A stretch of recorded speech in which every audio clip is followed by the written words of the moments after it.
Hello, everyone. Welcome to day 3 of our Raku Conference, the first Raku Conference, the last day of the first conference. So today we have 7 talks. Some of them are pre-recorded, some of them are not. So the procedure is as usual, as before. So you can raise hands to ask questions. If the speaker is here, you can communicate in the chat in Zoom.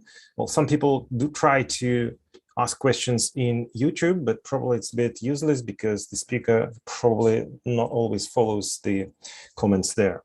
So I'd like to thank our sponsors. It's Edument and Pearl Services. And actually, I will share the screen. I also would like to thank our speakers, especially the speakers who speak today, because they made their announcement in Twitter. And yeah, like for example, this is a very good thing which every speaker can do to share the knowledge. Yeah, and if my tabs are open here, maybe I'd like to make some corrections from yesterday. So yesterday I was talking about the conference in 2022. And I noticed that the number of people supporting this in Raku subreddit is much fewer than the number of people in the Perl subreddit. But actually, yeah, if you compare the number of members in those Reddits, so yeah, it's completely different. So it's less than 1,000 people in Raku, and it's about 15K people in Perl. Yeah, thanks Liz to noting that. But yeah, again, if you compare with subreddit Perl 6, it's still twice as much as we have now in Raku. But okay, nevertheless, so today we have a few talks as usual, and the change in the schedule, which I already announced, the last talk of today schedule is the continuation part 2 of a class from Vadim Belman about Raku, learning Raku from inside out. So yeah, really check it out. Okay, so and in a few minutes, in a few seconds, there will be Mohammed Anwar with his talk about, well, yeah, he will tell you everything. He made a quite successful project called, well, originally it was called the Pearl Weekly channel. Now it's the Weekly channel.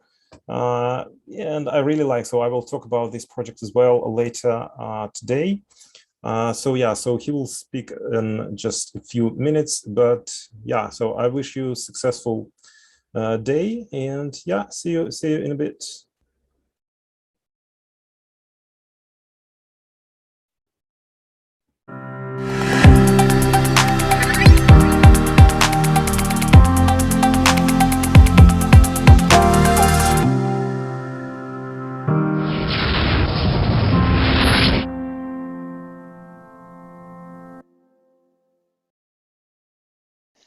Comma aims to make navigation around your program fast and efficient, and this extends to working with grammars. For example, here I am in a grammar rule, and I can use the go to related symbol functionality to immediately go to the action method. Inside of the action method, I get autocomplete of the various captures in the grammar rule.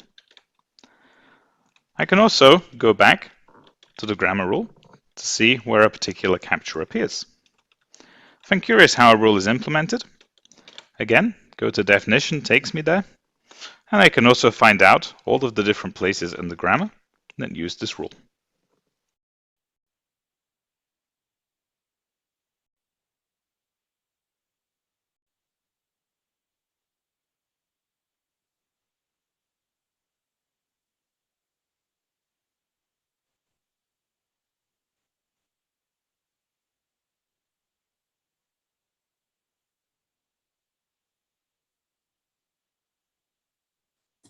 Yeah, Mohammed, you can start. We don't hear you.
Can I make sure to make your microphone on?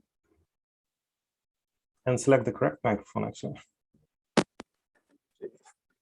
Can you hear me now? Yes, now it works. Thank you. Let me turn the volume up, and that will help. Is it better, Annie? Yeah, it's good. Okay. Let's do this a bit. Okay, so let me present.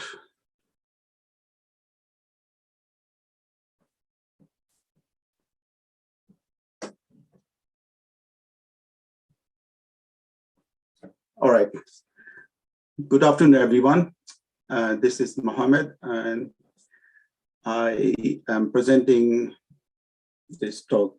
It's basically is my journey, how I started learning Raku, and what are the features that I come across in the Raku language, and how I dealt with them during my journey. That's all I'm going to talk about in this presentation. I hope it can inspire somebody to get into Raku and start learning Raku. I myself, a Perl developer, I'm not into Raku as a day job. I'm still a Perl developer, but I like the language, so that's how I started doing my bits into Raku. That's where I started. So let's start with my presentation. So it all started on 25th of November 2017. It's nearly how many years? It's 2022 now, 5 years ago. Nearly 5 years ago, I started with at the London Perl workshop, if I remember.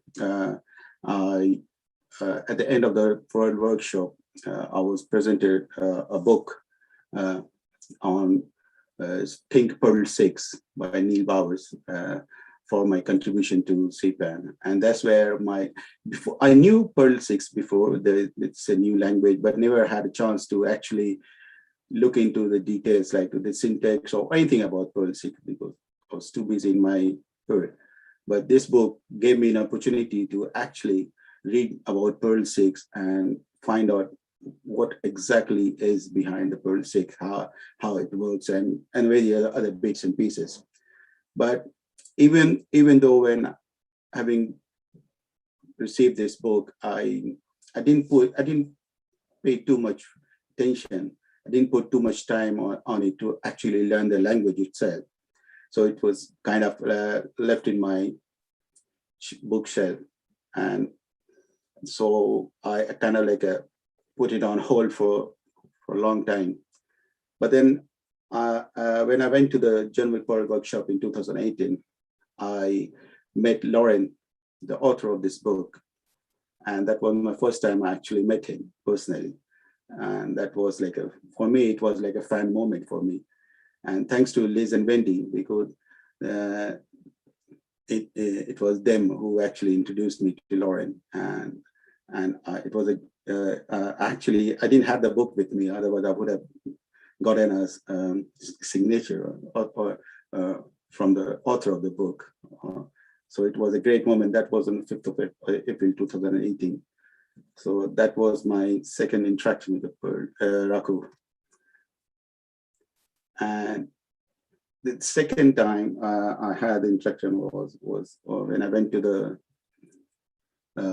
Raku Conference in Riga in 2019. I remember the day one when we were given the introduction booklet and everything, the token and everything. I first time met Andrew Shitov. Before that, I only knew about him as a Raku author who writes book on Raku.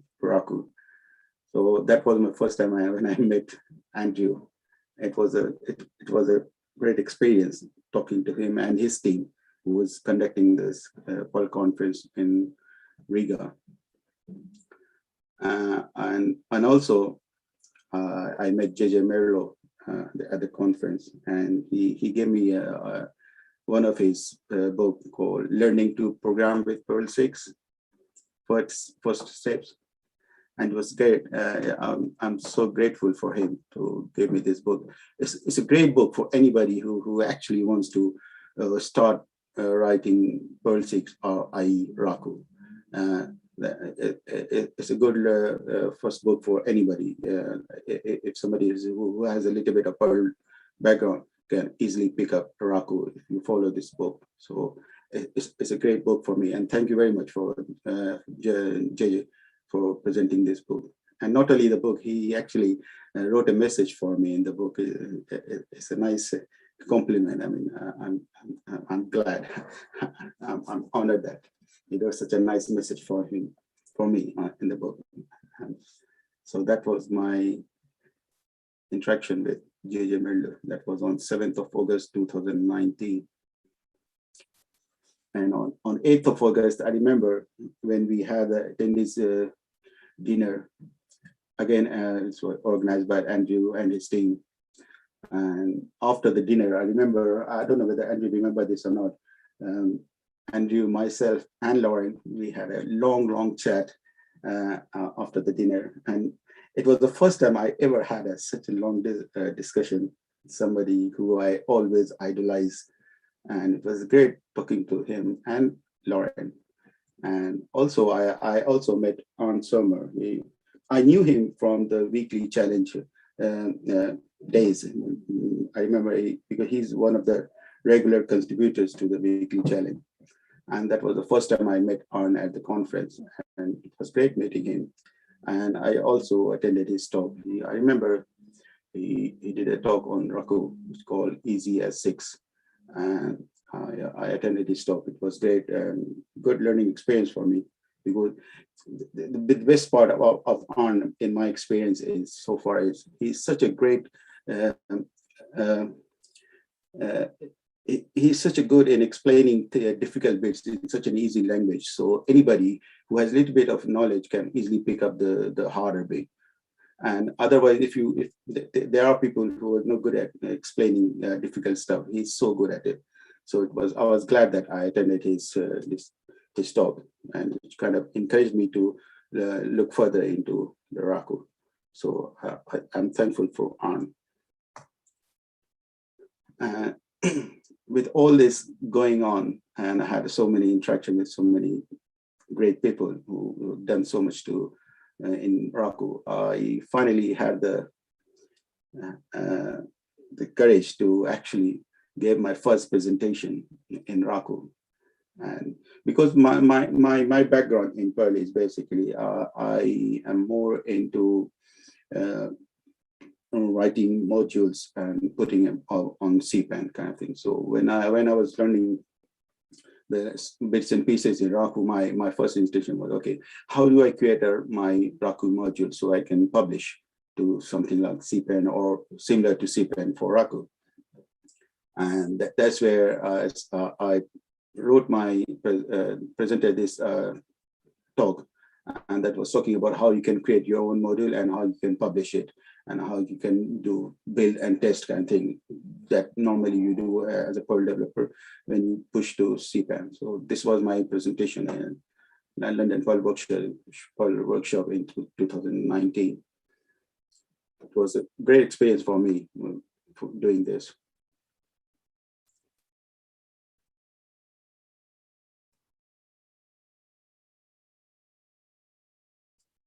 And then in December, I remember JJ was doing this Raku Advent calendar, and he asked me, Mohammed, if I'm interested to contribute to this Advent calendar. And that's where I thought I had something in my mind at that time that I wrote in Perl a long time ago. That was to create a maze in Perl script. So create a maze game in Perl. So I thought, why not? I can convert that Perl script into Raku with whatever little knowledge I had at that point. I thought it's going to be fun to create a Raku Advent calendar, create a presentation for Raku Advent. So that was one on day 17. My make measure maze maker in Raku was published. So thank you, JJ Merlo, for accepting my my article for Advent calendar. That was in 17th of December 2019. And then the weekly challenge started. I remember that when I started the weekly challenge, before it was called Pearl Weekly Challenge, my intention was to get both Pearl and Raku team come together on a common platform and share their knowledge and experience. And while doing so, I thought, while we have so many experts on the same platform, I can learn from them, whether in the Pearl or in the Raku language itself. And that's where, having seen so many people writing such a beautiful Raku solutions, I got inspired by many people. It's going to be unfair if I take one or two names. Every Raku expert that we have in the team, they are such a genius. And they write beautiful code every week, week after week. And by just reading those code, inspires me to write Raku as well. So that's where on 21st of December, February 2020, I first decided that I'm going to start contributing in Raku as well. Before that, I used to do only Perl. I used to contribute only in Perl as a weekly challenge contributor. And that was the first time I had the courage to actually contribute in Raku. This is my first solution for the weekly challenge in Raku language. And if you look at the code, it doesn't look like a Raku code. It looks like a Perl code, but except 1 or 2 bits, which makes it Raku. For example, if you look at it carefully, this dot flip thing, which doesn't exist in Perl, but it's one of the features that I like the most in Raku, where you can flip a string, and also I remember when I posted this solution on the Twitter timeline, and remember, I think Wiz or Lindy, I think Liz or maybe Wendy, but one of them pointed out to me that Mohammed, instead of doing, before that I had a date is equal to date plus 1 to move date next day. I was told that instead of doing that, I can do plus date, like it worked. Date is an object. So I can still do plus date, and it will increment date by 1 day. And instead of doing date is equal to date plus 1. So that was something new that I didn't know at that point, and it was nice. Thanks to Liz, that I came to know about this. You can do incremental operator increment by using plus on the data object. So that's another thing that I learned when I did this, my first contribution to the weekly challenge on 31st of February 2020. Similarly, that's where I started regularly contributing every week, starting with the same, because as you know, in the weekly challenge, I generally have a two challenge every week. One is a simple challenge, which we call it a task 1, and the other is a little bit harder challenge, which is called a task 2. So during my early days, I used to only deal with the task 1, the simple challenge, because I was a little bit afraid of doing a difficult one in Raku at that point. So I think this was one of the task 1 of week number, I don't remember whatever the week was. And then on week 51, this is something which I loved the more. I loved it. And because the best part of Raku I've come across is when you can do so many things in join. I mean, you can chain through different functions. You can chain through different objects, and it creates it's a nice looking one-liner, which is not possible in my experience so far. So as you can see, this line, I picked up this line because I loved it. What this line is in my, if I'm not wrong, is sticking a list and then is splitting it and then finding a unique number and then joining it together again. So and it's named in such a way that it's look like you are reading in English. It doesn't look like it's like you're writing in a programming language. It's look like you're writing an English sentence. It's like calm, unique, and joy. It makes so sense when you write code like this. It's beautiful. Love it. And the following week number 52, and this is the line from one of my contribution to the weekly challenge. And I'm sure those who are experienced in Raku can easily figure out what this line is doing. But think from somebody who's not a Raku expert or who's not a serious Raku programmer would find these lines. It does so many things in one line, and this Z operator is so powerful. And imagine if you can combine all these powerful features of Raku, and then you can come up with a nice little simple solution, which can the only thing I've experienced in so far my experience with Raku is just that it takes a little longer compared to Perl solution. So every time when I do a Perl solution and compare that against my Raku solution, I find my Perl solution a lot faster than excuse me, lot faster than the Raku solution. It could be I'm not blaming the Raku language. It could be that I don't know I don't know enough of Raku to make it faster and to compete against my Perl counterpart. But still, for the sake of keeping my knowledge, expanding my knowledge, I still try my best. I try to learn from. So I still try to expand my knowledge and learn from others, and I never miss the opportunity to follow others' Raku contribution. Try to go through the blog where they explain things in detail. So that give me an opportunity to learn more about the Raku. Is the following one. This is week challenge 54. Okay, this is the first time when I actually use the multi-method. This is something which is, again, for Perl developers, something new. And it's so fun when you have a feature like this multi-method, where writing code like this, in this case, we dealing with a collage sequence. And it makes reading the code so simple, and it's a nice and clean solution.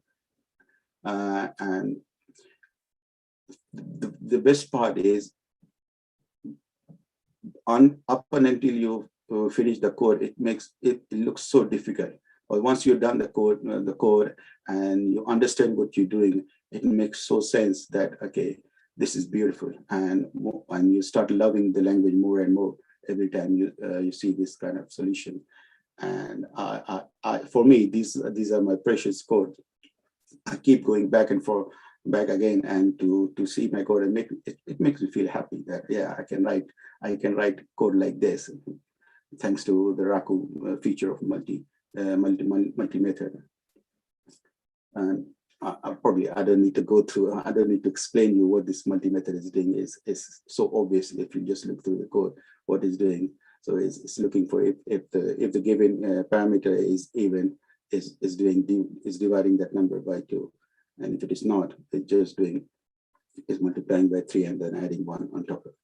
And then this class sequence calling the method with the parameter does everything. All the magic is happening in the multi-method. It's beautiful. Moving on to my next challenge, which was a weekly challenge number 63. What was this? Oh yeah, this was about splitting a string and then reversing and finding the last string and comparing it against the regex. One thing that I was a little bit not sure about the regex. The regex in Raku is slightly, I noticed, slightly different than how I do in Perl. First thing I noticed that sometimes you have to put the expression within the angle bracket, which I had a lot of trouble initially when I was keep fighting with my expression, regular expression, and keep getting the wrong answer. And then I looked around and asked people on Twitter and other platforms. And somebody told me you have to put the expression in the angle bracket before it will work. And once you put the expression into the angle bracket, and suddenly start working. And then I realized that the use of angle bracket in the expression, which is new to me. Being a Perl developer, I wasn't sure. I wasn't sure about the angle bracket in the regular expression. This is something new that Raku introduced, so I loved it. So moving to the next, yes, okay, this is the one. So this is week number 65. Yes, this is another challenge, which is the one thing that I learned in this solution is I knew about the grep function, and then if you look at the solution, I say start dot end dot grep, which is actually doing a grep from start to end. And if you notice one thing is saying the arrow and $n is actually giving putting that each element that you find and putting it into a $n, which is something new. I didn't know about it. The reason I had to do this because I wanted to do some operation on each element, and somebody told me that this is how you do it in Raku. So you can name every element, and then you can do any operation you want to do. So that's how I wanted to do $n.split.sum. And this is so if it is a named element, then it's easier and it's easy readable. So this is something I learned in this week number 65. Moving on to my next class. This is week number 67. What was this? This is about, okay, this is another beautiful thing. As I said, the chaining method is one of the best feature I have come across in Raku. And this is another example where if you say it's like a one-line written statement, which does everything that this function is doing. And all the operation of this function is put it into one line by chaining different methods. And even if somebody who doesn't know Raku can easily read this Raku code and will understand what this function is actually doing. So that's the power of Raku in my experience. I mean, so basically what this is doing is just finding the combinations of $n and then mapping through, and later it's just joining the result. It's beautiful, isn't it? It looks so beautiful. That's what the power of Raku. And also, what did I do? Yeah. And also this parameter validation is another feature that I liked about Raku. Is you can put all the validation in the definition itself. As I said, is when I put int $m where m is greater than 0. So this is something. Excuse me. This is something is you can't do it in Perl. So in Perl normally you accept the parameter, and the first thing that you do is make sure you validate all the input parameters. In Raku, you don't deal with everything is defined in the method definition. When you define the method, you put all the validation code in the method definition if you want. So that makes life so easier, and it makes so sense. Moving on to my next contribution, that was week number 68. Oh yeah, this is where I actually started, created my class in Raku. Before this, I never wrote a class in Raku. Before that, I used to do just a simple main function and just writing functions, subroutines and functions, calling them function in the main. So this is the first time I had the opportunity to actually create a class in Raku. And so it's a good learning experience for me, where I learned how to create a class and how to create an attributes and various other bits and pieces. The best part of it was if you notice the solution, I have two implementation. One method is called show_link. That was my implementation of showing all the links. And when I remember when I posted my solution on Twitter, maybe on LinkedIn somewhere, I remember Maurice came back and saying, Mohammed, you can improve this method and you can write something like a one-liner if you see. So this one-liner was actually contributed by Maurice. Well, I don't have to tell you who Maurice is. Maurice is one of the great Raku author. And he wrote many books on Raku. So when he suggested, it looks so beautiful, isn't it? But still, I mean, I'm sure with experience, I'll probably one day can write this kind of code. But for me, my way of writing it looks like it's a Perl code. But I'm still thinking in the Perl way. But maybe one day when I have more experience, I can write Raku in Raku way. Okay, moving on to my next contribution. Okay, so okay, that was on 19th of August. As I said, my contribution to the Raku Advent Calendar, where I actually created a Raku script to create a maze. So it's making a maze. So I wanted to create a module in Raku. To convert that script into a Raku module, and this was the namespace that I decided to go with. It's called Games Maze, and I remember when I created this module in Raku, I had a little bit trouble, so I asked for help. And Simon Proctor, he solved my issue, and that's when I finished this work and contributed to the Raku CPAN equivalent namespace, and it's published as Gamespace.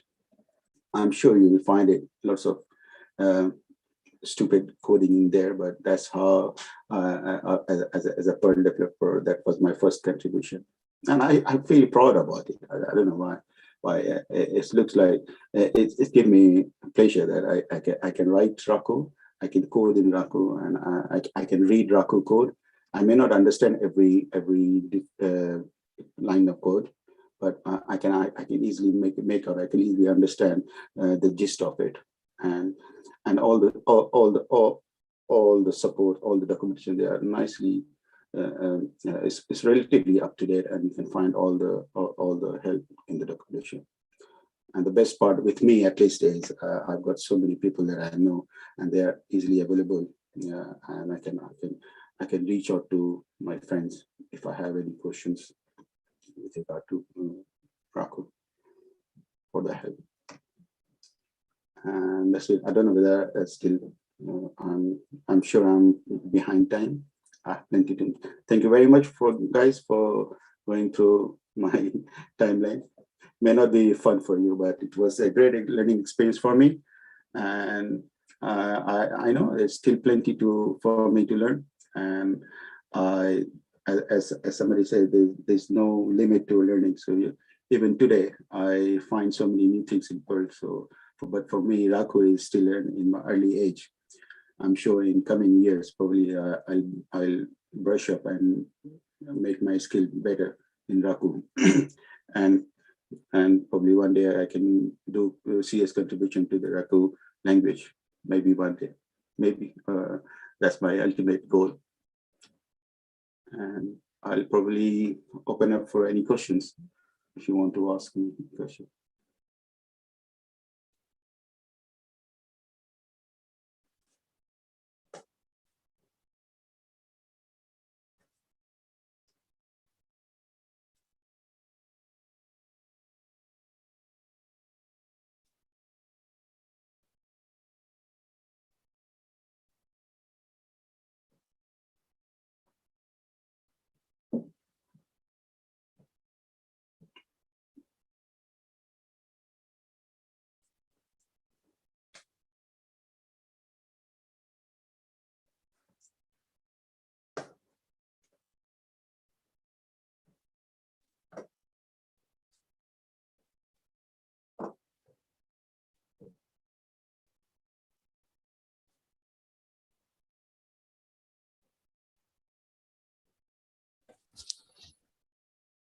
Well, if we have no questions, then I suppose we have to thank Mohammed for his talk and definitely for the website, Weekly Challenge, I mean. Yeah, so actually we are quite ahead of the schedule. So we have 15 minutes before the next talk. And I would prefer that we're running as expected, so that probably people who wanted to join later, especially speakers who are who recorded the talks and wanted to be in person for QA. So probably still need to wait until the 15th, 10 minutes to the next hour. But I have a proposal. Instead of running the countdown timer, I can just start my talk because this is exactly about the project that Mohammed was doing. Is doing, and probably, yeah. So if there's no questions to Mohammed, then once again, so thank you very much. And in a second, I will start talking about some really nice features that you can discover if you browse the solutions in Raku in that project.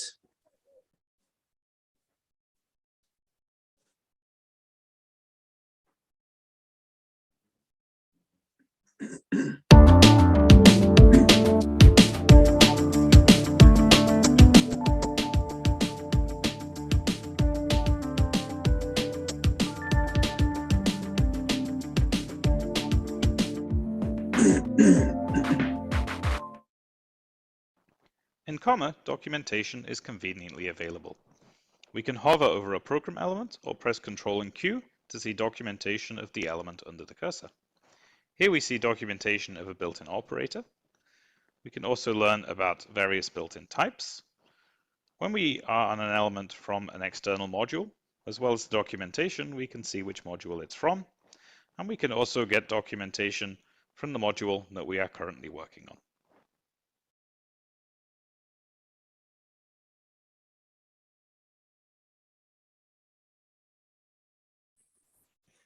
Right, so I'm going to talk about some really nice features that I discovered in the weekly challenges. And actually, well, everyone can discover those features. But yeah, sometimes you feel that you don't know Raku. Sometimes you feel you really know it really good. But still, it's sometimes you can see solutions which are completely unexpected. So yeah, I have to finish in 10 minutes. So yeah, we're good. So probably we can we have enough time to go through at least one of the tasks. So my preference here in this talk is just to find some solutions that are suitable for working with sequences. So numerical sequences are really good for Raku, and yeah, you will see actually why. So okay, so week number 1 to 3, 123, task number 1, ugly numbers. You are given an integer n bigger than 1 or 1. Write a script to find the nth element of ugly numbers. And ugly numbers, there's a definition. Those numbers whose prime factors are 2, 3, or 5. For example, the first 10 ugly numbers are these. Actually, I don't know why they're called ugly, because the list is quite like regular, but nevertheless, so. And the example for the input number 7, the 7th ugly number is 8. So, okay, so let's look at the solutions. I selected a few solutions for this task, actually 4 solutions. And you see the name of the person, and you see the link. And here is the copy, but this is a slightly modified original code, because I just didn't want to run parameters through command line. I just wanted to run the program and see the result immediately. So yeah, this is not the original one. This is a bit slightly modified, but all the ideas are definitely kept. So okay, so the solution by Jan Krnavik, and he has this approach. So first of all, he creates 3 arrays, and these arrays are actually defined using the sequences. So this 3 dots is the sequence operator in Raku, and you pass kind of pattern 1 to 4. And this is definitely like a geometric progression. So the next number is 8, and it goes up until it meets this number. And actually, like definitely 50 here is not the element of this sequence, but Raku will still stop as soon as we reach this number or we go beyond. Then we have the factors for 3 and factors for 5. So that's good. But after that, the magic, the really Raku magic happens, and we see this selected line. So we can just run the program and see what's there inside. So first of all, yeah, well, okay, maybe we can do it like this. So it's Raku 1, 2, 3, 1, Raku. Right, so here's the sequence. Well, definitely more or less the same for the other two arrays, but when you do this, you will get this long list of products, and these products are actually well, yeah. So first of all, you take these two arrays and you make, what is it, cross product for each pair of the elements. You can basically, this is the cross operator, which is cross meta operator, which takes the regular operator star, which is just multiplications, and basically you multiply all the numbers from here by all the numbers from here, and you've got the result. And after that, you repeat the procedure with the third array, and you got this list. The list is unsorted, so that's why in the original code, so let's go back to the original code. In the original code, well, so actually here is the original thing. I just added say to see the result. So we've got this, which is this big list. And after that, Jan sorts this these numbers, but he's doing it in his manner. So in other solutions, actually, we'll see it later today. You will see that he really likes this pattern. He often uses this and then what is it, binary operator, because it takes two arguments, before and after, or on the left and on the right sides, and it just how it works. So actually, it's a kind of combination of if defined and then apply a method. So it means that if this is defined, then to this we apply that. So basically, to this long array, we apply the sort method. So we sort the array, and after that, again, the same procedure. We apply this. This is a really interesting feature of Raku. So yeah, definitely, for example, if you have an array, you can just subscript it with a number, but you can also call a method which will give you exactly the same. So, and actually this is what happens here. So we apply a method to the result of all the previous manipulations, right? So basically effectively it means that you can just do it like that, right? So yeah, but in Jan's case, he always wants to use this and then. Right, so let's run this again, and now we see the result. So the result is as expected, as explained here, it's 8. So this is the correct result. Okay, so that's good. Let's go through another solution, and probably after that I will finish to continue with another talk by a different speaker. And then reloads $_ for following commands. Yeah, okay. Yeah, so yeah, basically, yeah, that's correct. That's correct. That's a good notice from Bill, good note from Bill that I got in chat. And basically after and then you've got the $_ variable set. So basically this is what you've got in reality, but you don't have to mention $_ and you can just use dot just for on kind of nothing. So this is the actual code, right, that Raku understands. Okay, so another solution by Lucas Ransan. So here's another interesting thing. As Mohammed, for example, mentioned just a few minutes ago, that he really enjoys multi. In fact, actually, this is multi-sub, right? But you don't have to use sub keyword. You can just use multi.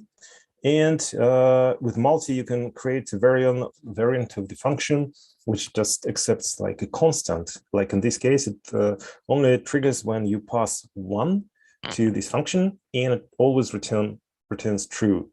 But the second variant needs an integer, which is unsigned, this u, and this big smiley is actually it means defined. So it's not just that you can create an a variable and leave it empty and pass it to the function, no, it will not like it because it wants something defined. And it returns the Boolean. So notice that here is the class name, here is the value, right? And this function returns the recursively called function with a different value, of course.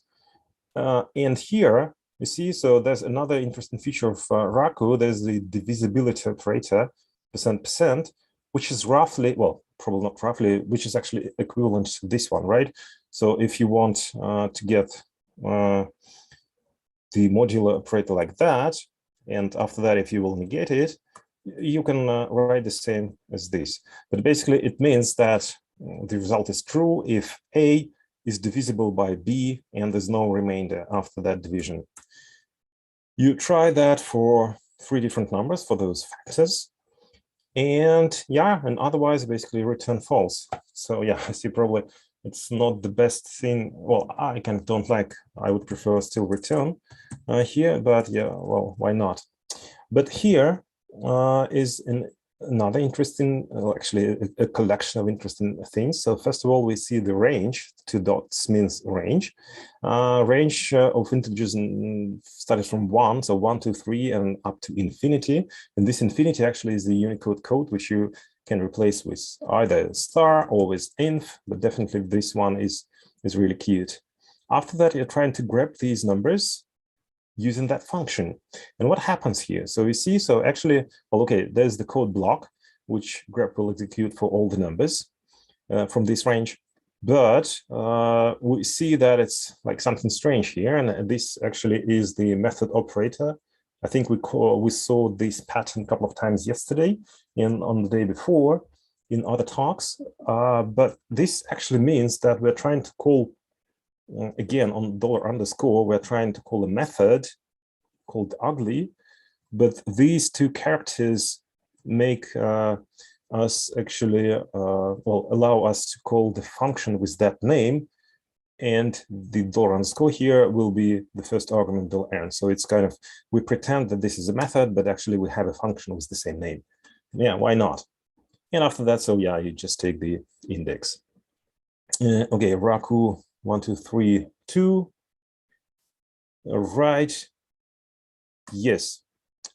Okay. Yeah. So it works. Yeah. And Daniel said that he doesn't like return, if I'm correct. But yeah. So yeah. Of course, I would say return, but actually, probably some people would prefer even the more explicit construction if something then else.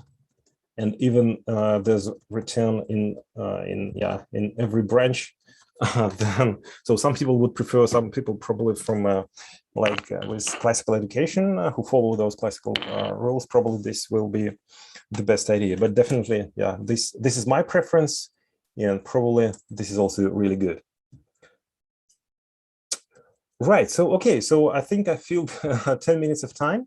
But this is not the end, definitely. So I will continue on my regular time if everything is okay. So we still have a number of really interesting examples with really interesting features. So yeah, and now I think right. So yeah. So here's and by the way, this is the actual timeline that I'm working with. So the next talk is the talk. Actually, it's the recorded talk by Alexander Kiruhin about basics of templating with Crow. So I wish you a pleasant continue of this marathon. And yeah, so see you later. And now will be now it will be the next.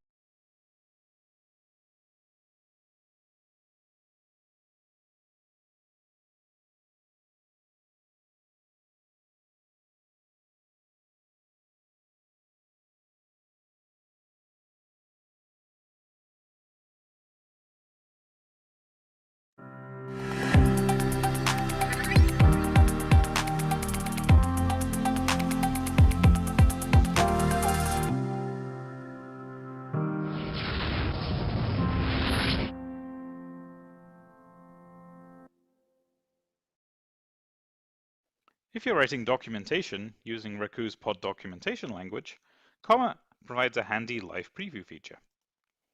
As you scroll through the document, the preview stays in sync.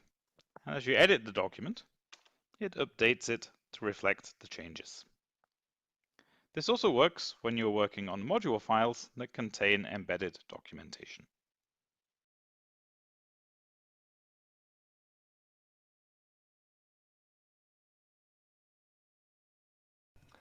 Hello everyone. Today we will talk about the Crow Web App distribution and HTML templating. So first let's overview what can be found within the family of distributions called Crow. The original purpose of Crow was to be a set of libraries for writing microservices. It starts as a small core distribution, providing us with primitives to work with data. And not with just the data, but with streams of data. We have sources of data, for example, bytes from sockets, but in reality anything which can be represented by Raku's supply type, sinks for data, and transformers to boringly transform the data. On top of that, one can model, say, an HTTP server as a Crow transformer from a socket to a socket, where using raw bytes from the socket transformers in between, parsing requests, handle them, and send responses. So this way, a number of protocols was implemented, such as HTTP, WebSockets, LDAP, but in fact anything can be done this way. Besides, we also have some additional tooling, such as libraries to test our logic or scaffold our applications. And last, but still very important, we have some libraries helping out with the application itself from the Crow perspective. So let's take a look at the Crow Web App as a part of those. Essentially, the Crow Web App distribution provides us support for HTML templates and HTML forms. Alas, we won't have enough time to look at the cool forms it provides, so let's just set our course for the templating first. Logically, it consists of a compiler for the Crow template language with a parser, code and code generation bits, and some helper subroutines to actually use it. Let's do first the most basic step. Here we see some innocent HTML code. At the first glance it looks normal, but in fact it is not good at all. Say if we have a website with IRC logs, we want to display different dates, not just August 1st. And also, of course, we want to display data for different channels, not just the more VM one. And the answer is to keep the data separate and the HTML separate. And this is where the templating came to the rescue. What you see is a bit of a Crow template. The HTML tag is the same, of course, but instead of a constant data, we see something reminding us of a method call in angle brackets. This is actually the most basic form of telling the template what data we want to render and where. On the Raku side of things, we create a hash, maybe populated from a database, which will be far better. And this is a hash with the most original name ever. In the template file, we already have our code we just saw. And then something nice happens, and as a result, we have an HTML rendered properly.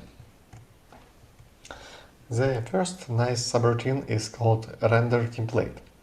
So it takes a template file path and optional hash to represent our data to expand. It can take some template parts and as a result it returns us a ready HTML string. And just as you see in the code example, here is the magical intermediate bit we want. The next helper is called just template. Say we have a CRO HTTP router and it serves just one route we see on the slide. So we generate the HTML using our render template helper and then using the content subroutine belonging to CRO to actually set it as a body for the response with the content type we specified. It sounds kind of tedious, right? And in fact it does. Just using the template subroutine allows us to save this bit of a boilerplate and we can greatly simplify it.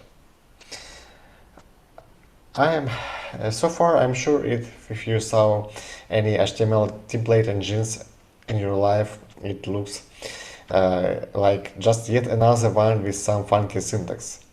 And yes, indeed it is kind of similar.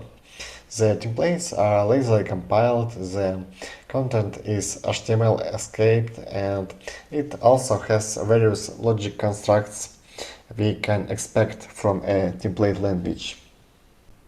As a closer for this subsection, let's take a look at one more helper subroutine called template location.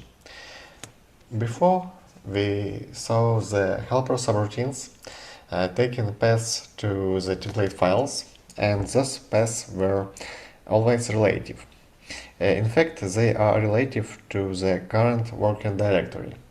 But if there are any template location calls nearby, it means that the CRO web app will search the templates in these directories as well. So now as a small summary. The CRO template language actually looks very similar to just simple HTML with additional bits of the Raku inspired syntax. I want to especially note how using this distribution is not required at all if you are using CRO and vice versa. You are free to use, for example, CRO plus Mustache templates if it fits you, and you are free to use the CRO web app distribution and not using the CRO HTTP structure, but still keep in mind that it will be a dependency. If you were careful enough reading the description of the render template subroutine, you saw a remark of the second parameter being a lie. The truth is, it can be any Raku thing, not just a hash. It is just that using hashes is easy for such tasks. When the template is rendered, it is assigned to this initial value path is assigned to the underscore or topic variable, and then using various constructs we can operate on that in our template. So please don't mind the semicolons in this example. And so, of course, the most basic and at the same time the most important thing for us is to have the data for expanding into the template. The first form we already saw in our tiny example before. Actually, it is not so basic and a bit of curious. Say we are passing an associative as the topic. When the syntax of a query is used, the engine tries to obtain the value by the key specified. In this case, it is name. If there is no such a key, it tries to call a method on the topic with such a name to get its result, but if it fails, it just returns a nil and you will get a warning.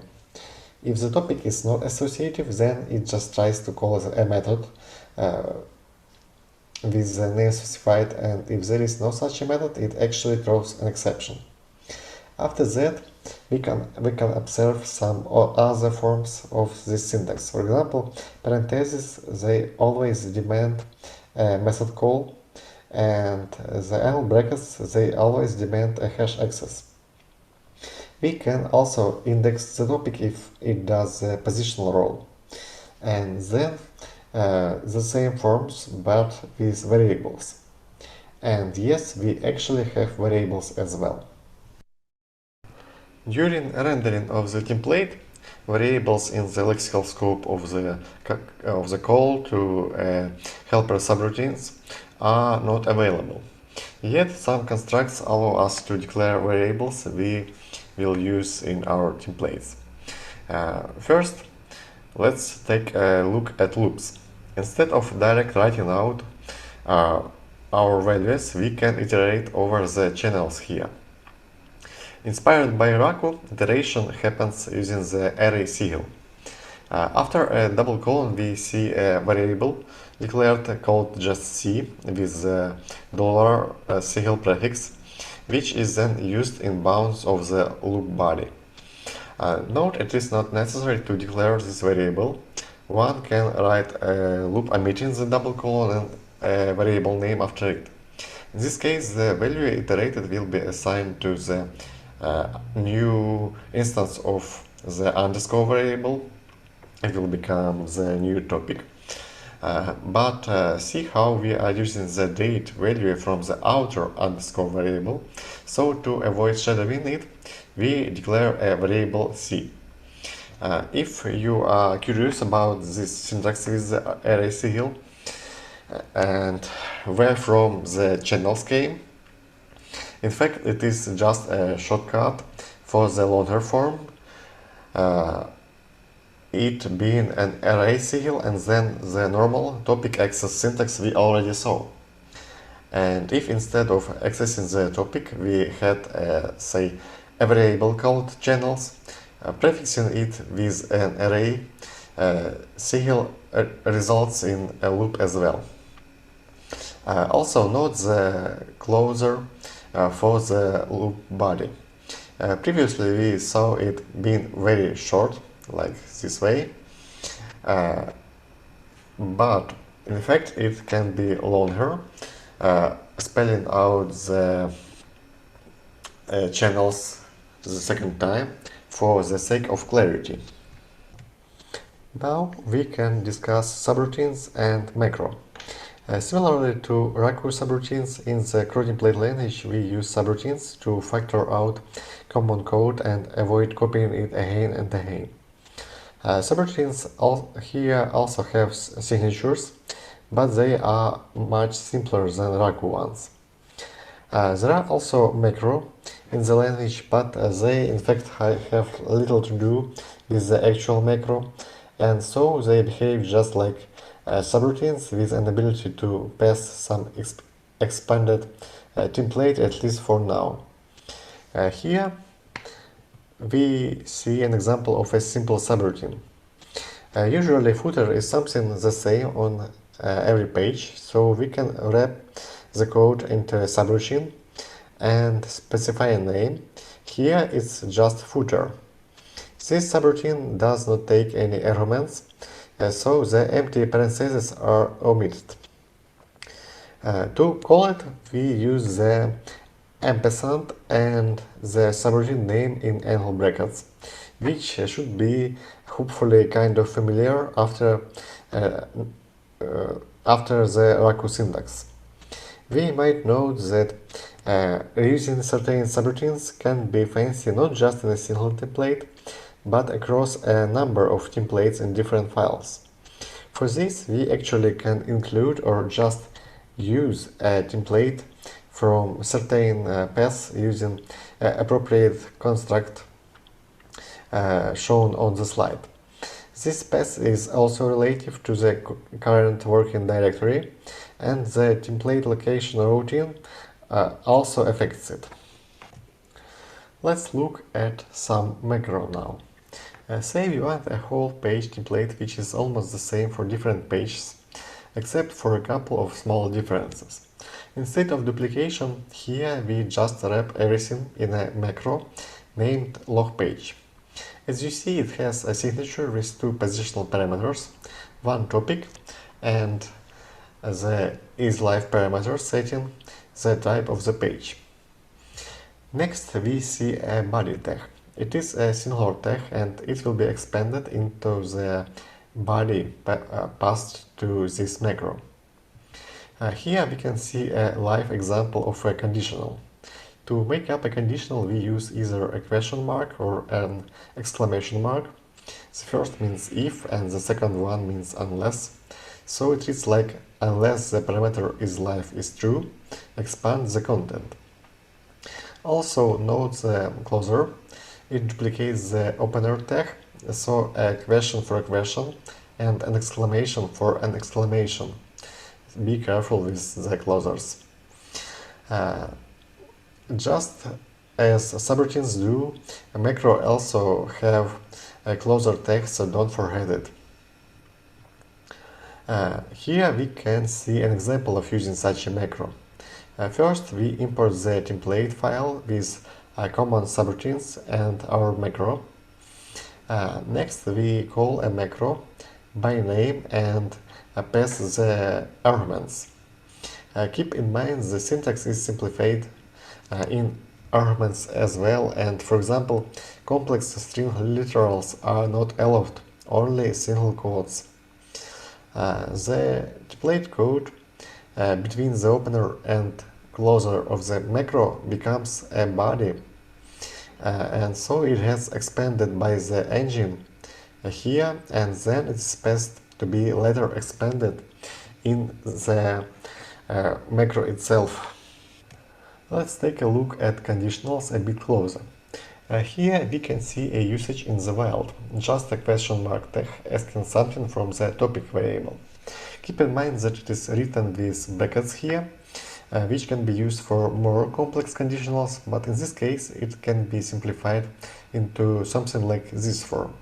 Of course, it works with variables, as we just saw, as well as with results of the topic query.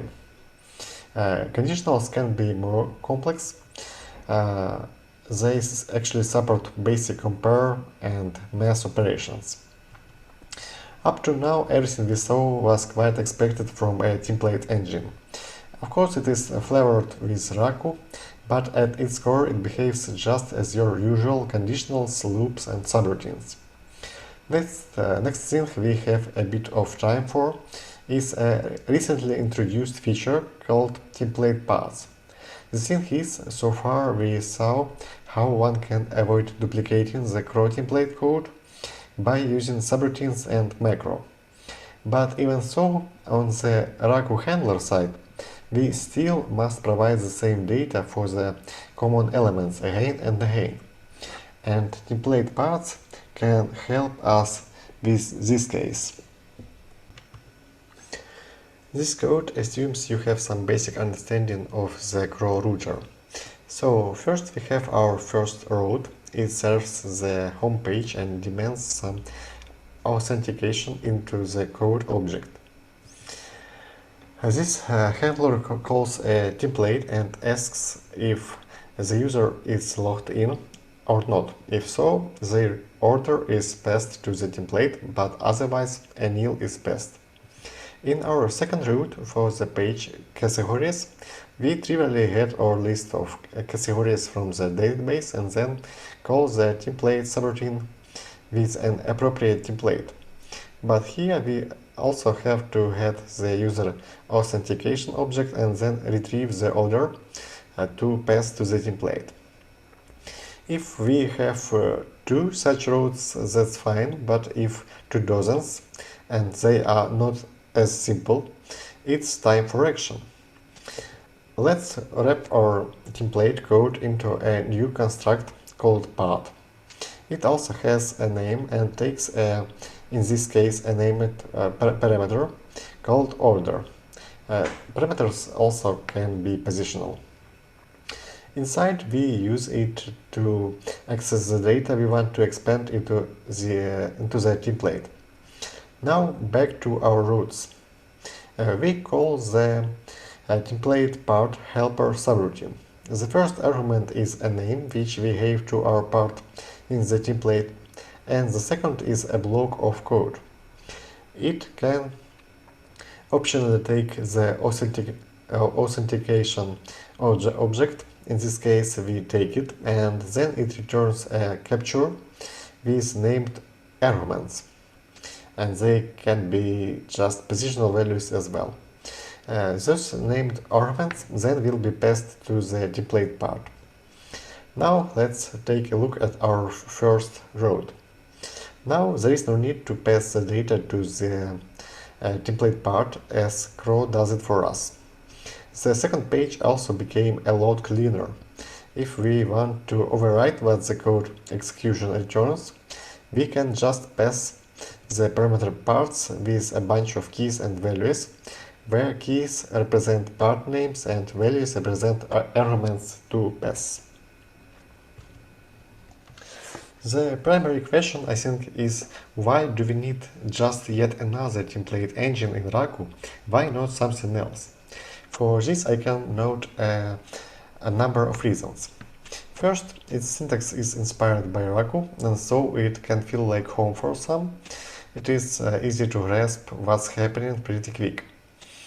And then we have integration with Crow with all the nice helpers. Also, it is compiled, so it is relatively fast.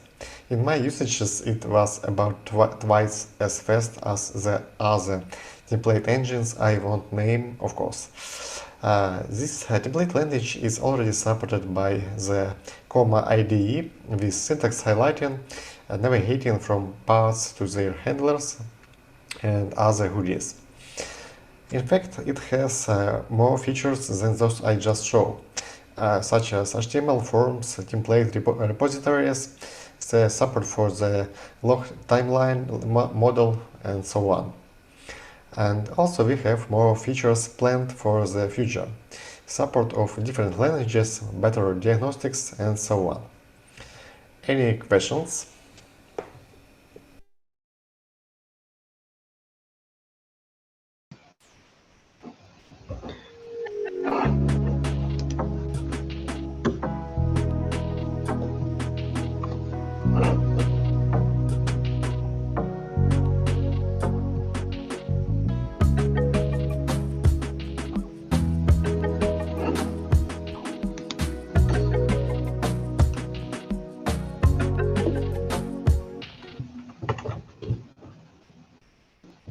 All right, so can you hear me?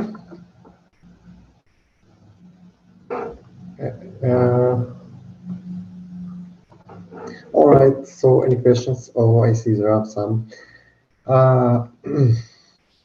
All right, so any session cookies planned for Chrome? Yes, and of course, in fact, it is already implemented. For this, I recommend you to go to Chrome Services docs and open it, and there is docs article about, it's called HTTP authentication, authorization, and sessions. I'll just post a link here and also to YouTube chat right now, and so you can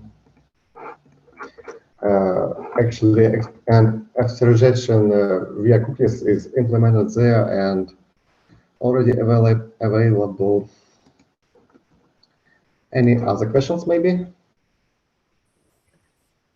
Yeah, I have a question actually. Okay. The Crow templates has always looked really great, and I keep wanting to play with it more.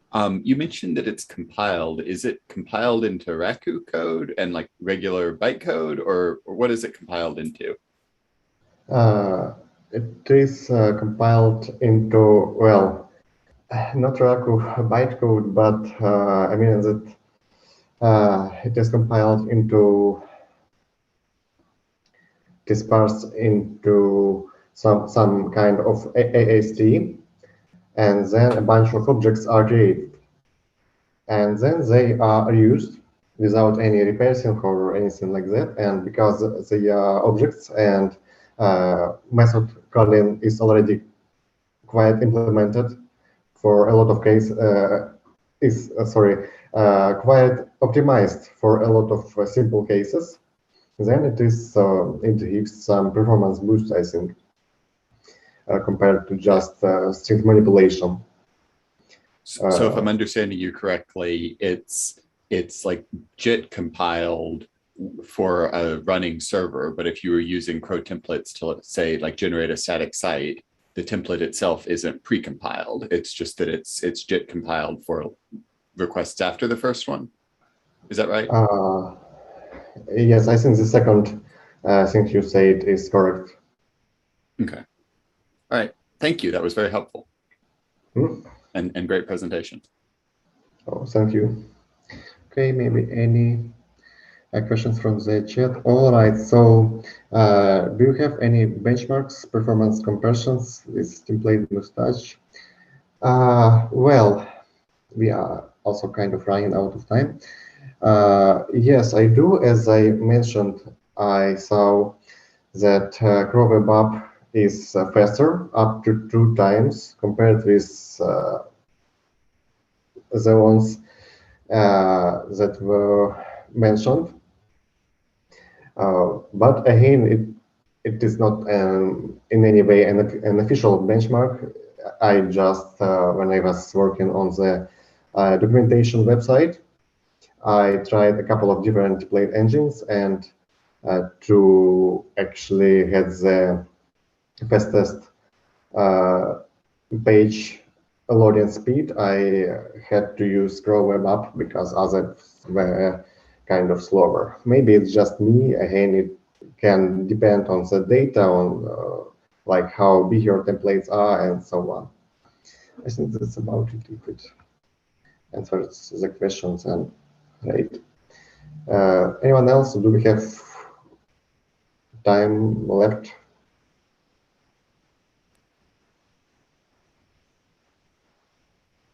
Well, actually, we don't have any time. All right. But there's another question maybe you can ask, you can answer. All right. Do different template engines play nicely together with the Raku API, or will there be problems? Well, it depends on what do you mind with the Raku API. Maybe you mean the Raku AST. Jonathan had a talk about yesterday, but I am not sure. Oh, also I just posted my nick at ERC, and you can find me on Libera chat. Okay, we don't have time anymore. Yeah, thanks a lot. Thank you. Yeah, really interesting talk. There's a lot of interesting questions, so that's good. And now the next talk is by Anton Antonov. It's called Raku for Prediction. So Anton, if you're here and if you're ready, you can just share the screen.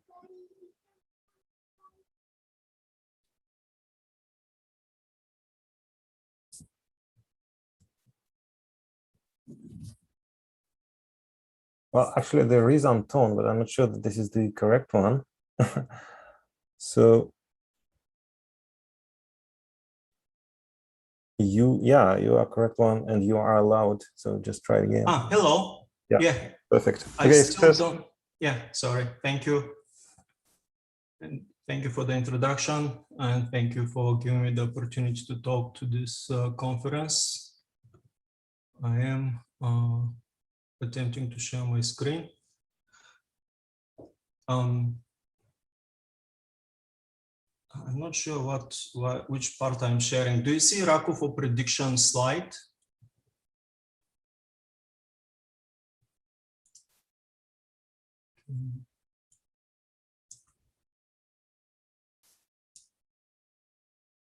All right.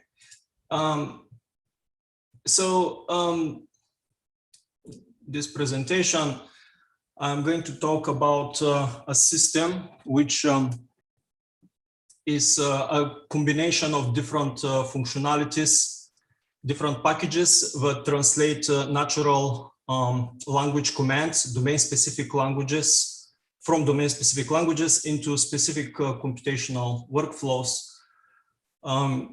I would like to show the general strategy and the software architecture, some examples, and an important part of this is how is this kind of results are also presented to the end users. What you see right now is a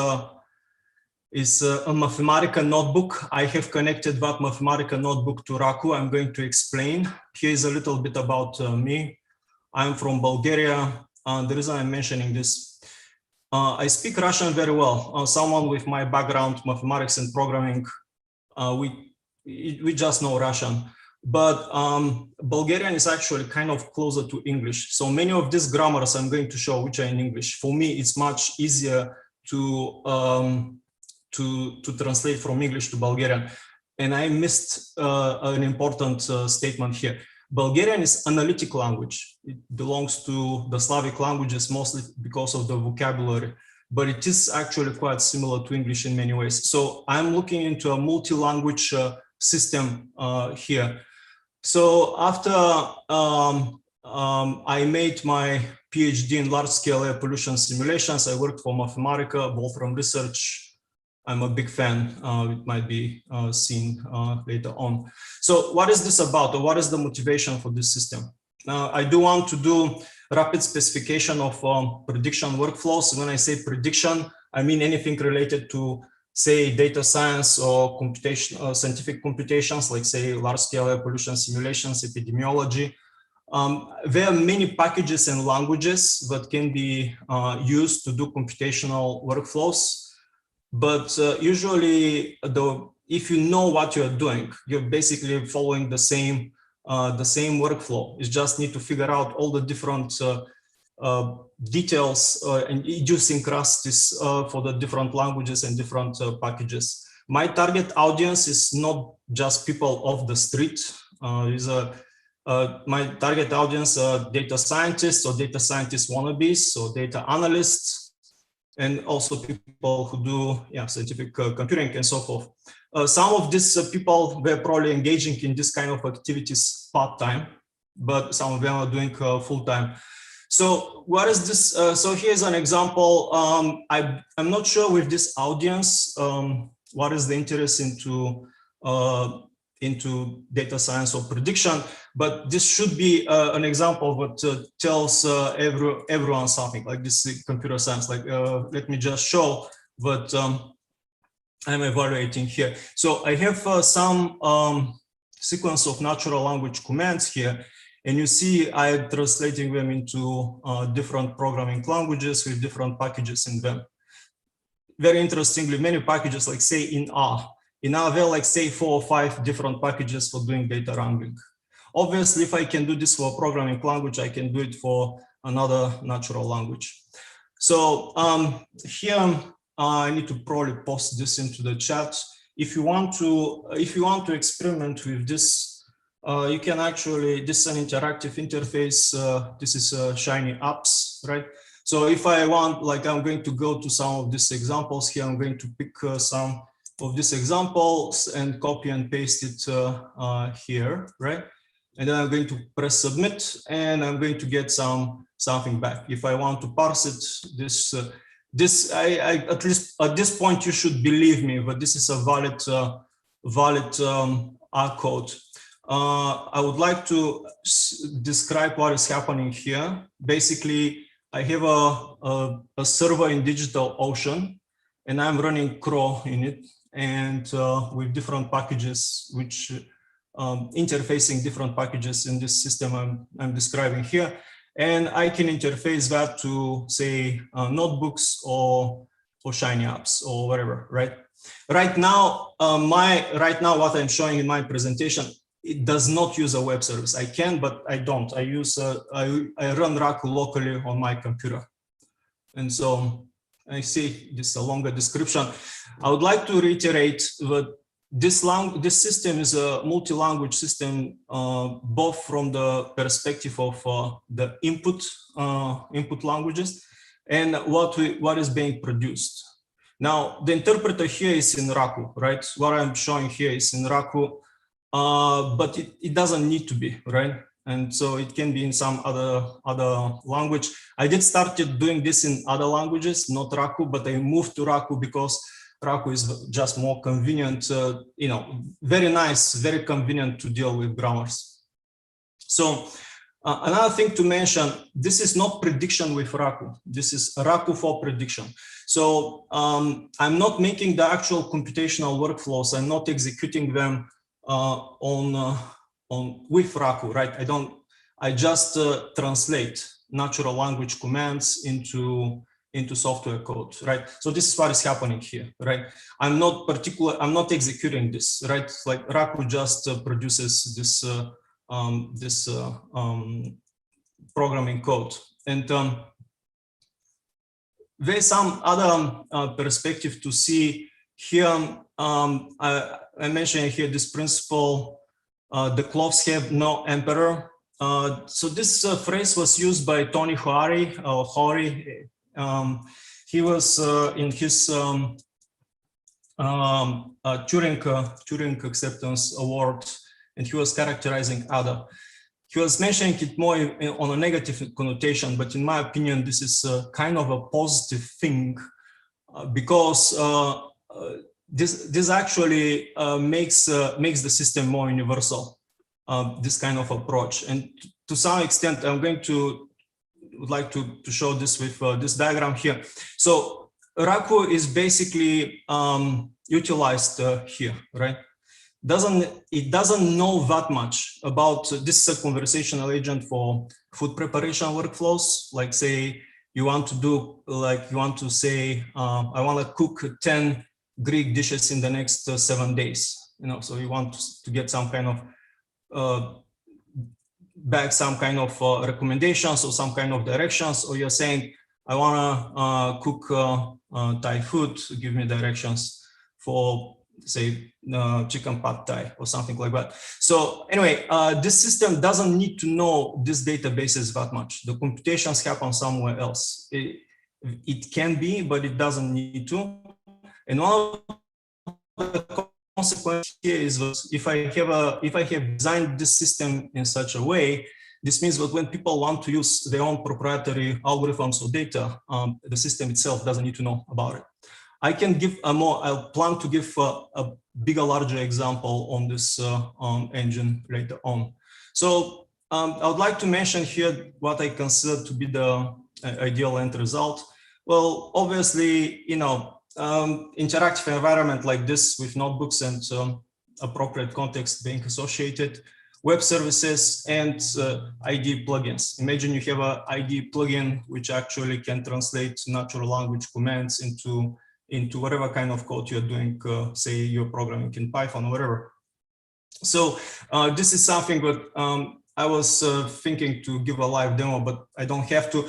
You can see here with this natural language commands, I've been generating different programming code in different systems. Well, this is another reason I'm using Mathematica and this Mathematica notebooks.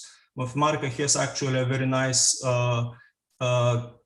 multi-language evaluation cells, right? So the notebook technology from Wolfram Research allows me to hook up to many different languages if I have to. I had to do the hookup with Raku myself, and I'm going to show this this later. So usually when I describe this system, and I'm not describing usually the system from architectural perspective, more like kind of how to be used and, you know, like what are the data scientists workflows and etc. There are several questions and very important questions which I'm being asked. So why I'm using natural languages? Natural languages are not precise enough, and to some extent, you know, like it's probably not that useful anyway. It's like I would like to have some kind of hard executable piece of code. And I was like, yeah, sure. From another perspective, though, natural languages more abstract, right? And so that's why I'm using domain-specific languages. There's some abstraction and some kind of restriction of the language. The other is why I'm using grammars. This is what I'm doing here. I'm using grammars. And here I'd like to say, I forgot to mention this. I have 3 panels. In the central panel is my presentation. In the panel to the right is additional notebooks or things I want to show.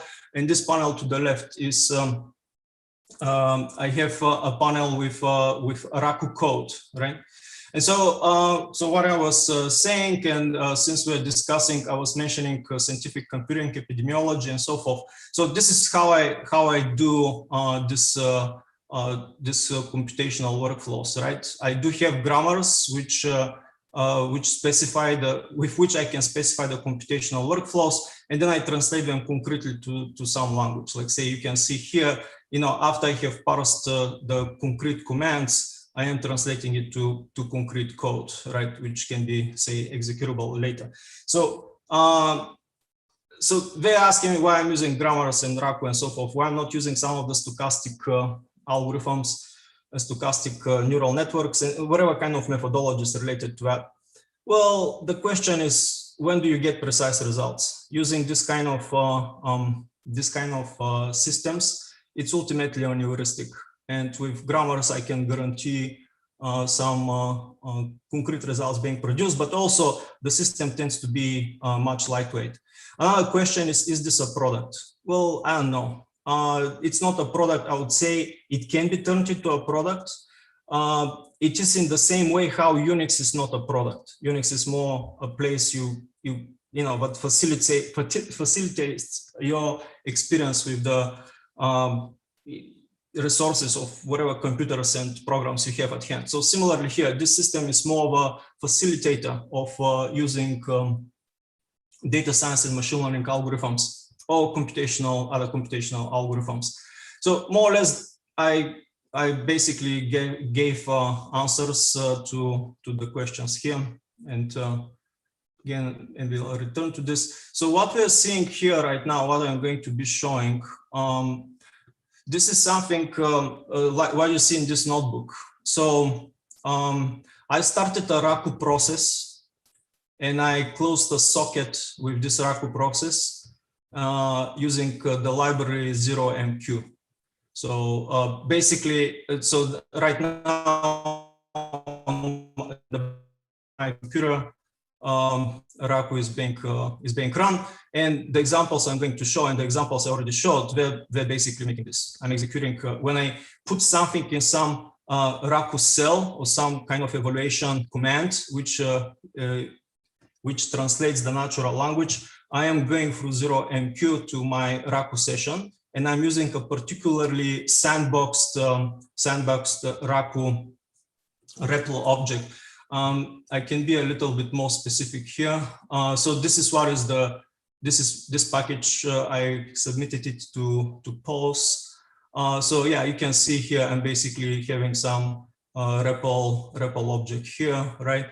And when it is being used, right, it's the evaluation routines. They're using one of these functions called chunk evaluate. And so yeah, they're basically some. I'm at some point I'm going to be using this sandboxed REPL to evaluate the code and get back the results. All right, so this here, I mean, more or less, I'm explaining, what a different perspective on this. But I was very interested in connecting Raku to notebooks, and here is probably I'm going to use the opportunity to engage with some of the presenters from the previous presentations, like say Daniel Sowell, where there's some discussion about from him and some of his blog posts about literate programming. So this is related to that, right? I'm very interested in literate programming, and one of the ways for me to do it is to endow Raku system or the other way around, notebooks with the ability to connect to Raku. And so this kind of connections, in order to do it, I had to develop this kind of package. And also that package is also used to, if I have some markdown document if I want to evaluate the cells of that markdown document, I can do that through in that way, right? So I'm going to show something which is related to that. Like say, if I have some kind of document like that, I want to get these results. And so this kind of system, in order to preserve the context between the different cells, I have to do some kind of sandboxed Raku REPL and so forth. That's very similar to how Jupyter works and how actually Mathematica connects to the external evaluators I was showing earlier. So here, I mean, I can show you here, I'm going to make a Raku cell, and I apologize, I didn't check this, but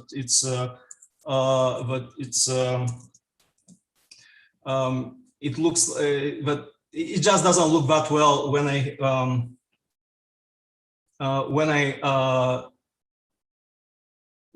doesn't look that magnified, you know, in my presentation mode. So anyway, here is just to convince you that this is, you know, I'm connecting to Raku here. So much of the things I'm showing, they can be seen. This package, which I'm demonstrating here, which is lingua numeric word forms. It translates spoken word forms of numbers into actual numbers, right? So this here, it's as I said, this package actually demonstrates quite a lot of the things I want to do, especially this part here of being multi-language. I'm actually translating forms from different languages into numbers, and so going back to this slide, you can see, for example, here I generated some numbers in Bulgarian and Japanese using Mathematica functions, and I took these word forms here. I gave them to this Raku evaluator. Now here is the process. This process here, the Raku process, this is the one which is running in the background, and this is the socket I have closed with that process with 0MQ, right? So if I go back to this part here, this is what is happening, right? And right now, in this when I close that socket or whatever, right? I'm running 0MQ there. It's if I want to show you how exactly actually a fairly concise program, which all right, something is not. I'm getting some messages here, but my it's unstable. My connection is unstable. Let me show you what I was saying, what I was threatening to show, but how Raku is being utilized for this. It's this kind of short program. You can see I'm using this 0MQ, whatever, and I'm having this kind of listening part, right? And after I get some message through the 0MQ pipeline, I evaluate it with this with the package, this text code processing, right? This code chunk evaluate, and then I return the result.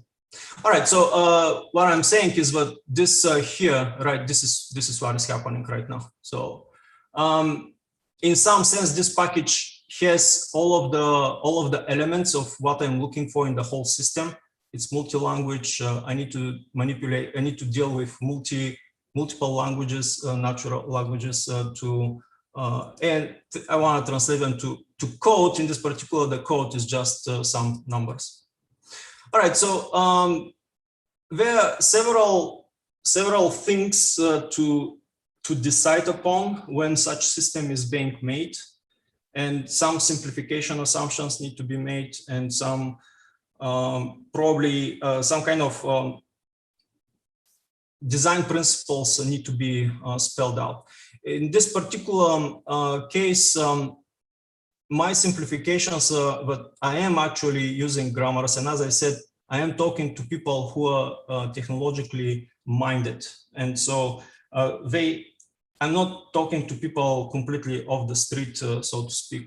And the other is that the grammars I have in mind, and I'm going to switch to this demo panel here, and I need to refresh it because this is running on the Shiny apps, right? So in this particular case, what is happening? Shiny apps connects to DigitalOcean and serves this code. So anyway, if I show you the examples here, some of this first of all, I assume that people know what we're talking about. Second, I do assume that the grammars are given in this kind of form, and more or less that's adhered to. I mean, I would allow people to say misspell stuff, right? So if I do that, I can still produce some code, and so here in the errors, this might tell me, look, I mean, you're misspelling a statement or whatever. But in general, I do expect, this is the system is for people who know what more or less what they're doing, or have very technologically minded. I'm using the so-called pipelines or monadic pipelines. This is a very important part of the whole thing, in a sense, using monadic pipelines to specify computations. It is something that I see to be easily translatable to natural languages and vice versa. Because of this, the whole system is kind of relying on this, but this is also a Unix principle.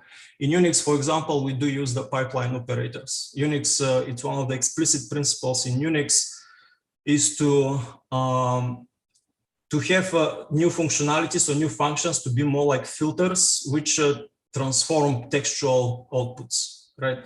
And so this is something, as I said, this is something that I'm using a lot, and I'm trying to leverage as much as possible. I'm going to give a demonstration about this. The complete feature set. Well, it's not complete here, but it does show some of the structure of these packages. There are packages which are shared. They're shared roles, shared utilities. I am writing big part of these grammars I wrote there in English. I am working right now on translating them to Bulgarian. Most of this data science workflows or data science computations, most of them, they belong to some combination of three or four type of workflows. And so I have spelled out here, I have missed one because I haven't done good efforts on it. It's classification. So I would claim that, say, 70 or 80% of all data science and machine learning workflows would include the data wrangling, regression, recommendations, related semantic analysis, and classification, which, as I say, is missing here. But you can see I'm targeting different programming languages and different packages in those programming languages. All right, so this system has three types of packages. There's a core computational workflows, like, say, related semantic analysis and or like classification or recommendations or data wrangling. I do have packages for name entity recognition and metadata recognition. I'm going to show what it is. Well, actually, I can show it right now. So here I'm going to show the so-called geographics package, right? So you can see here I have a package which just recognizes geographic locations and names and related adjectives or whatever it is, And so that recognition, I also put it through some grammar rules, right? So I can actually I can specify presumably large number of entities here through my resources files or whatever, and then use them, use this type of package to do name entity recognition while I'm parsing, some grammar commands and so forth. So I would say there's another part here which I missed. These are the utilities packages, like say which are more central, like say this number recognition, spoken word forms number recognition package is on the utilities side. So, and all the packages which or functions which recognize misspellings. All right, so this here shows, I'm not sure how informative this is, but this kind of shows how this, the packages I have developed so far in this system, how they depend on each other.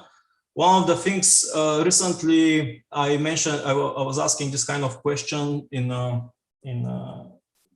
Stack Overflow, how I can find all classes which are in some namespace or some package. It's related to that. I want to, instead of this, when I hover over these packages, I wanted to not just say show you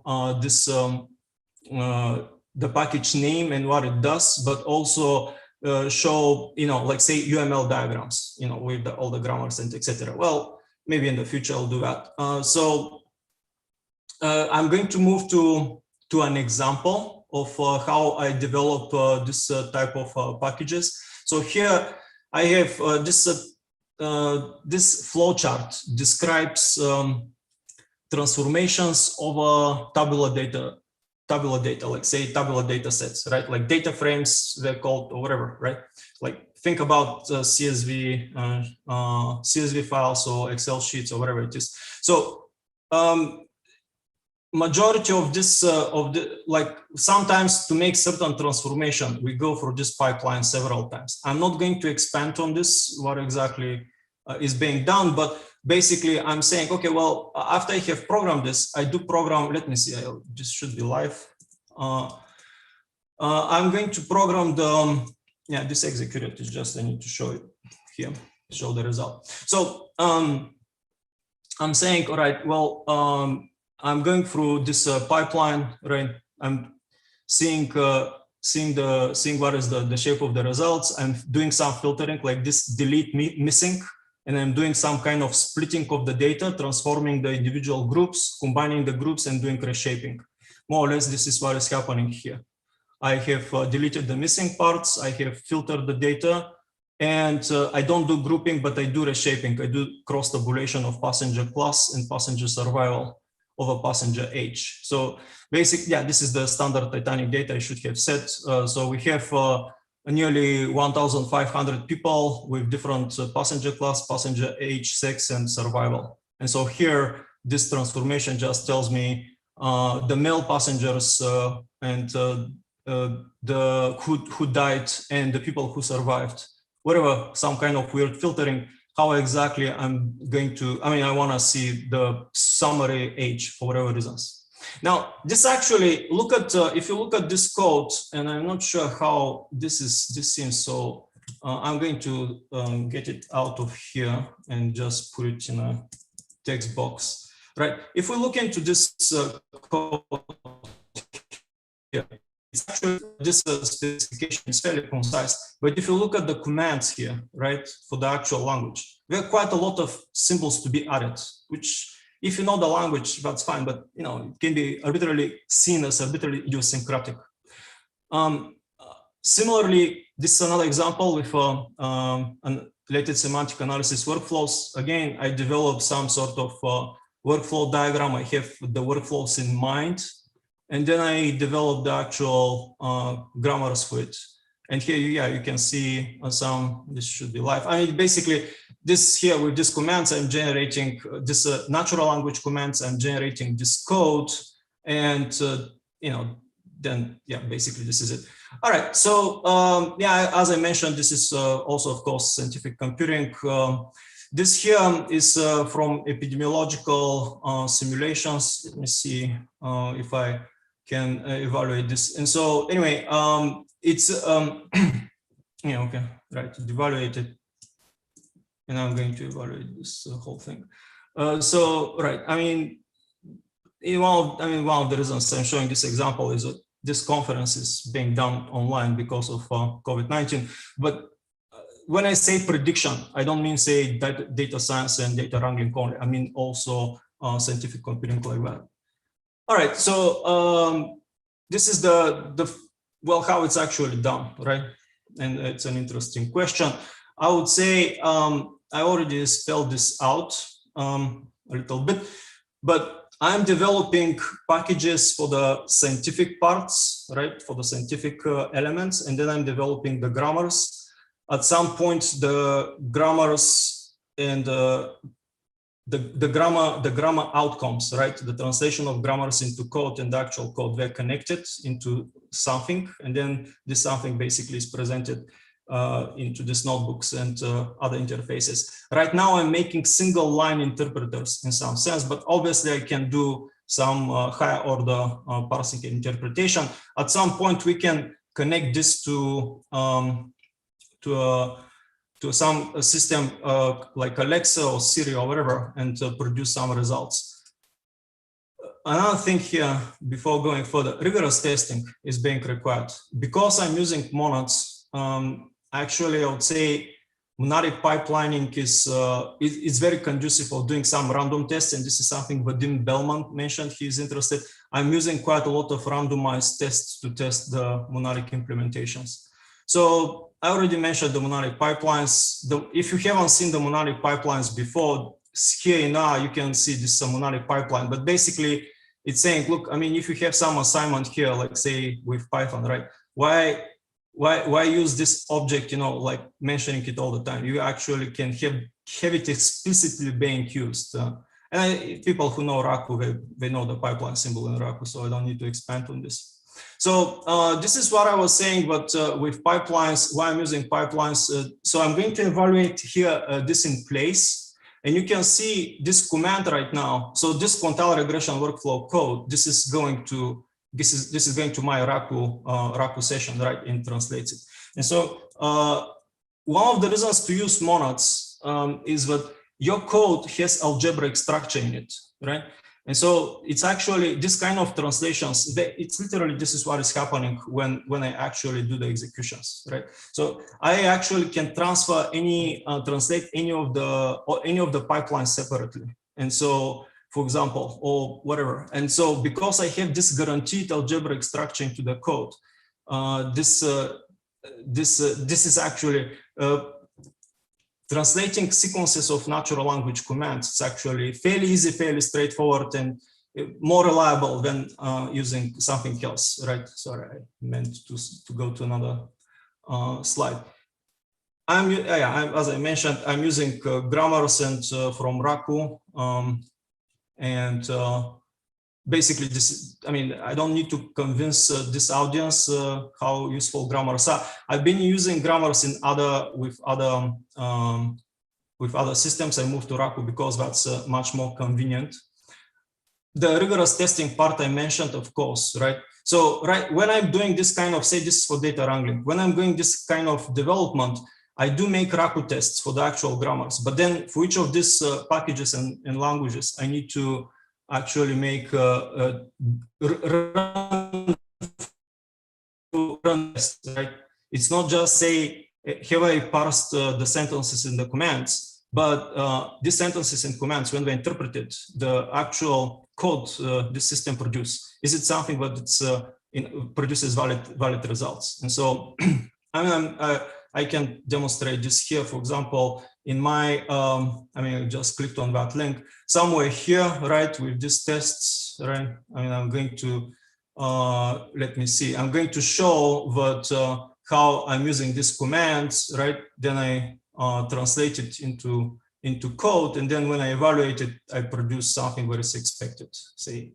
So I have lots of, I need to do this kind of tests quite a lot. So the server solution, I already demonstrated that. It's pretty straightforward. As I said, I can use it inside here, right? And ultimately, this is what is happening. I get some kind of commands, this translated into some URL, and then it's being invoked. I'm not doing this in this notebook, as I mentioned. I'm connecting to Raku directly. Yes, I connected this to different notebooks. That's entirely possible. What I was showing you here, it's here with this example is the Shiny app part. So I mentioned this, that concise commands can produce lots of code. Very often people tell me, okay, well, my approach doesn't, it's more complicated than that, then your workflow is fine. But you can still use this system to produce probably 60 or 70% of your code. So I am using a fairly minimalistic approach. To some extent, that's why I'm using Raku and grammars, right? and yeah, using pipelines, but more about philosophy, right? In some sense, big part of this system is adhering to this 17 Unix rules, which was spelled out by Eric Raymond in his book, The Art of Unix Programming. And so, like, for example, yeah, writing small programs, writing transparent programs, and so forth. You know, like, I'm not, when I say transparent programs, my programs, the programs I generated transparent, but the actual generation, not that transparent. That's why it's marked as no. Are they robust programs? Well, I do try to make them robust for sure, right? In there, some principles like say, don't make the data complicated, not the program. This can be, I mean, I can do some hand waving and tell you I'm adhering to this, but maybe I don't. So, you know, it's like, but most of the other principles I would claim I follow them fairly closely. Here, this, why not use GPT and BERT and etc. Well, actually, I prepared some example. Let me see, should be able to invoke it here. And so, yeah, like, let me see. Yeah, well, I'm not going to venture much in this, but all right. Yes, it's an important thing to know what is the alternative and how we behave with the alternatives. And you can see here, I'm going to show you this uses some neural networks and extract some parameters, right? And in these parameters, it basically, it got this result, but it's pure, it's stochastic, right? It's extracted the parameters. I'm going to do something else though. I'm going to say 12 values and I'm going to period, right? Now, although this is extracting, you know, things in some way, I mean, you can actually, it just doesn't, you know, this, for whatever reasons, the column name generator don't work, right? And so there's some other, you know, stuff like that. And you know, when you use this kind of systems, it's a question. You need to, it's a heuristic, and at what point you actually start massaging the results and trying to produce something better. And then if you start doing this kind of massaging and transformations of the stochastic results, are your processing going to be valid for the next versions of those systems? That's not a given. And so since we're going out of time, I'm going to speed up my presentation. I am not completely against the stochastic methods. I think they need to be combined. This is the Terminator's analogy. So right now I'm doing the hard skeleton thing by Schwarzenegger. There's the liquid metal, which is the perspective, which is the stochastic one. And of course we can combine the two, like the Terminatrix by Tristana Loken.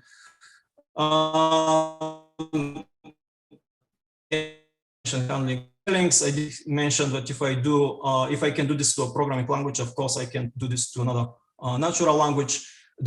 I did mention that I would like random sentences to be handled. I actually use randomly generating sentences here in order to, I use grammars. You can see here in some of my my code here. It does actually use, I can, if I put, for example, something like say, related semantic analysis grammar, this is going to produce, say, a few hundred random sentences. Actually, yeah, if I have random sentence generation, I can do quite a lot of other things, right? And so, yeah, faster regex matching, then quite a lot of things are going to be faster. All right, so I would like, as a conclusion, I would like to mention that, yeah, I do see some of this being used definitely as web services and as a learning tool. I do want to make this type of conversational agents and working on basically on this too. I'm working right now. Actually on this free, I'm not working on the crew scheduling. And I am writing a book called Raku for Prediction, in which many of these topics are going to be spelled out. Sorry, we're out of time, but I can take a question or two.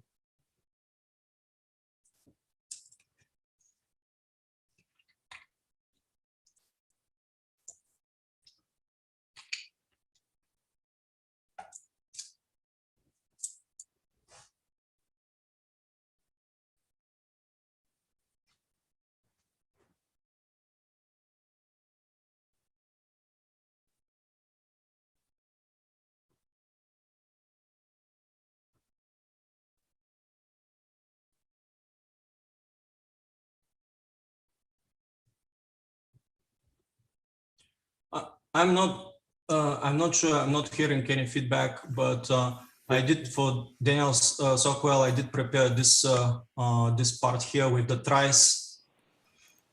How I'm using tries to generate grammars, and this is another thing from Unix. We actually, one of the principles, we try to generate write code that generates code. So similarly here, I've been using say tries to generate Raku grammars.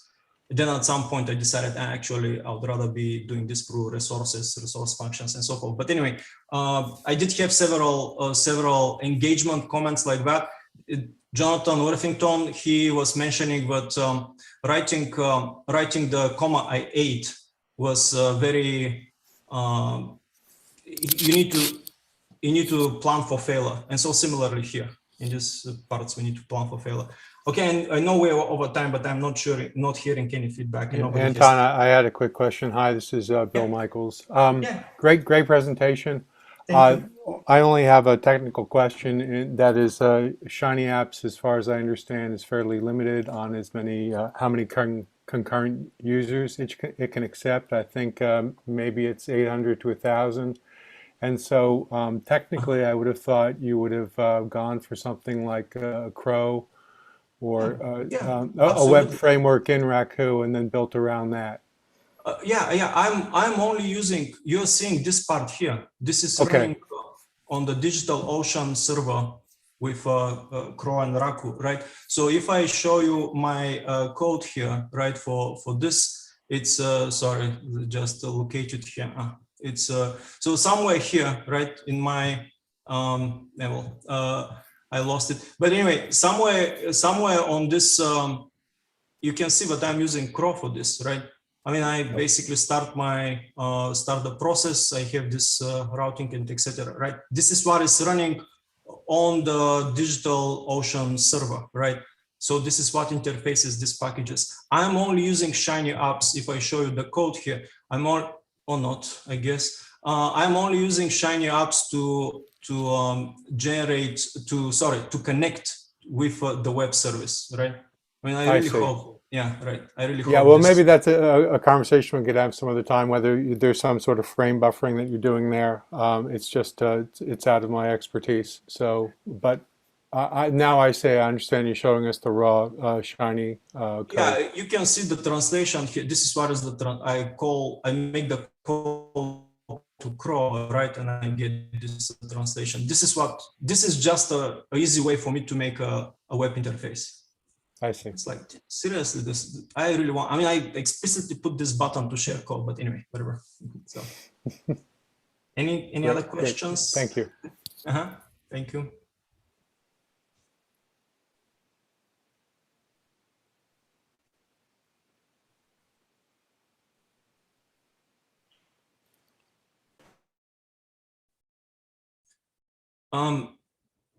Somebody mentions more detailed example. Fine, maybe I can do that. I want Greek protein and fat lunch. So I'm going to evaluate this. So this generates some code, right? And then this code was executed, and you can see this recommender here. Most of this, say, Greek cuisine and fat, right? And also protein and whatnot. So, I mean, it's more or less going through, it does know a certain utilization history of meals and user inventories and so forth, right? So I'm using a meals recommender in order to make this, to generate the code, and then I execute it. There's some, I mean, you can see, for example, here, like say there's some introspection modules, right? Which I need to remove this user because it's empty. But yeah, I mean, I can see, I do have some other commands which can facilitate all this kind of full-blown food preparation agent. All right, I think we're really out of time, and as I said, nobody is stopping me. I feel guilty continuing presenting what is happening.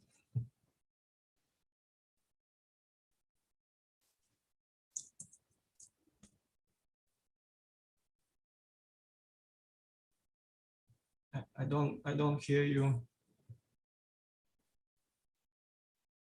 Andrew, I don't hear you. Should I stop sharing?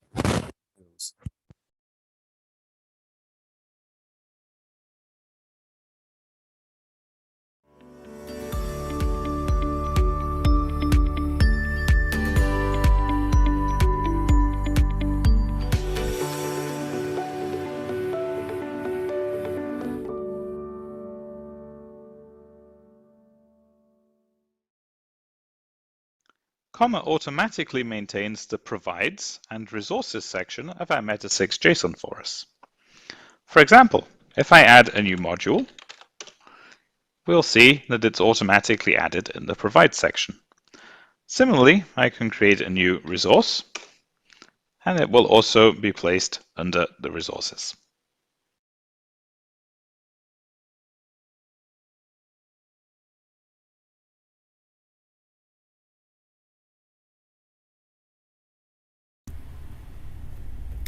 Hello, I'm JJ Merlo. I'm JJ at GitHub, JJ Merlo in other platforms like Twitter or Telegram. I'm going to talk about aspect-oriented programming in Raku, and sorry for not being physically or virtually there because I'm in holidays, so I might be there at the end of the talk to answer your questions. If not, if you have any questions or whatever, just send it to me via Twitter is probably the best way, or Telegram, or I mean, whichever way you find.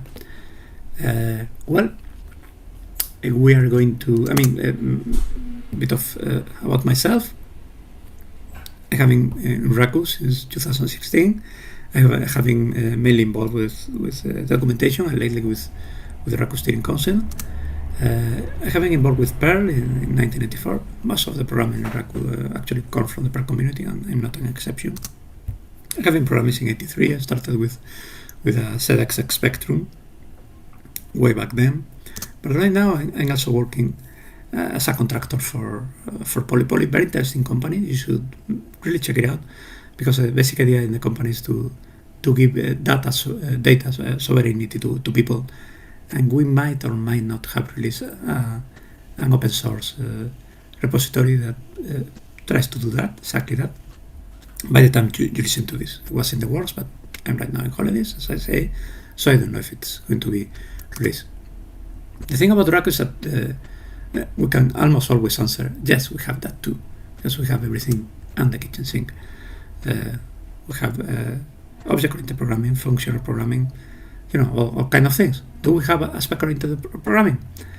Well, we might. This talk is going to talk about different mechanisms in Raku that will help you create maybe a more comprehensive aspect library. So TL, DR is yes-ish. Long answer is, well, kinda, right? But first, we need to answer what is aspect-oriented programming. The basic idea about aspect-oriented programming is a methodology to preserve single responsibility. Responsibility? Well, let's hope that's responsibility.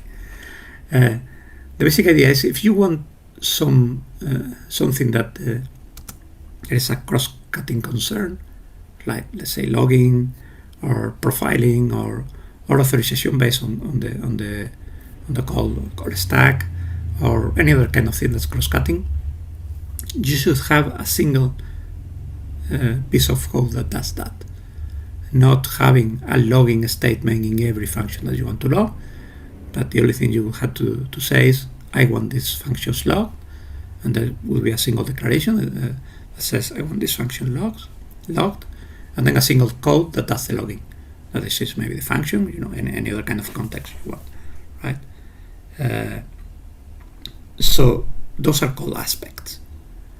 Basic idea is, if you think about it off the bat, you would say, no, we don't have that in Raku. Again, kind of. We have something that's similar. We have traits, but traits are not really invoked every time something is called. We have phasers. We're going to talk about that in this talk, right? Usually, when people talk about aspect-oriented programming, they talk about logging, right? Because you need to log all the time, and it's a very useful thing that you need to do with your code, with your application. But I'm going to talk about something as authorization, right? Basically, we're going to check if some invoker, somebody invoking some piece of code, is authorized to make that function call. So that if you find some non-authorized package or function or whatever in the call stack, you're going to say, no, you can't do this. It's going to raise an exception. That's what we are going to do. Traditional programming, what would you do? You have an authorization injection. So you have an argument in case of function, you have an attribute, an instance variable in case of an object that will say, okay, so let's check if this is authorized, and that authorization, I mean, that code will be declared in a single place, but then you will have to inject the code into every single object, and then of course into every method that would check that kind of thing. You would need to check to invoke that attribute to say if it's authorized or not. Aspect-oriented programming will be different. You will have an authorization aspect. So that aspect will say, I want all these functions to be checked for authorization, and then those functions will be checked for authorization with the code that you have defined in a single place. Let's see how we would do this. Of course, we need some kind of wrapping, right? Because at the end of the day, the low-level mechanism where you're going to do this kind of things, you have some functionality, you need to add a decorator that says, okay, so let's see what we are going to do with this. Let's see if we are going to run something before this, after this, whatever. So we do that using wrap. Wrap is a method of the callable class. I think it's for a kind of callable. So we define some code like doing good, for instance, and then we wrap it. And in that wrap, what we do is we create an object that's a backtrace that takes includes all the call stack. It's an array that has call frames, and those call frames contain information about the name of this routine. So, for instance, in this case, what we do is we look for the next interesting index. So that will be the next interesting function. That's not a hidden function. That's not a kind of thing. And then the name of the subroutine that does that. So we wrap the code of the original subroutine. So what we are going to have is the original subroutine is going to be called. In this case, it just returns good. And then it's going to have some information about who called it with the next iteration. So if we invoke it this way, so it's going to print something related to color. If we do it this other way, call it from some other outer function, then it's going to print some other thing, right? But we can work with the whole trace. So we are going to wrap, we are going to look at the trace, and then we are going to check every subname of the in the call stack, as long as it's not unit, because we are not interested in unit. Unit surrounded with these angle brackets, and then we are going to print all this kind of thing, right? So we are going to in the previous case, we are going to have. The thing behind the arrow is what we are going to print in the end, but the rest is invoke with new, then enter with ours, then enter, then call me, then caller, then outer. It's that's all the things that are invoked from that. No?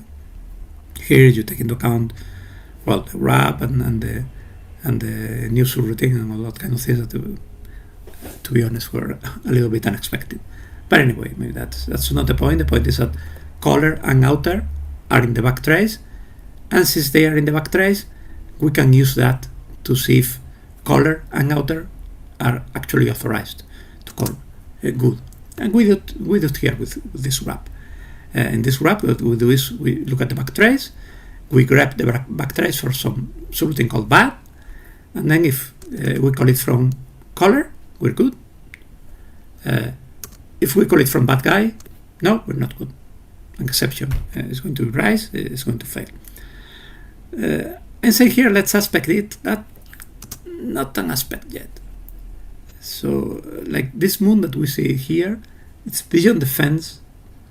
It seems a bit closer. It's not there yet. So we are going to kind of get closer, but this is certainly a mechanism that we can use to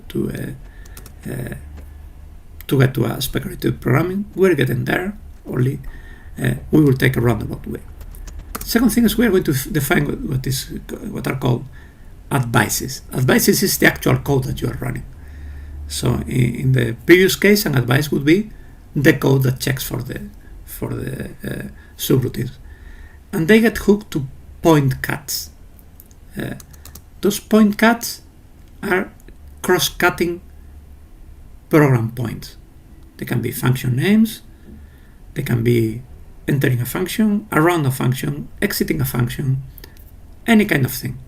So it's related either to the type of code, or to the name of the code, or to some point in the life cycle of a block of code, entering, exiting, whatever.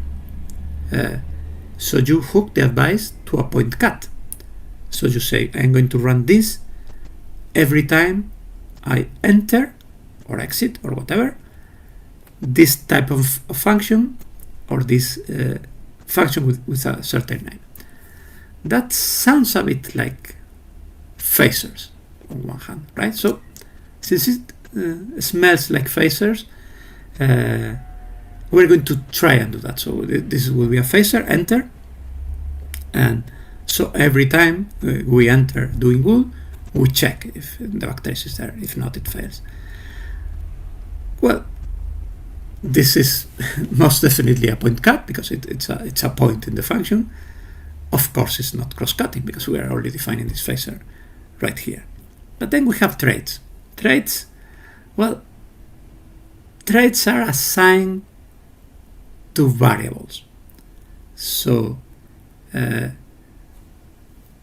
here what we are going to do is use what are called the will traits, right? So a will trait is something that's attached to a variable.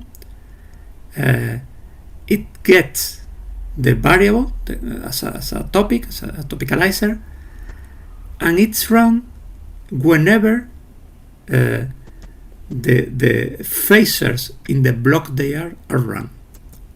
It's kind of complicated. I needed a few questions in Stack Overflow. Thank you very much, Liz and Rai, for the answers, because it was totally unclear to me. But check this out. So we are going to define an advice. This advice is going to call show value, right?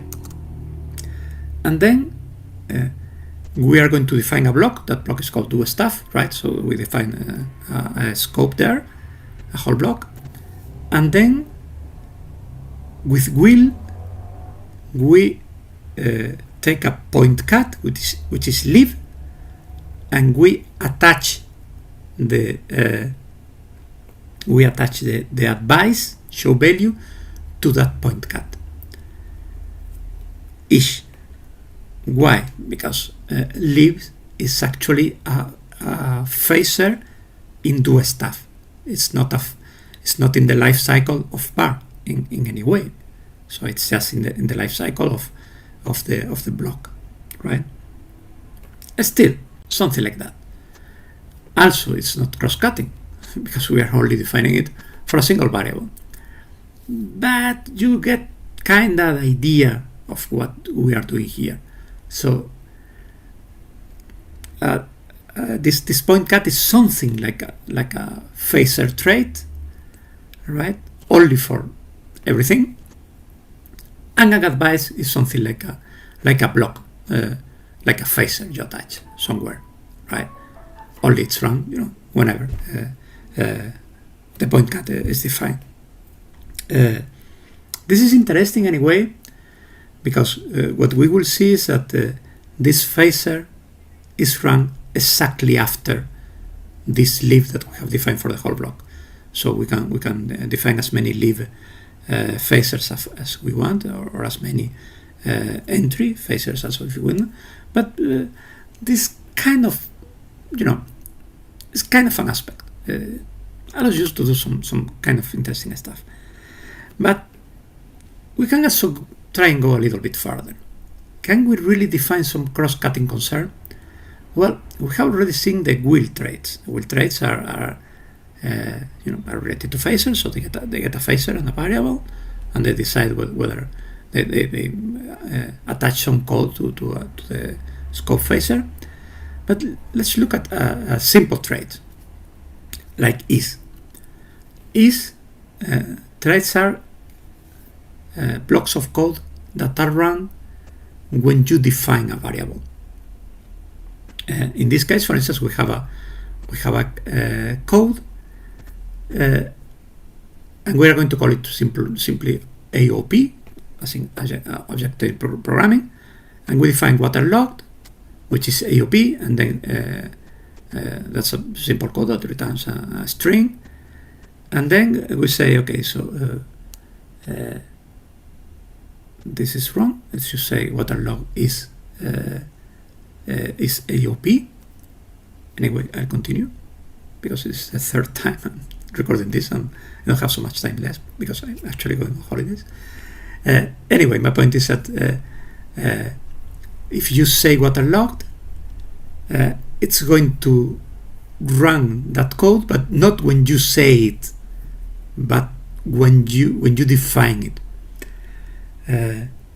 It's not good, but the good thing about this is that we actually have a point cut here. This waterlogged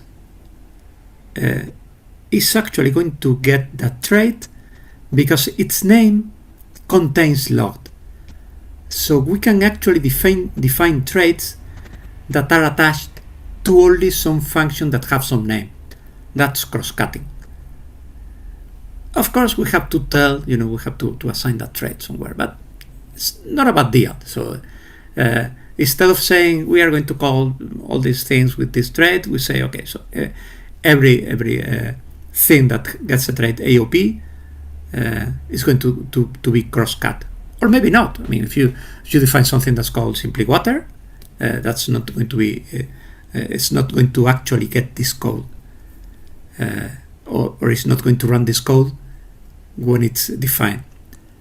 Still, you will need to define it in such a way that when you define that thing, the trait adds some functionality. Of course, we are going to use wrap. We are going to use those decorators.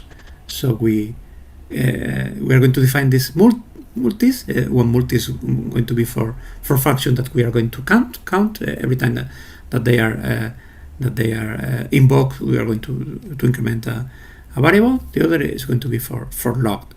So you just say AOP, and then if it includes the word dash counted in its name, it's going to be counted. If it includes the word dash logged in its name, it's going to be logged. What happens if we include both? Well, it breaks. Why? Well, because of the way the multis are defined and so on and so forth. Could maybe be solved, but it would need some kind of magic. So for the time being, let's just be happy with some functions that are define this point cut. So the point cut consists in two statements. One of them is this advice, which counts. This other advice is going to be defined for everyone that includes a word. And this is good. So we wrap it. We of course invoke the original code using call same, and in this case we do exactly the same. Let's put it to use. We define waterlogged, we define outlog. Those are we need to attach the trait so that they actually get attached that advise when they are defined. And then we have another function that's we're counted, right? So in the first two cases, what we're going to see is where they are logged, and it's going to say, we are logging it. And then in the last case, we will see that if we call these two functions, we're also counted, and we're counted for several times. It's going to count, and it's going to create a hash with that. That's a bit closer to what we have, still not there. We are going to need something better. We are going to need real magic. And it so happened that, of course, a person that's able to do magic is Jonathan Worthington. Jonathan Worthington published in the Perl Advent Calendar in 2011 a post that was about that. It was about aspect-oriented programming. Back then it was called Perl 6. And created an example that I essentially copy here, but for some small modifications. It's using the meta-object protocol. And it's using it in a very, very interesting and very, I would say, brilliant way. So the first thing we're going to do is we're going to define the advice, right? So we are going to define some logging aspect, and that logging aspect defines the code that's going to be run. So we're going to have two methods, entry and exit. Those are going to be class methods, not object methods. So this logging aspect is going to contain the code that we're going to log. But you see that also that we have a trait mode up there. The trait mode is also good kind of magic, because it's going to define a trait that's going to behave as a simple is, so as in saying this is a subclass of that other thing.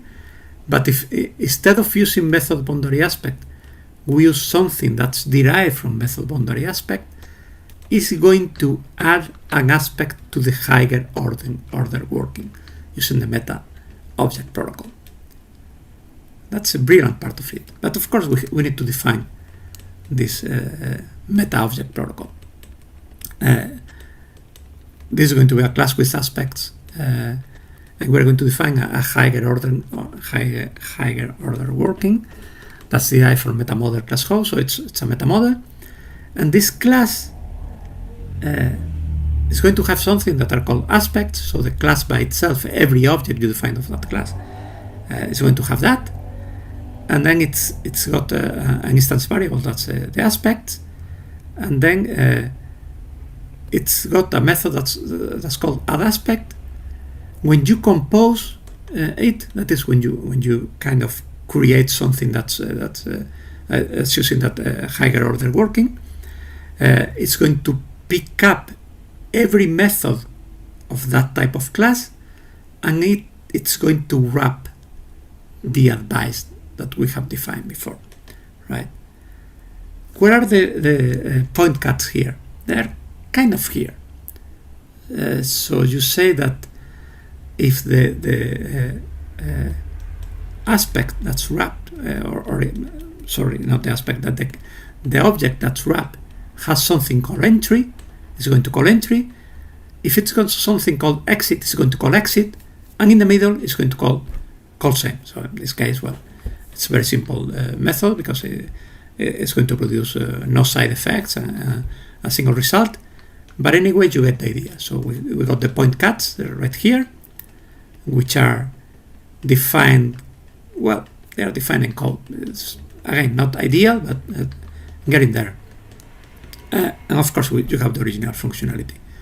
So this is a meta model. So since it's a meta model, we can actually create objects of that class. And we are doing it right here. We call it aspected, right? So we say expected example is logging aspect. This is a trait. It's going to call the previous trait mode is there. Since logging aspect is a method boundary aspect, the second result of the ternary operator is going to kick in. So it's going to add an aspect, not subclass the thing, right? So this is absolutely brilliant. And it's absolutely brilliant in the sense that you have put quite a big amount of functionality into a couple of things. Is and the name of a class. If the class logging aspect descends from the or subclasses, the class that you use for the advices, then everything is going to work. Of course, you have to call it aspected because I mean the way I call it is defined anywhere else. You can check out the code in the repository for this talk, and then everything works. You call example double, and that's going to call entry. That's going to call exit. It's going to show how it was invoked.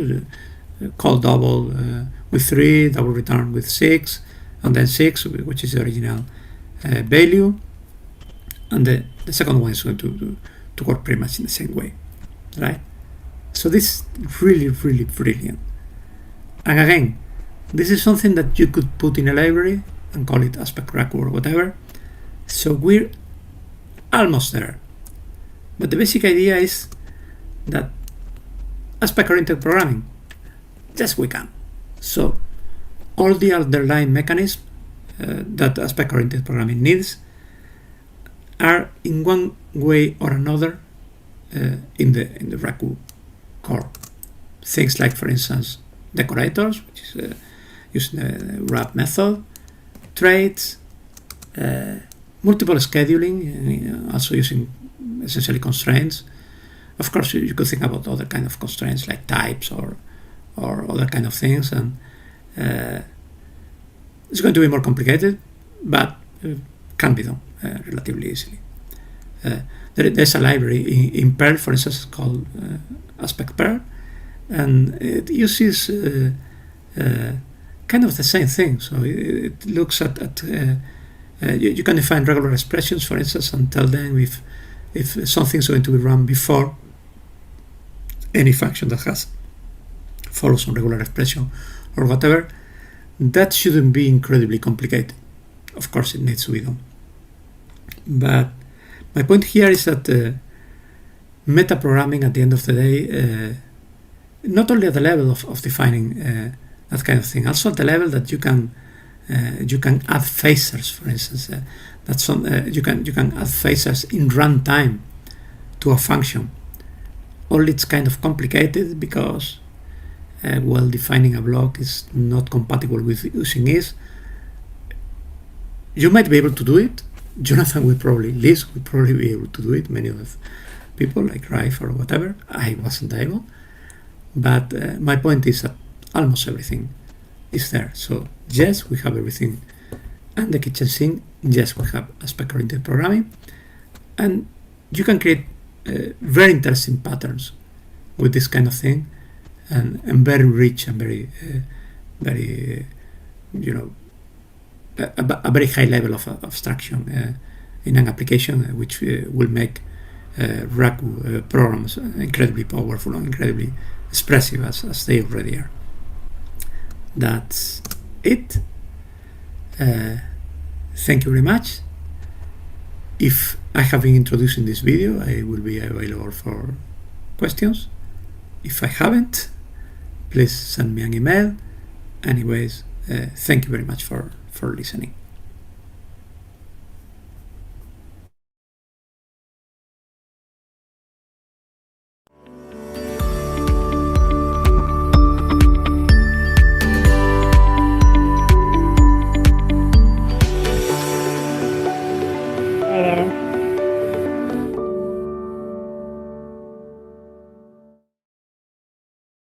I'm here for questions, just in case you want to make. So thank you very much for Andrew for allowing me to put this video, and anything you have to ask, yes.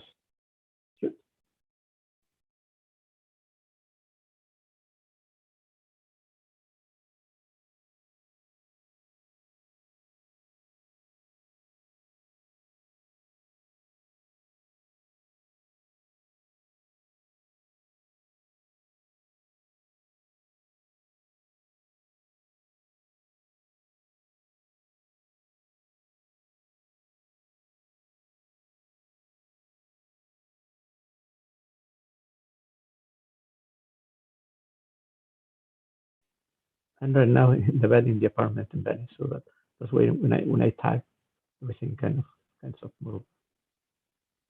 Anyway.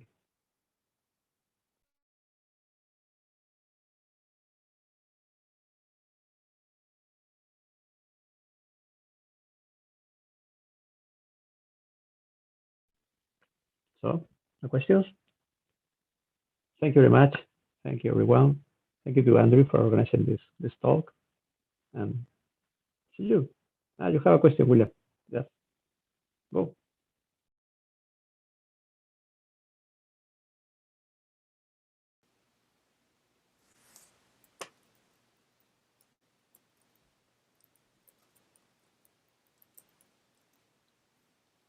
Oh, hi, JJ. Yeah, I'm unmuted now.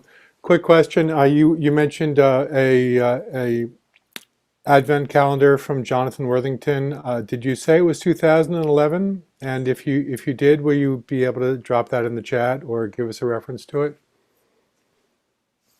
I might not, because I'm using an iPad. But if you look for aspect-oriented programming per 6 2011, I think it was something like the 22nd or something like that. Okay.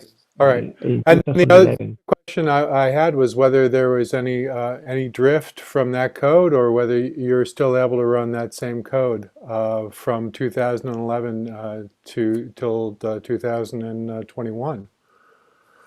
Surprisingly, it works perfectly well. There we go. Fantastic. Yeah. I think people would be It's very amazing. excited to hear that, because that reflects the stability of the language. I think that's really exciting for a lot of people. Right. Yeah. Wonderful. Thank you. Thank you. And Thank thanks you. to Jonathan. Yep. So I think Daniel has a question too. Yes. So JJ, this looked really cool and was a great presentation. I understood you as saying that you were sort of doing this as an experiment to see whether Raku could do it.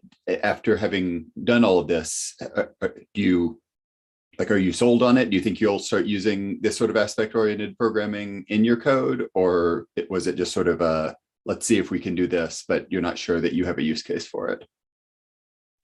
Yeah, I'm definitely doing that.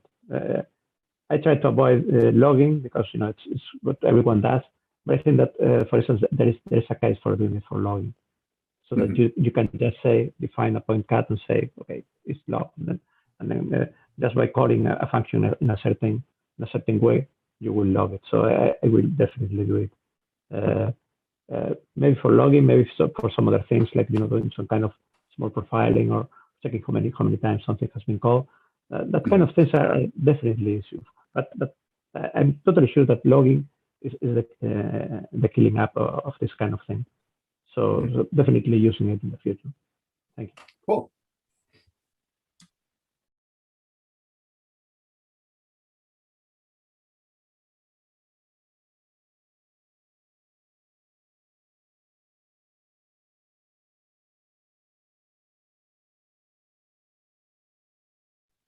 Okay, so I think that's basically it. My family is walking around in Venice waiting for me, so I will do exactly the same. Thank you very much again for being around. Thank you very much, Andrew, for organizing this kind of thing, and see you soon. Yeah, thank you very much for the talk. And yeah, so we are running just 10 minutes ahead of schedule, but I don't think that we have to wait. We can just continue. So the next talk will be the talk by Konstantin, and after that, there's my turn, and after that, there's Vadim Belman, and that's it for today. So yeah.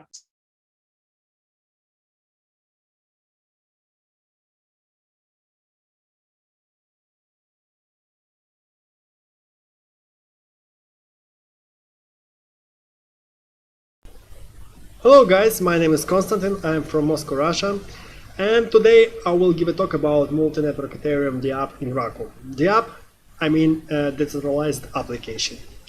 First of all, I would like to thank all organizers, speakers and attendees. You are all great, and I'm really happy to be the part of the first Raku conference, and it's absolutely fantastic to be on one stage with you all guys. Okay, let's start with my talk. In the beginning, I would like to speak a little about Ethereum ecosystem, and I will start with Ethereum networks. As you see on the slide, we have 5 generic networks. The most important one is the main network. It's the lead newsmaker from Ethereum. If you read news about Ethereum currency rates, fund transfers, or unauthorized withdrawals for $100 or $1,000, be sure that's news from the main network. Ropsten is just a mirror for main network for test purposes. This testnet uses proof of work algorithms. Ether costs nothing there, so it's used just for developers and testers. Maybe you heard something about hard forks or related things. Before deployed to main network, all updates, I mean hard forks, fixes, or whatever, are tested in Ropsten. Other networks, Coven, Rikibai, and Gurley, are proof of authority consensus algo driven. The basic difference is the clients that are supporting.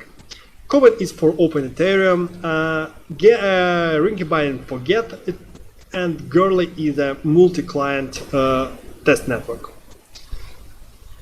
The heart of blockchain and Ethereum as well is decentralization. We can improve this decentralization on network level.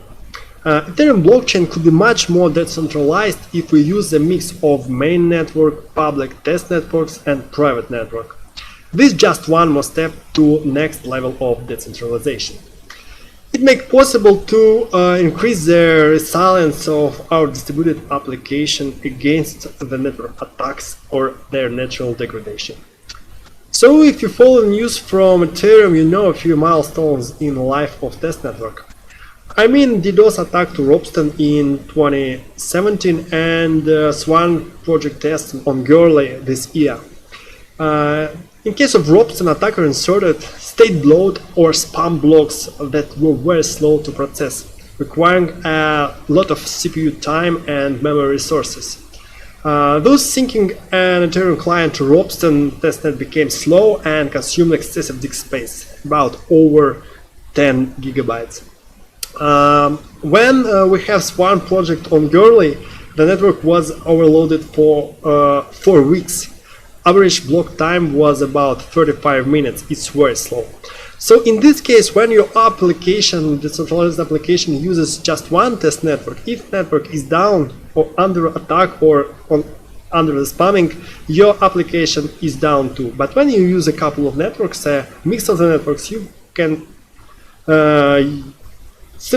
you can simply switch from one network to another, and there is no outages, there is no any issues. Your application is working as expected. Here is the just comparison slide with the infographics. As you see, in Rikibai test network we have average block time in 15 seconds, and in this time in Gurley we have a 6 minutes average block time. It's very slow. This screenshot was made yesterday. By the way, Gurley works fine now. The chart is shown average value for a few months, so due to the overload period in June, the final statistics looks poor. But actually in June this was true. Rikibai was very fast and Gurley was slow. And for now they are quite similar. Timings are close to each other. When we use mix of private and public networks, we also get additional data access level. For example, sensitive data is stored only on private blockchain, private network I mean, and other data, metadata or some indexes on public net. This approach is quite good for third-party audit tracing. Also, we can give a different access permissions with a couple of local networks. For example, some data we're storing on one network, one local network, other data we're storing on second network, and on public test networks we are storing indexes or mapping from one network to another. It's also a handy thing. To manage data in heterogeneous environment, we need to set up relays or gateways that provide transparent data flows from one network to another. Can we use Raku as a platform for such application? Of course, Raku is very friendly to Ethereum. When we install in Raku the Start bundle, we have everything we need to communicate with get client, with Ethereum client, I mean UTF-big numbers, JSON, and user agents out of the box. One dependency we have to add is another Ethereum module. It's Raku interface for Ethereum blockchain and its ecosystem via JSON RPC-IP. I am the maintainer of this module and it's under permanent development process, so you can track the updates where the links presented on this slide. What's about Fakes? The Fakes is the content management system. It's artistic 2.0 license completed, written in Raku, and has an important feature. It can store data on blockchain, on Ethereum blockchain, out of the box. It's also, this CMS is extremely lightweight, fast, and scalable. Modern Fakes is the CMS for Web 3.0 related projects. I mean, we have the next system basics, decentralized modules, security, and storing the content on different target storages like private to public networks, Ethereum networks, regular database, affiliate files, and whatever. Also, I would like to speak about Italia service. It's exactly the network relay service. Actually, this talk is about features and options of this service. The link on the slide is followed to the specification page, so you can go through and check it out. Okay, quick overview is done, and now we got the abstract multiple network relay gateway topic. But first of all, we should discuss some Ethereum related features and terms that I use in the talk below. Okay, Ethereum account is a central things in the communication of the user and blockchain. The account is an entity that can send transaction and has a balance. An account has an Ethereum address, like an inbox has an email address. So you can use this address to send funds to account or do withdrawals or whatever. The wallet is a product that lets you manage your Ethereum account.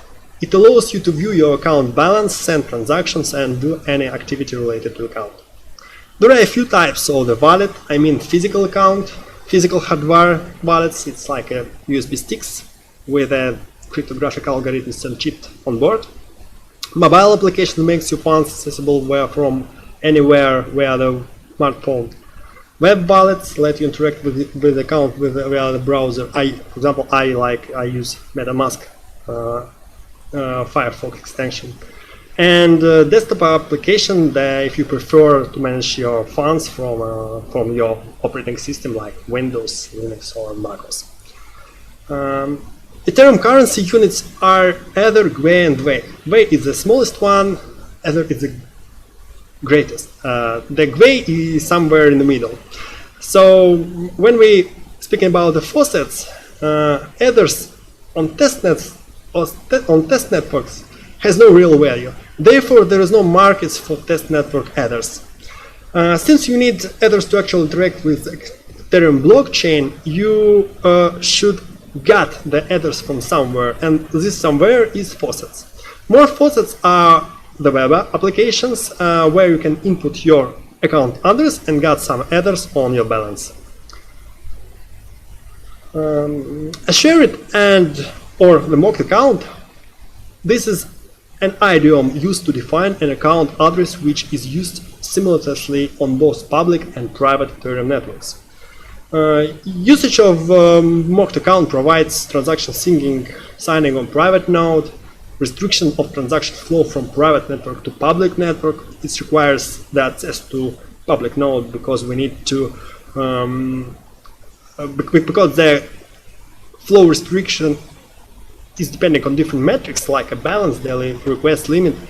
We should manage access to the node automatically or manually, no matter, to manage the transaction flow. So we need access to restrict the transaction flow. And the final thing is end-to-end transaction filtering. Exactly, we can search some transaction in public network and then mapping these search results to the private network without direct access to the public or private network. So it's very handy thing. So it's like a new search criteria by account address. Access to the public network could be granted by local node or cloud node. Okay, what mean local or private node? Is a node to access Ethereum public network from your own local network, local area network. And the cloud node or public node is a node to accessing Ethereum public network from remote service, or remote server, or remote cluster with a service. I mean cloud service. The cloud service are in full smoke, POC network or whatever. And of course, obvious disadvantage of the local node is a maintenance, setup, and configuration of data health monitoring. So if you have your own node, you should be an administrator, you should keep an eye on how it works and whatever. Also, there is an economic reason. Full node requires sufficient disk space. For example, full Gurley test network node consumes about 50 gigabytes of disk space, so you should use advanced VPS plan for this task, or use own server, but it will impose additional financial or organizational costs. Is it means that we should stay cloud? No, actually cloud nodes have also specific restrictions. For example, the cloud services limit the daily requests, make a limit for daily requests. They restrict access to the node logs. For example, you can get logs just for yesterday or for last week, but you can get logs for an exact period in past, or for a year, for last year or whatever, because the logs are not storing on server for a long time. Of course, the bad thing is authentication is disabled on cloud services due to security reasons. We have bandwidth and speeds issues, because on one day we have cloud service has a lot of requests, on the second day there are no any requests, so one day it works fine and one day it works very poor. And third-party dependency, it's also important things. For example, today you got a free plan and tomorrow you got an email, okay, no free plan available, please pay. So it's also a risk. Let's consider some problems of transaction syncing. We shall sign transaction with a sequential request. For example, if you have a local node available, you can request unlock account and send transaction to this node, and voila, transactions is on the network. If you have available local node without authentication, you can also do much more tricky thing. You can unlock account, sign transaction, and then send raw transaction to the node. While you're performing signed transaction, you can prepare the valid data to be signed. So it's also a tricky thing.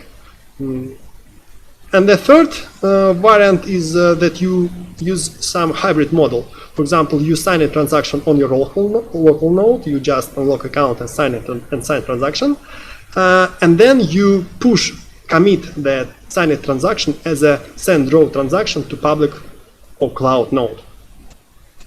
The fourth way is to do manual syncing. I mean, I consider the manual syncing as extended feature of NetEthereum module. Currently, OpenSSL module provides almost everything we need to implement this feature. One thing to be sorted out is RLP, and I think it's done at the ground as an additional Raku ecosystem module. What I mean, your application or your module should support all crypto algorithm using for transaction syncing, and you just call your local method or your local functions to gather signing data, and then you just finally request send raw transaction to the public node. Actually, manual transaction syncing is must-have feature, because if we are relying data from private network to public one, we should have live local power node. So syncing transactions where JSON RPC API is available out of the box. And you can ask me, why do we need manual syncing? Well, the main advantage of manual syncing is the speed and performance increasing.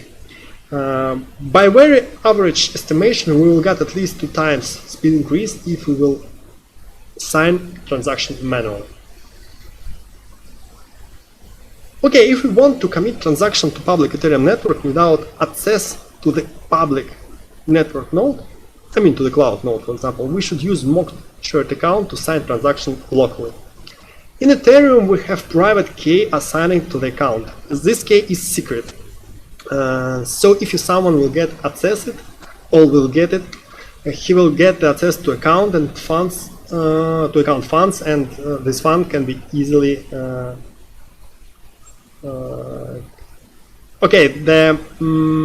someone can easily do withdrawal with your funds. So any activity around the private key has potential risk. Don't share the key or store the key on unsecure devices or services. You can lose all your funds, so keep in mind this warning. Actually, key file is an encrypted private key with some encryption details like initial vector or whatever. And what to use? Key file or key store file OPU private key to share to mocked account. Behind it's no matter. It's no matter what to use, because if you have key file, you can add new account on the fly. It's just a copying the key store file to the specific folder of your client. And if you have a private key, you can easily generate the key file. By the way, you can put a new password to the this key file. So this is the method where which provide the tools to update your password. And with simple Node.js script, it should be easily done. Look at my example. This code is quite simple. It's JavaScript, and we have file system and Ethereum wallet dependencies. Also, we define a new password. We got a buffer from the private key string.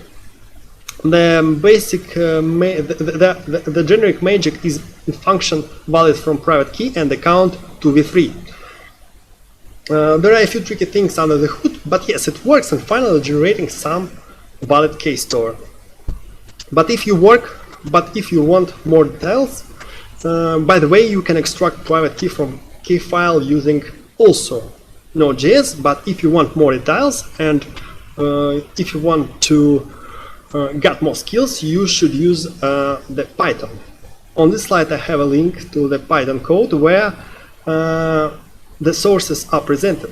There are a few interesting points. The tricky things are that are hidden with hidden things. The tricky things that are hidden with Node.js are visible in Python code.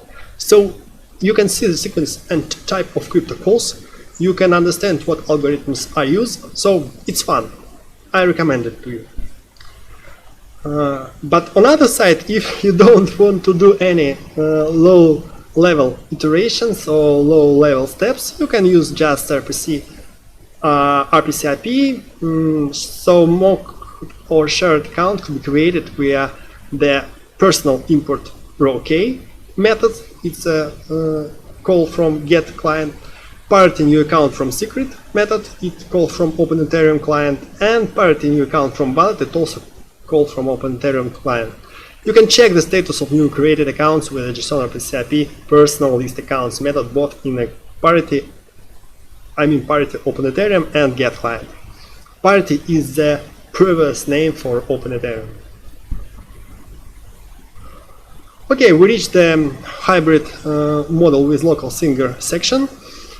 Previously, I have a few words, a few details about the hybrid model. The main things that the hybrid model uses signing on a local node and committing to the public node. So the restrictions for trivial transactions in a hybrid model with the singer, with local singer is, first of all, your decentralized application should use only public Ethereum network. I mean trivial restrictions. And also we should have live local Ethereum node that will be used for local singing. To make things easier, we can use public Docker container. I will show how it should be used for testing. And this container has all additional tools for quick start. By the way, there is a pre-deployed repository with local private proof of authority network with 2 nodes. Everything is configured. All you need is just run it.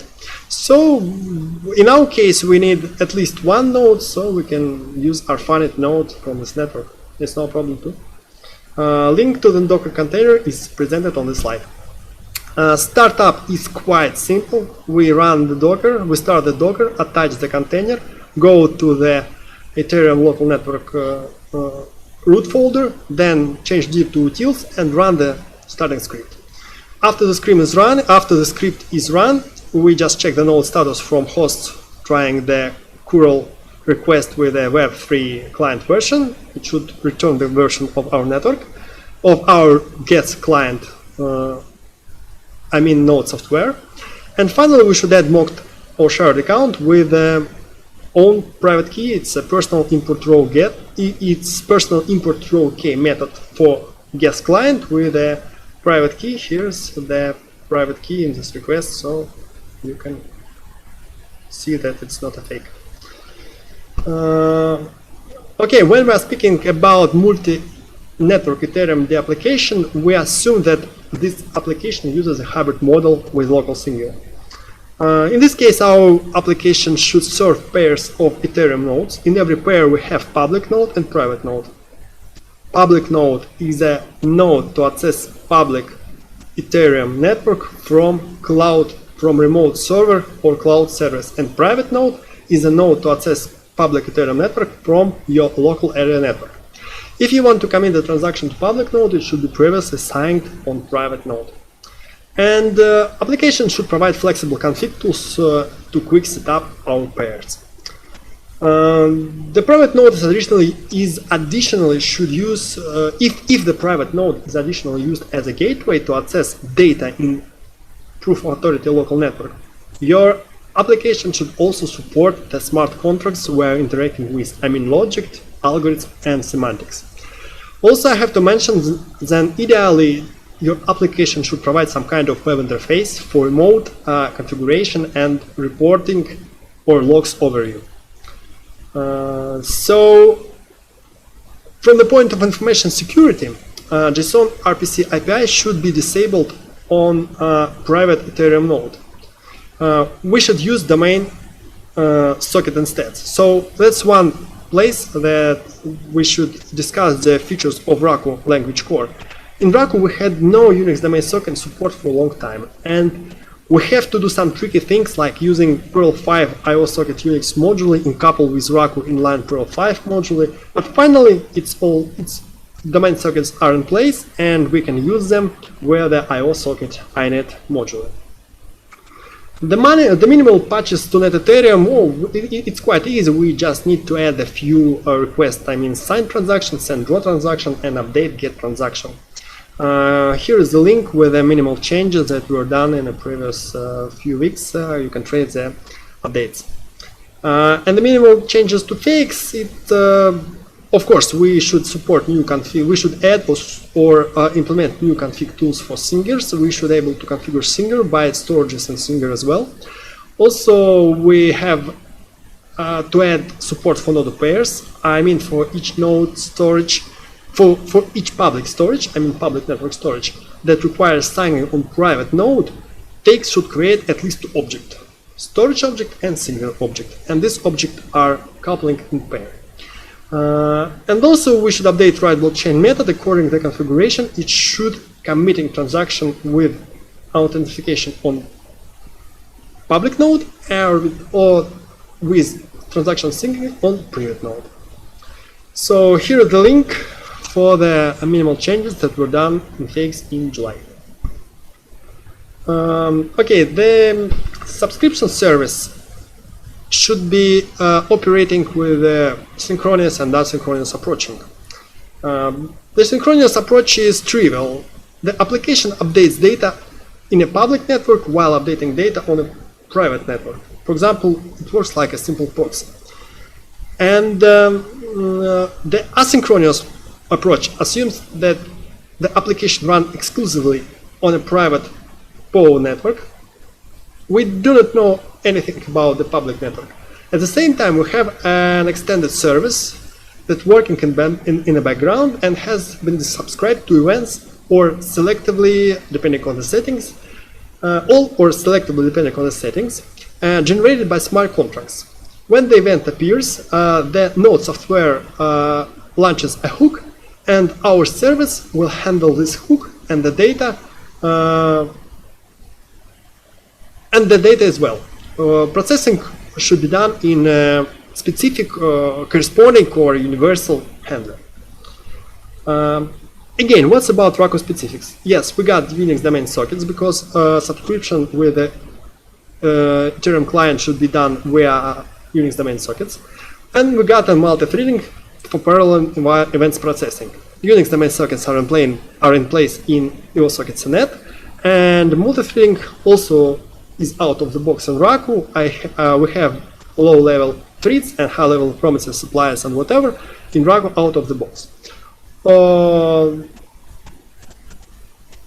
in Raku system we have a handy modular Unix daemonize, but actually this model not works for me on my day-to-day distro. I use Fedora. We have some problems with test, and also it reported issues. But this module is very handy.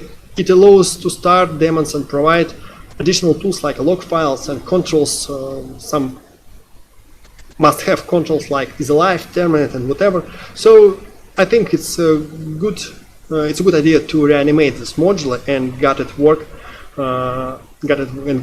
for now. Subscription prototype consists of a starter script and a couple of Raku's helper scripts. For example, one helper is used for private node requests, and the second helper is used for public node requests. The public request script uses some modules from fakes, so it could be said that this prototype also integrated with fakes. Starter bash scripts extremely simple logic. It works in infinity duty loop with a few stages: subscribe, filter, execute.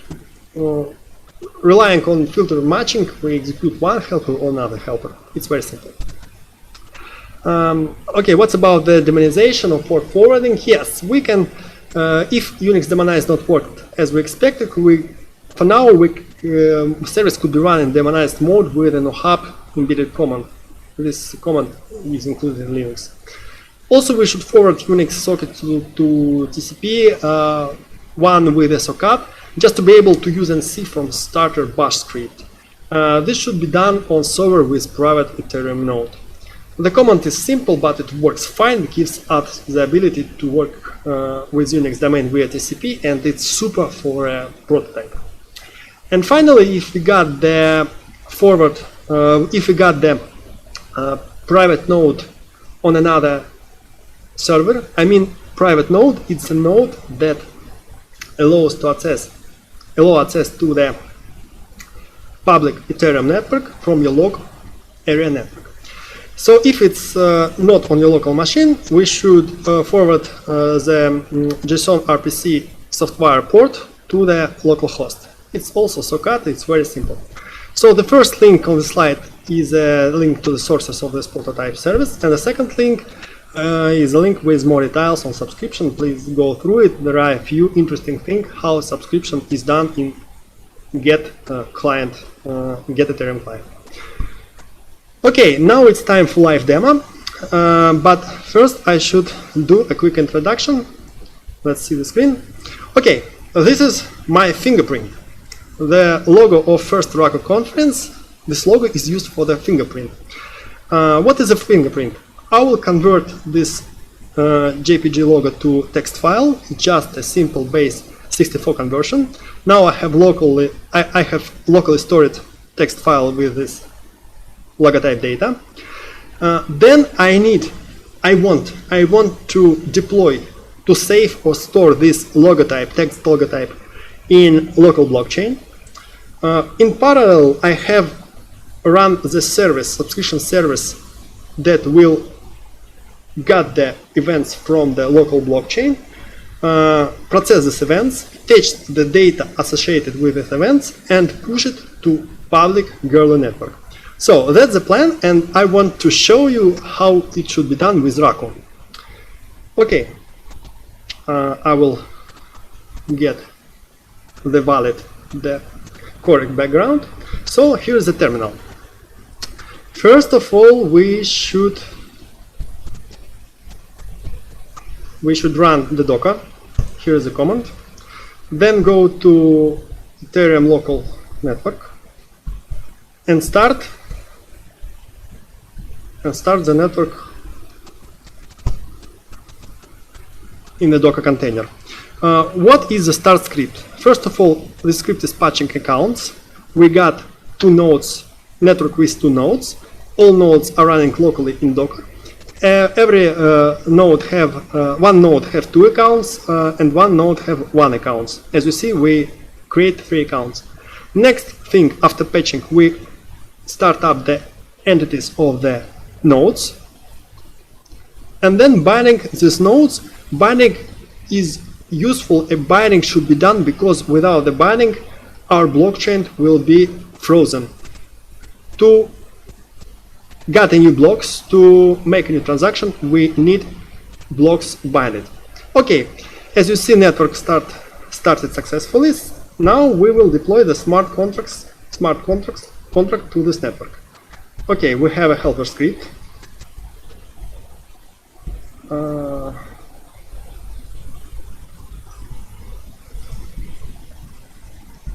Helper script run. First argument is a root directory of our private local network. Second argument is our smart contract root folder. And third argument is the script with the test statements. Okay, let's start. The good thing is that the script connected to our private network, so communication is done. Now the smart contract is deployed. In parallel, I will make config. I will update config, fix config. Okay, as you see, I have previously deployed the smart contract to the public Goerli network and got the transaction hash of the deployment. So we need to update our config.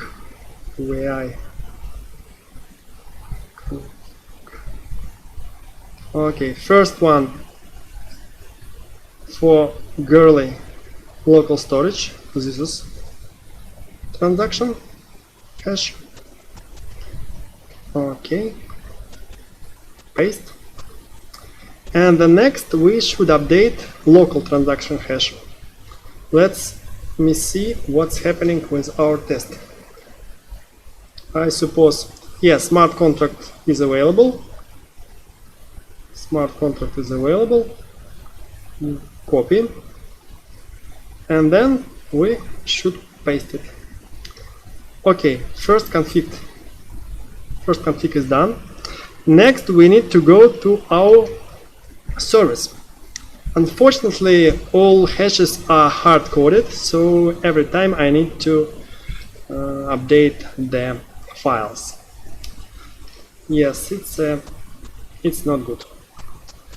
Okay, we got the transaction hash, and actually we should get the smart contract hash. Let's go back to our Docker. Go to private local network root folder and try to attach to the console of the first node. Okay, it's done. Let's import the storage object. Done. And let's see our contract address. Here's the address. Copy and paste it here. Okay, it's done. Next we need to run the next we need to forward the Unix domain socket to the TCP port. Yes, it's done. Good. Next we should run our service, subscription service. Yes, it's run. Next we should check if everything is also we have a forwarded port from the private node. It looks like everything is done, and now we should deploy the logotype to local blockchain. As you see, this logotype is stored in this file. Here is the base64 text file, and now we are trying to deploy it to local blockchain. Okay, let's see what's happening. We unlock the account. It means that the script is successfully connected to the node. Now we are deleting any data from our blockchain. Not blockchain at all, but the table where we store the logotype. As you remember, I ran the test while we are deploying the smart contract to blockchain, and the test is created one additional table. So as you see, it dropped on the second test. Okay, everything is deployed. We have a few transactions, and we have data on our local blockchain. Our logotype inside the local blockchain works good. So let's see what's with the subscription service. Yeah, we got the hook from the GET client, and now we are deploying the data, required data to Gurley network. So it will take a little, and while this deploy, I will try to complete my presentation. Okay, let's speak about the perspectives. I'm planning to publish fixed release candidate 1 at the beginning of October this year. The important fixed updates are related to subscription service and exactly what we are discussing in this talk. I'm planning to do pure Raku implementation of the service, support events handling in multi-threads. It should be asynchronous and unblocking. Optimize relay time. I suppose it's good if public blockchain will be approximately 2 times slower than a private blockchain. Also, I would like to add REST API for service monitoring. The basic metrics are processed requests, resources, usage, or uptime. And also, I should add extended logging and try to fix Unix daemonize to use it for handy service daemonization. On this link, you can trace the process and see what's done, what will be done, and what issues and what tickets are under construction, under work, where work is in progress. Okay, here's a little bit philosophic slide, but I have done a few presentations before, and the popular question from attendees and from listeners are, why do you do this? Why do you do this? I like just for fun answer, but today I would like to speak a little more on this. Because let's discuss the real case of decentralized application we have considered above.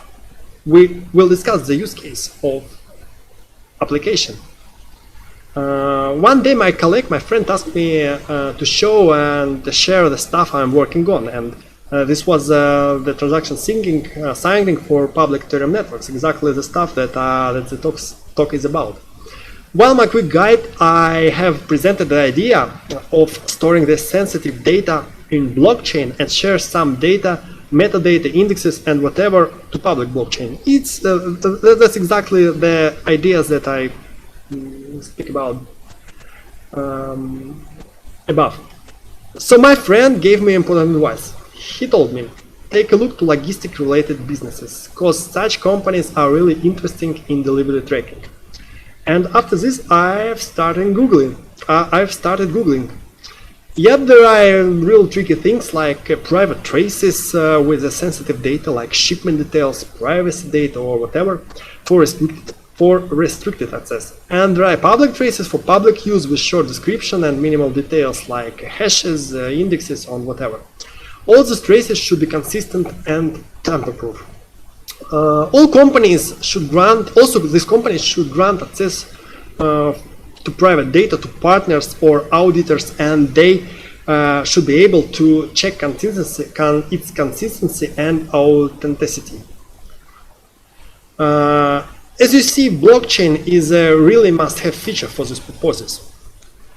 So once I had a prototype, I have done the prototype, I have Googled the list of top 10 logistic companies and sent them the white paper with the system details.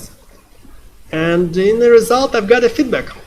Just I have to say I got a feedback. So I hope we will get Raku, Ethereum, and Fakes bundle somewhere in the enterprise productions in the nearest or not nearest future. Who knows?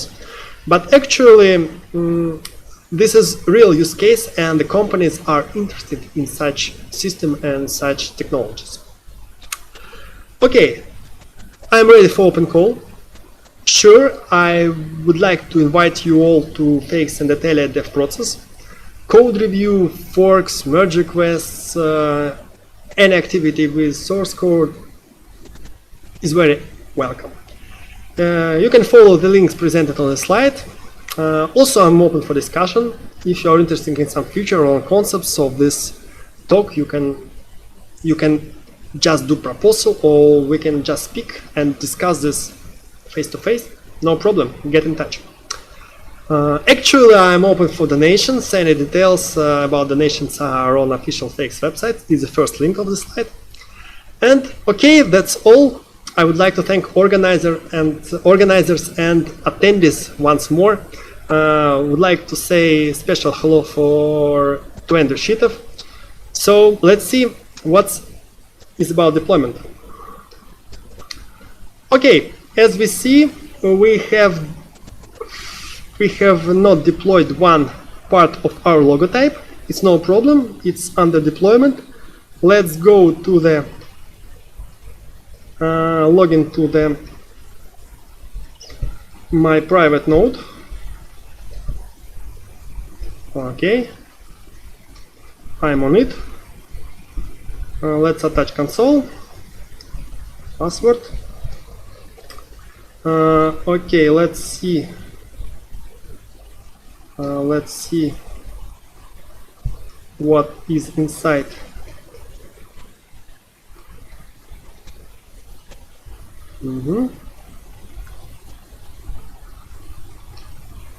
Let's see what is inside the storage object. Okay, let's import storage, check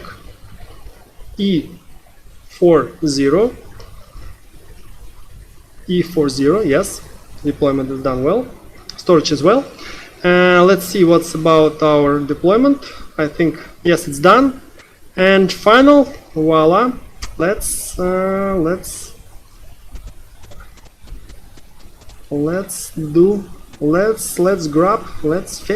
the logotype from the blockchain. Okay, here is the base 64 code. Okay, let's copy it.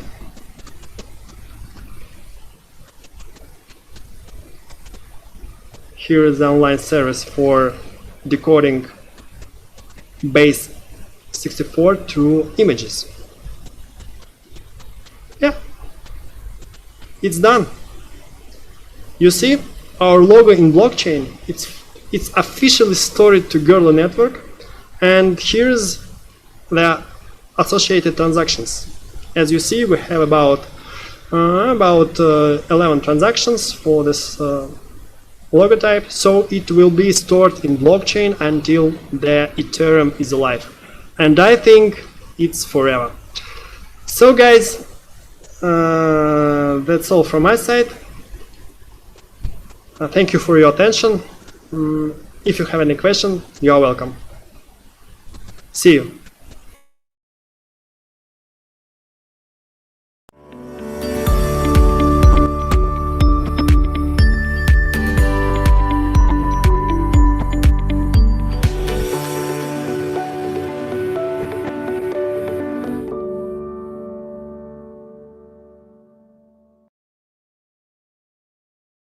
Comma includes an integrated REPL.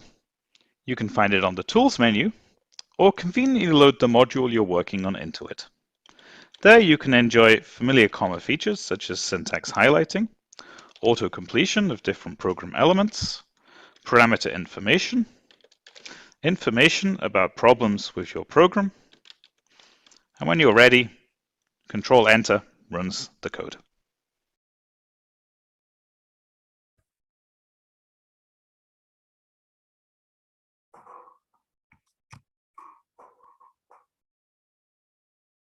Hello guys, do you hear me? I suppose my microphone is set up well. If you have any questions, welcome. I will try to answer all of them.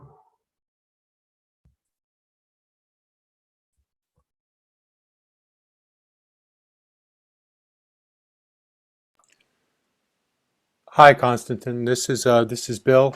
A quick question about the Net Ethereum module. Tony Odell spoke about how downloads from Zeph or possibly even Fez might be spoofable, and that anybody can upload to those networks. So I guess the question is, do you recommend people downloading your module from a particular site, or do you have some method in place to prevent people from spoofing your module? Oh, I have no any. So I think if anyone can upload it, it will be great. To be truly, I've planned to do by myself a few time ago, but actually when I wanted to do, to update to Zeph, and it's already uploaded to P6C ecosystem. Zeph ecosystem that I plan to upload it to Fez. I read something about this, and I hope to do it in the past, but actually have no time. But no problems. If someone can do it for me, it will be great. All is supposed to be done is just to track the updates, because Net Ethereum module is under permanent updates. I done a little fixes from I suppose every week, so I think it should be syncing with the uploads to the Fez ecosystem. Well, I've downloaded your Net Ethereum module. It's version 0.0128 from Zeph. Yeah. But I guess the question, I'm afraid, I'm not sure if Tony is on today's call, but I guess there was some question yesterday about the security implications of somebody possibly uploading malicious code and being an imposter to your actual authentic module. And maybe this is something that is just a paranoia, striking fear. But if somebody wanted to use that to open wallets, I'm not really sure, but it's something that I think people would want to be sure that there's end-to-end control over the system that you're implementing.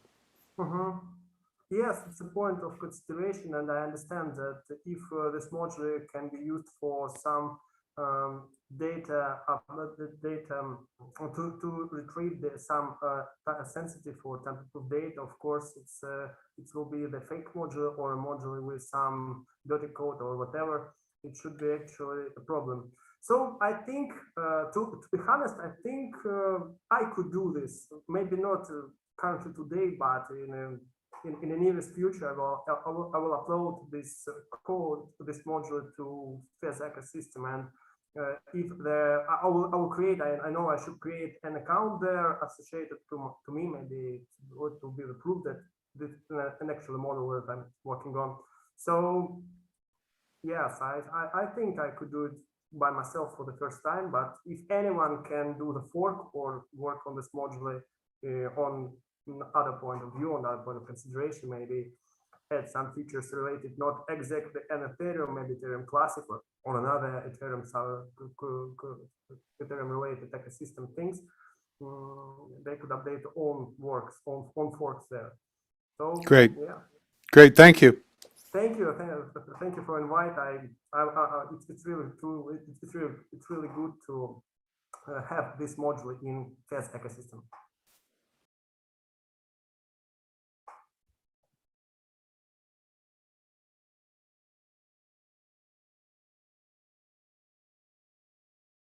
Okay, guys, I see no any question more, so I would like to thank you all. Would like to say hello to all speakers that will be yesterday and the day before yesterday. They were very great workshop, I suppose, from Vadim Belman, and I hope to see it today also. And also, of course, Andrew, thank you for this conference, and thank you. I suppose in the next year we will see face to face, and I will say hello and thank you to you once again. So, guys, have a nice evening.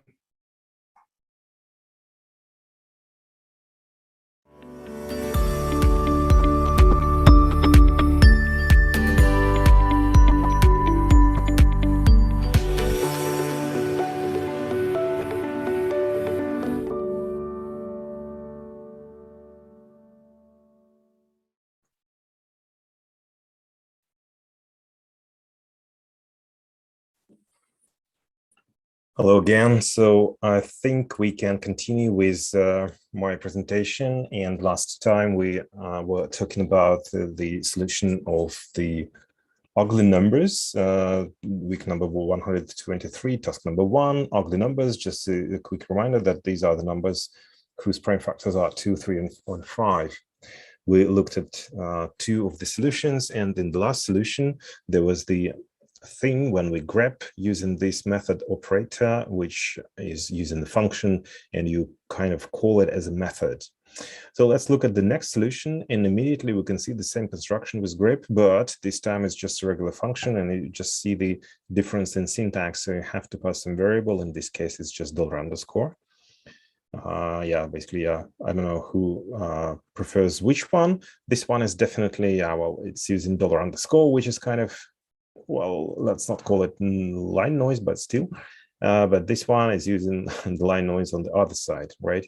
So yeah, but okay, so in this solution, so we have another version of this sequence. It's not a range anymore, so it's a sequence of integer numbers, so you can generate 1, 2, 3, 4, 5, and so on until infinity. And we only need those numbers which are greppable by this predicate, which is just a function. Yeah, so nothing special here. But again, so in Raku, you can restrict your arguments. Even if you only have a single variable of the function, like in this case, there's only one sub, there's nothing like multi-sub or something, you can still limit your arguments with the type restriction. You can append the where clause, and yeah, and just to make the possibility to change the value inside the function, you can add the isCopy trait. And where are we modifying the value? Actually, it's here. So we make the division. Basically, it's kind of this, but with integer division, while this number is divisible by either 2 or 3 or 5. Yeah, so simple. And we return the Boolean number. So yeah, I think some people, and I even know who, can prefer this one. Well, actually, yeah, in this one, this is fine. Yeah, I just don't, I would try to avoid situations when you return something like that. Okay, so that's the code, and maybe we can run it. 1, 2, 3, 3 Raku. So yeah, it gives the correct result. Okay, going next, and the final solution for this task is the solution by Markus Holzer. He's really, he always submits really interesting solutions, and here's one of them. Yeah, again, so some may be surprised by the number of special characters here. And actually, this is where the program starts. And right, but I think, yeah, we can still understand what's going on here. So here we have the range, again, all the numbers starting from 2, and it's a range. And we have a separate number, 1, comma. And basically, yeah, so what we are doing here we're passing 2 elements, 1 and this, but this is actually if it will generate us more than one value, then we will just flatten this using this vertical bar, and we just get the list of those numbers. And okay, so we are graphing, and the condition here is this.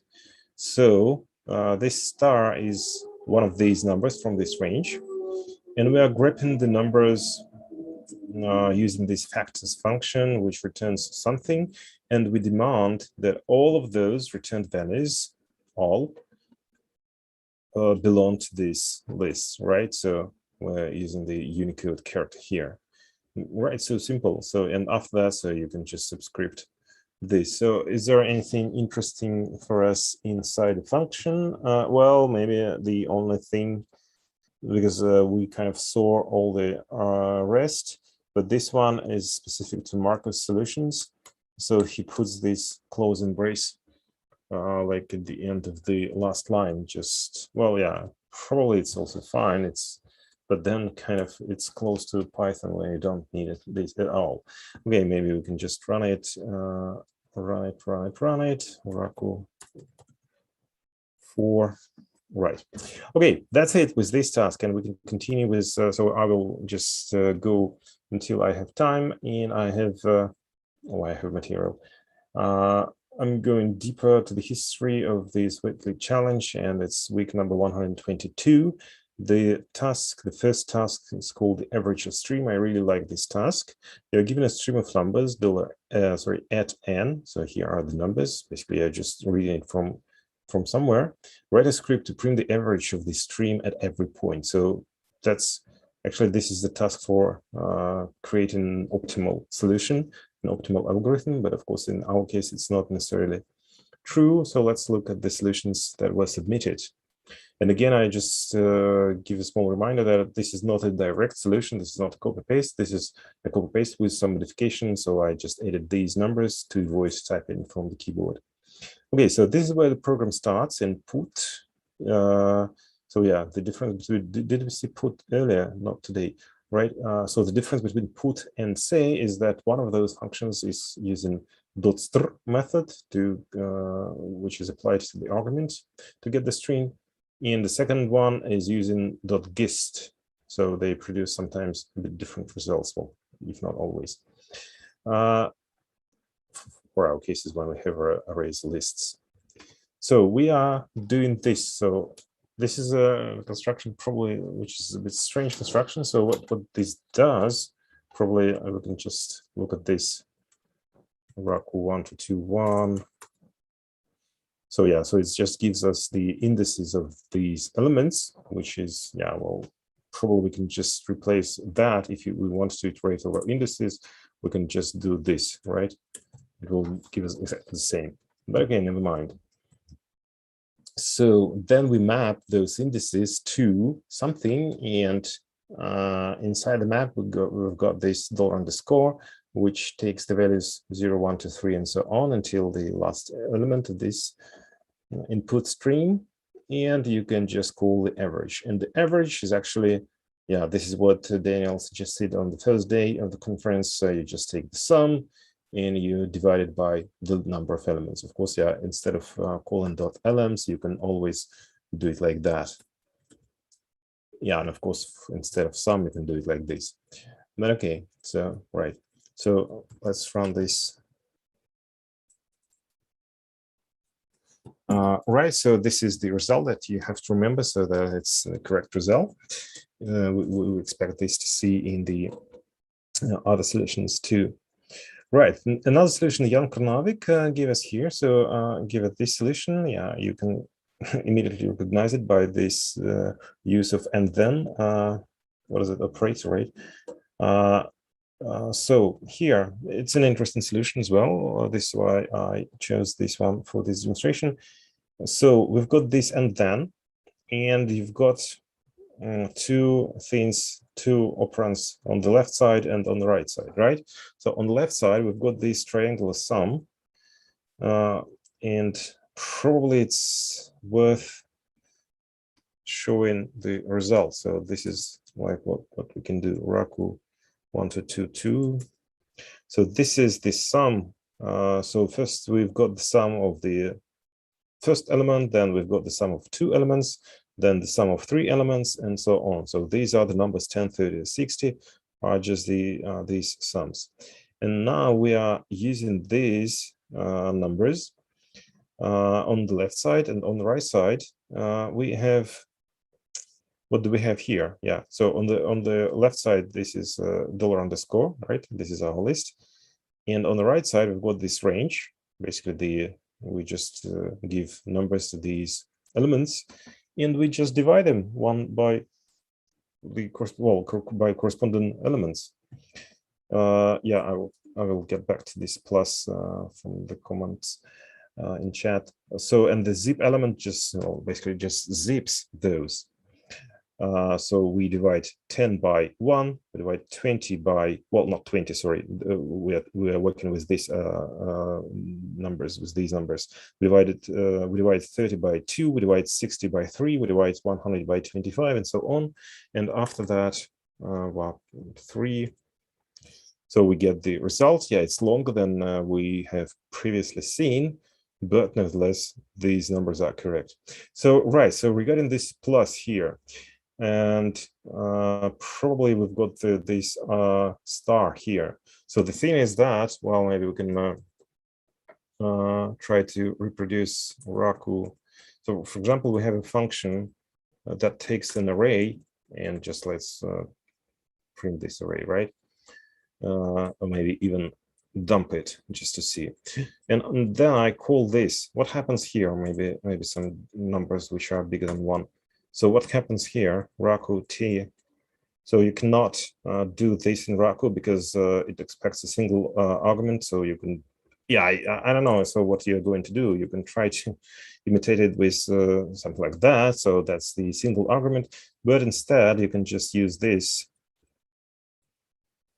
and you're done, right? So you pass in the array. This is a modification plus we're passing this. So what's the difference? I forgot. Honestly, I forgot. So yeah, you can probably search for this in the documentation. These slopy functions are really like, you can also try to do it like this, but this is actually for the opposite situation when you're passing. So yeah, for the opposite situation for this. But probably, well, yeah, I don't know if it's probably, it's an easy, the lower hanging fruit if you do know regular expressions, but I would not be that confident. Just find it in the documentation. I'm 100% sure it's there.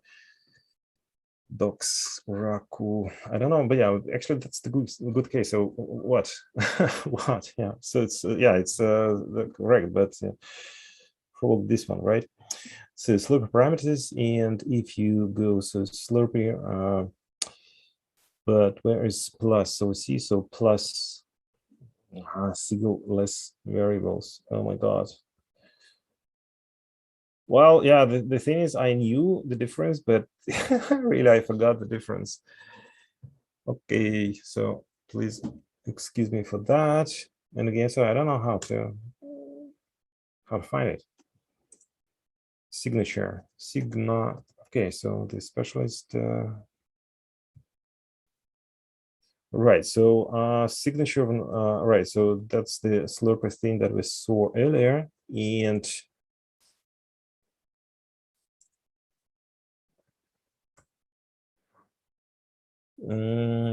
right, so let's see here.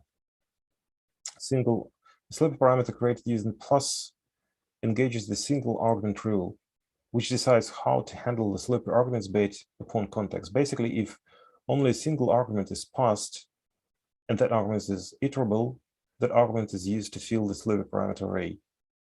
In any other case, plus works like so okay, so it I wouldn't say that it made us like closer to the answer, because we see now another one, star. So yeah, I think it goes beyond the my current knowledge. Well, again, I tried to understand it a number of times. As Larry Wall said, it's so easy, so that I learned it 5 times. Okay, so right, so Probably you can also try to pass like empty elements and see what goes in the result and what's the difference. But again, probably it's better just to sit and learn. But nevertheless, so let me go to the next example. And this next example is the code submitted by Bruce Gray, and it's more or less the same. So again, so it's just using the zip meta operator with the division operator inside it. So we divide this by this by, well, each element, well, element by element. But just for clarity, Bruce introduced two arrays. One of them is constant. It's again just the range from 1 to 3, 4, 5. Basically, these are the indices of those elements, and these are again the triangular sums. But the more interesting thing, well, comparing to the previous case, happens here. So here we have the sequence 10, 20, and up to infinity, and we're using the Unicode operator 3 dots. So we could use just 3 ASCII dots instead. Raku 1, 2, 3. Right, so the sequence is here, and we're just taking the first 25 elements of that. Right, okay, so Lucas Ransan gave us this solution. Well, actually, this solution, it's an interesting solution. We still see the same parts as before in the previous two solutions. We have this triangles sum, and we have this infinite range, basically all the natural numbers. All right, probably Raku should, well, not Raku should have introduced some sequences like these. So why bothering us of trying to create either this or 2 dots or 3 dots, because it's all the same, right? But nevertheless, but this is the hyper operator. And it's again, so if you have two operands around this construction, by the way, again, so this is Unicode, which can be replaced with pure ASCII. So again, we just divide it element by element, and as soon as this array is definitely shorter than this one, the hyper operation will just stop after we reach the last element on the right, so the shortest array wins. The only thing is that you can, well, basically these hyper operation operators are quite powerful, but sometimes you have to think which direction. So there are like how many, like 4, right? 4 different directions that you can use, and you have to really think. And basically the shorter, well, the sharper corner to which, so you have to think to which side this sharp angle points. And in some cases, Raku will produce error if it will find that the elements do not match by number. But in this case, this is the shorter array, and this is fine. This array can be as long as it can be, and it will not be used entirely, right? And after that, yeah, Mohammed, this is really the kind of things I like to do when I go through the solutions. But yeah, making video every week is a pain. Okay, so and yeah, I think I added this just for clarity to explain the difference between, right. So, and yeah, and after that you just print. Let's run this solution, Raku 1, 2, 4. Voila, so we've got the result printed differently, but well, who cares? Actually, all the Perl and Raku weekly challenges, the tasks, they do not require the proper output, so you can output more or less in whatever format you want. But what I wanted to add to this solution, this is a pattern here, right? So the pattern for printing simple, just to iterate and print, is this in Raku. So if you run this again, so 1 to 3, but basically this means that, right? So it's calling the method say on the $_ variable, and it's topicalized every time in the loop. The mistake there, which you can make, probably is just to leave it as is, because this is how you can iterate in Perl, right? But it doesn't work. So it's just say, and it either needs to be a method call or it requires some arguments, something like that will work, right? So yeah, but the pattern, I believe the best pattern in Raku is this. Okay, I think this is it for this task, and we can move on to another one. I chose this one, and so it's quite distant from the previous, but it's simple enough to just explain, and it's powerful enough to display some more interesting Raku features. So the task is called sum of squares, and you're given a number n, which is 10 or bigger. Write a script to find out if the given number is such that sum of squares of all digits is a perfect square. Well, perfect square, probably just a square of integers, of an integer, right? Print 1 or 0, basically true or false. And there are some examples, and I will use these two, 50 and 52. And just remember that in the first case, it should be, well, true or 1. In the second case, it's false.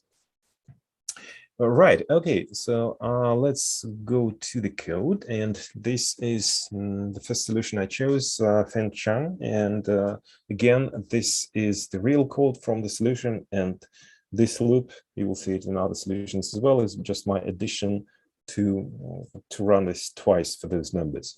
So that's, again, a very common pattern that you can use efficiently in Raku. If you need to split the string to characters, just use this method, comb. Well, with just letters, comb. This comb just is the same as split by empty, but it's much better because first of all, it's shorter. You don't have to pass any arguments, and I believe that, well, we can try like ABC split empty. So yeah, I see. So let's do it like my A is ABC split empty string DDA, right? Right, so we see, so there are additional elements here. Yeah, the Raku is also, yeah, good, but probably DD is also fine. Yeah. By the way, does this work? No. This works. Right, so this split with empty argument, well, with an empty string, will add us some empty elements which we probably don't want. But comb ABC comb Raku will just give us the sequence with exactly 3 elements. Well, probably you can say this is what is it? This is an array. We can see it here, and this is a sequence. But well, in our application, this is well, all fine, because well, who cares? We just got the list of numbers, and we can work with them.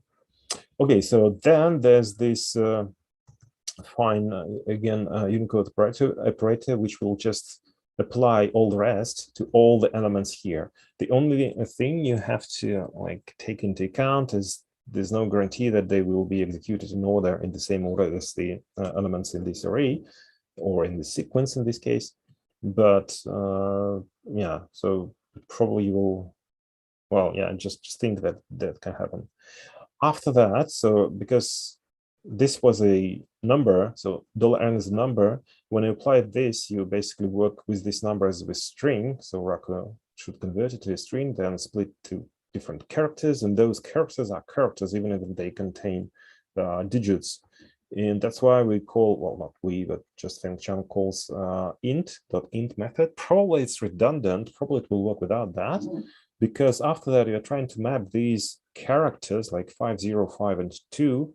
And you are trying to, well, basically make squares out of those, right? So this is the, well, actually what this is basically is like this, right?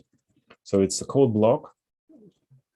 It's a code block which just, the shortest possible version is just use this Unicode power, well, superscript. You can add the skip empty argument to split to get the same behavior as comb. Yeah, that's correct. That's correct. So, and actually, this is not only correct about this particular split, but probably you can, like, for example, the dot first method, it has dot first. It has, for example, and well, something the named parameter, which will change the direction of search.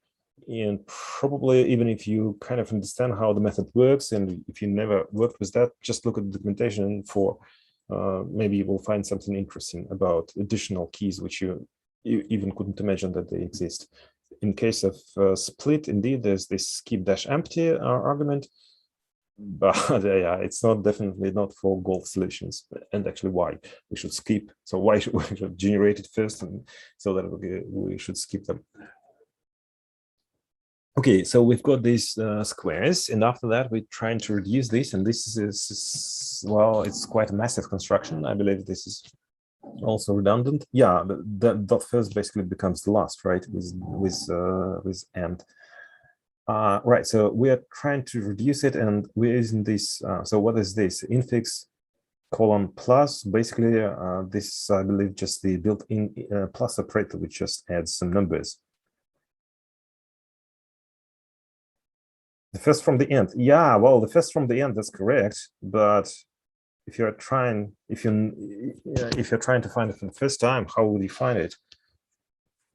It's like there's like in JavaScript index and R index or whatever. So like probably it's a bit difficult to find it first. Okay, so you basically sum all those squares here using just the built-in plus operator, which works with numbers. And after that, we already have seen this construction somewhere just here, right? This method operator. So we're trying to call. I forgot where we were. This method operator. We're here. And instead of having a separate function, which we will use as a method, we have the code load directly here. Right. Yeah, just look at the chat. Daniel suggests how you can simplify this construction with infix. So it's, what is it? It's like this, right? That's, yeah, it's better. I don't know if it's better for those people who are not familiar with Raku, but probably this is neither.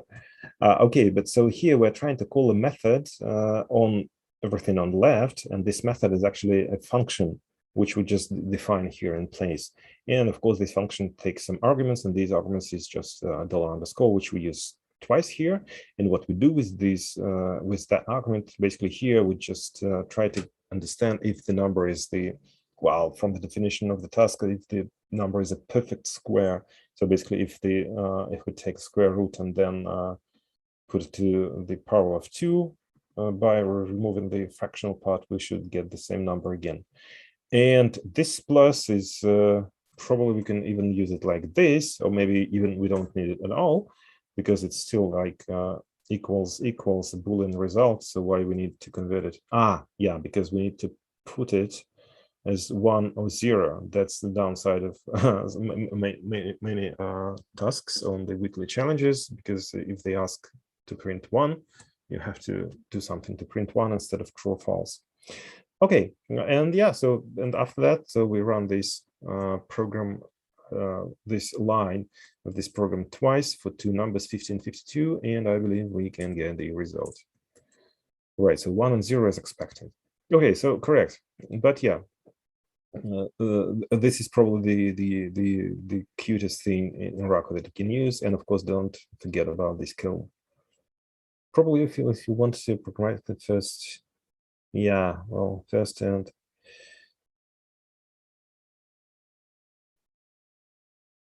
but split is probably still useful if you don't want to split on characters. Probably if you want to split on some like substring, split with your friend.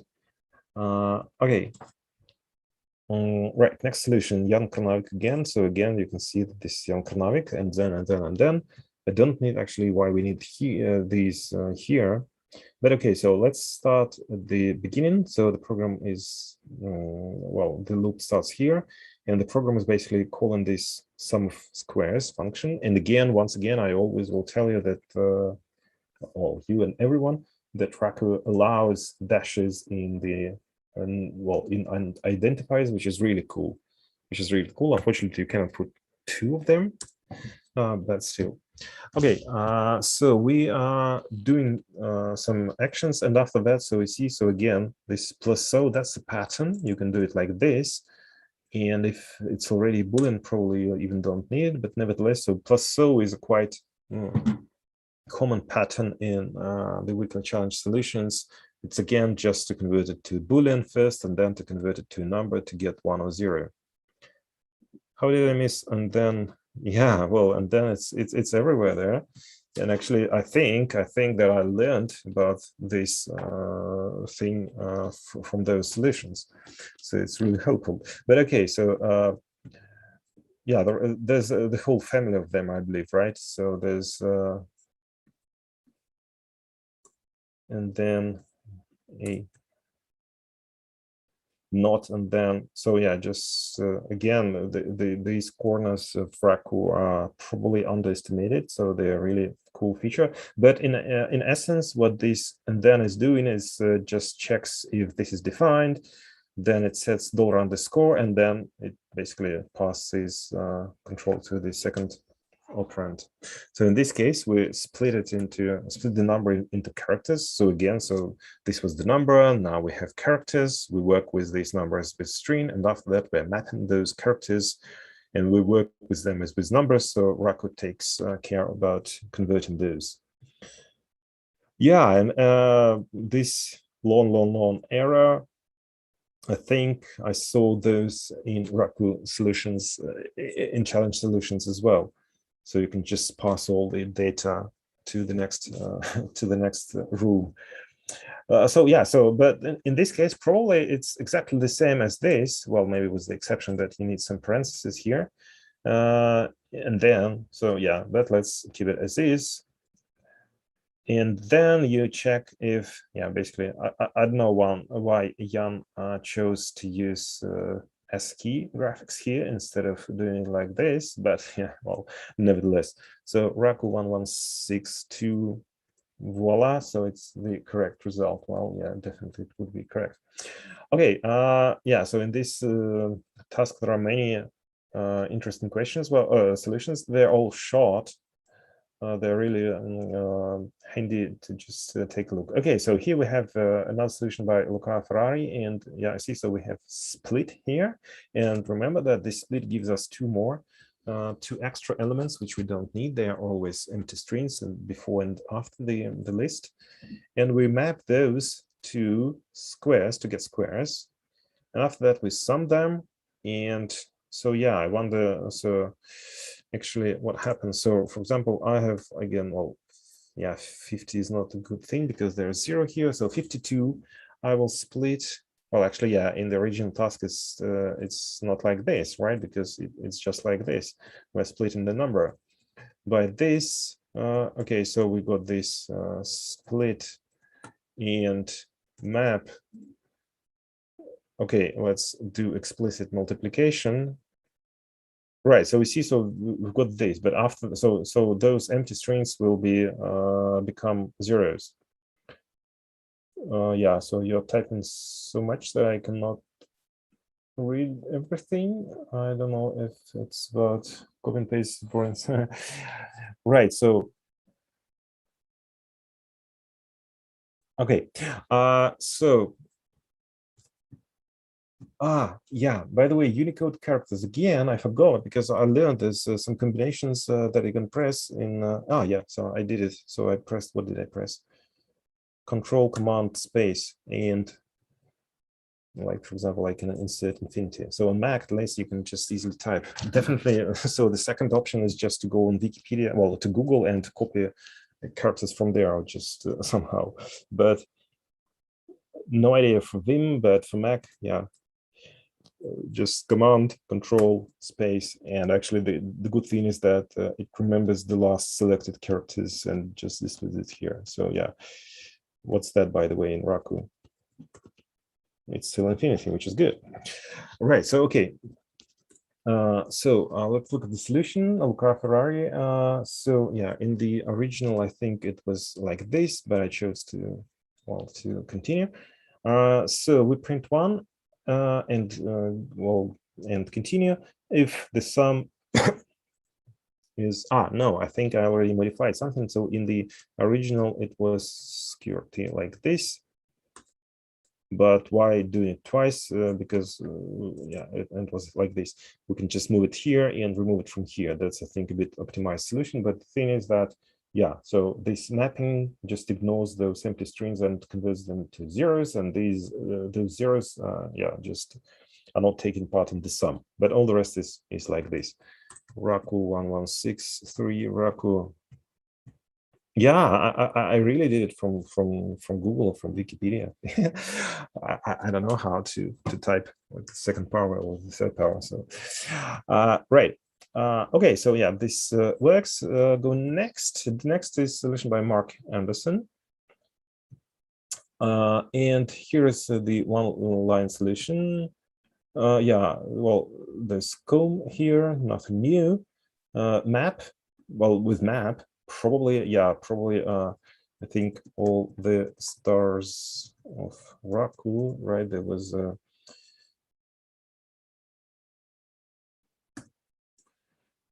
an advent calendar. Oh, where is it? Here it is. So there was, in the end, there was like this. So yeah, in Raku you can use constructions like this: 3 stars with spaces, or 4 stars and well, 2 stars together.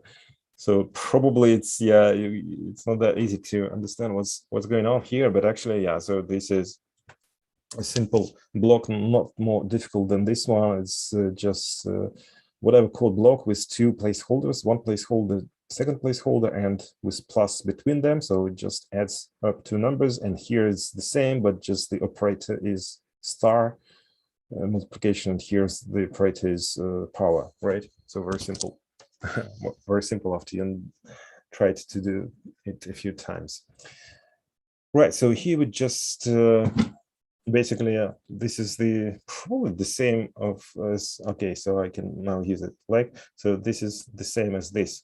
So so we take the square of those numbers, we just add them up and check if it's the integer, but this check is done differently here. So first we narrow down the result to basically what we can just kind of round, right, it here. So we remove the fractional parts, right? And after that, we snap match this with the type name. And if it's an unsigned integer, then we are good. We can print 1. Probably U is extra here because, well, in this task, there's no chance that we get the negative number. Unsigned integer, what is, if we have 0 here? Okay, so maybe it's a correct thing. But yeah, that's the pattern to check the type of the value just directly using those type names. Okay, one more solution called Crane. Another interesting solution. Well, first of all, it's interesting because, yeah, you can, well, it's demonstrating that you can align it vertically. Yeah, so you don't necessarily need to use this, or you don't necessarily use this unspace backslash. Oh my God.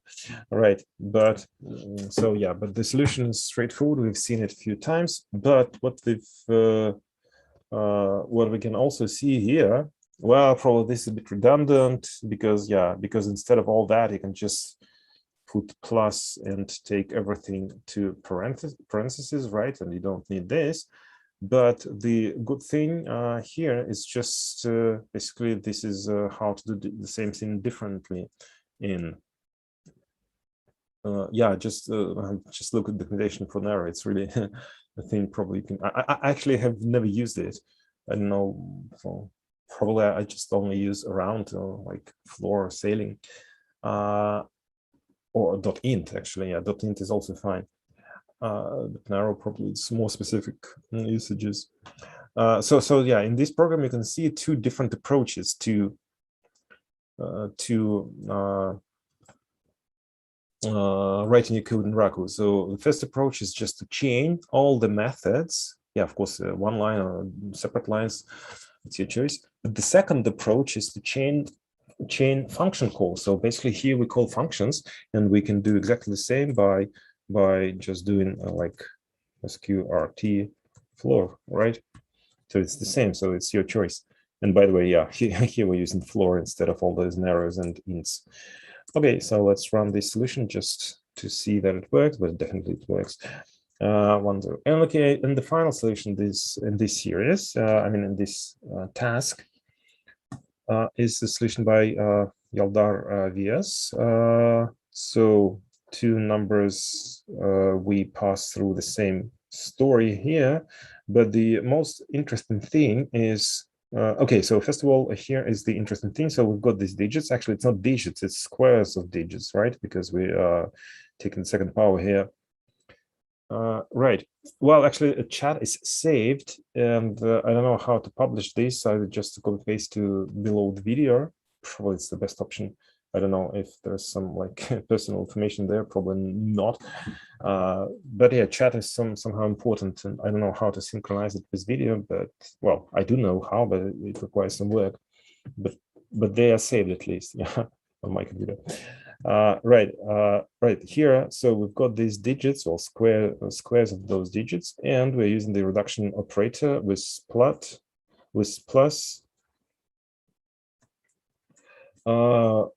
to add those up. So this is really powerful construction that I really enjoy. And actually, do you know that you can use for example, list, what is it? So you can just call your own function here, and basically, so what does this mean for an array? For example, if the array, well, it contains different elements, so basically it means that it's zeros. Well, basically it's just lists all the elements one after another. Yeah, 2, 3, and then Raku inserts this operator just in between those. Right, so it puts everything here. And if you're using function here, your own function, you can just do the same here. So Raku will just call these functions in this chain, and it's exactly the same. So it's a really useful pattern. Probably, you have to get used to using this. But as soon as you get used to it, you will just use it everywhere. Right. Right. So, and another pattern here, which I really like to show you. I didn't think about this earlier, but actually that's a good thing to check if the number is around integer, right? If it's an integer, if there's no fractional part. So for example, if you have 5 and if it's divisible by 1, well, yeah, probably I will prefer spaces. It is true, but if it's like 5 and 2, and it's divisible by 1, it is not, so it's false. So basically it's the same as all those constructions when you try to either match it against the type name or compare it with the rounded or narrowed value. It's as simple as this, just %1.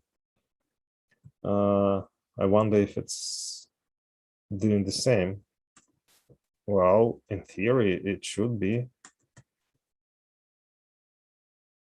Yeah, well, it's true or false, but it is probably it still requires some negation somewhere here or maybe here. But okay, yeah, it's a different story. But yeah, so just keep in mind that you can use this in Raku. This divisibility operator has even more power than I thought before. So Raku 116-6, Raku, it works.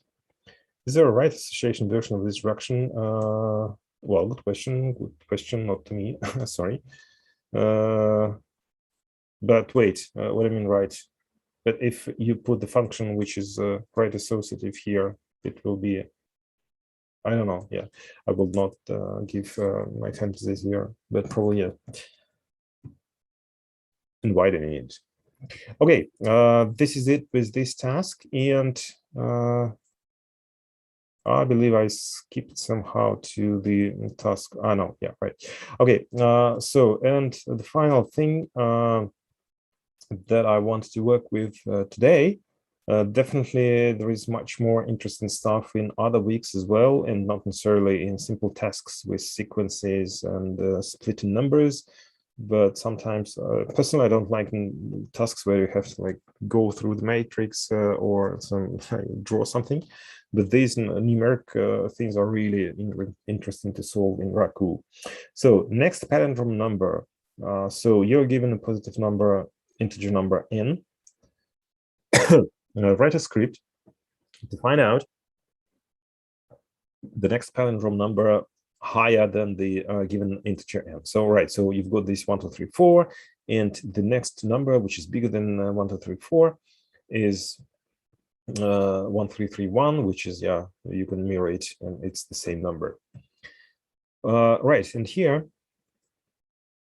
the palindrome, again, the pattern, you will see it a lot in such tasks, in such solutions, is just to compare the number with its flipped version. And again, so we don't care if it's a number or if it's a string, because Raku can handle these. So we can just flip the number and we will get the mirrored version of this number. So in the solution of Aaron Smith, so we've got this number, and what we're doing here, that's a thing. So we start from that number, so we create a range.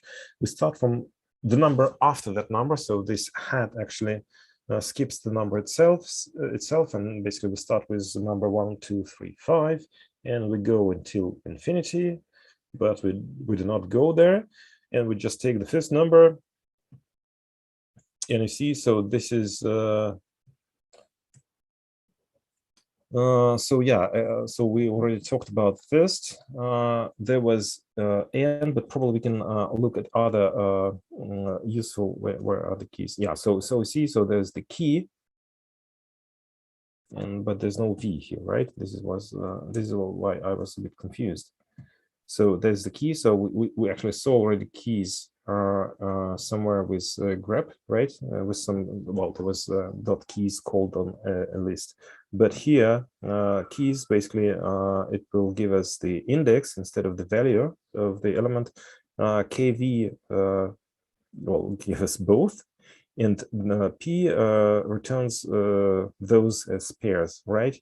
But what is V? Well, probably it's values, but I'm looking at this, I'm a bit confused. Why is it here? It's without sense and first. Well, yeah.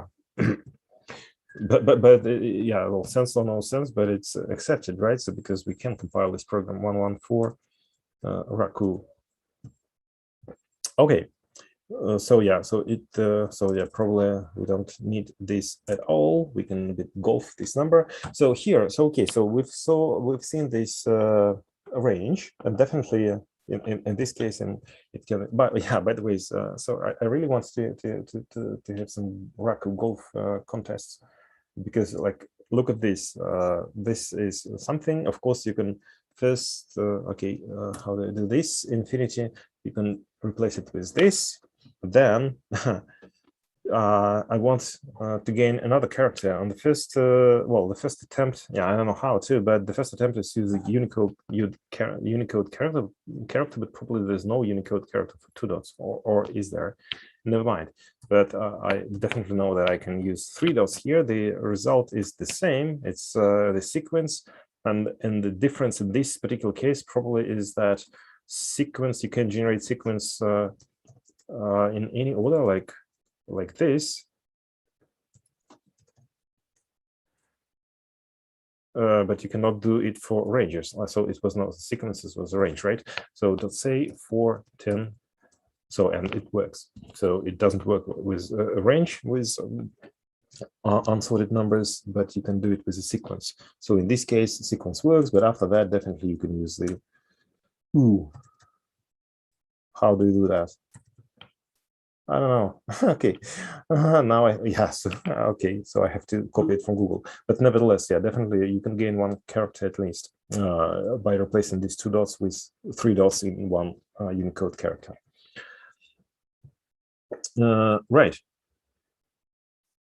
So first, and here is basically this pattern. Probably it's wise to take a look at it separately. So basically what it is, it basically is sub, right? that takes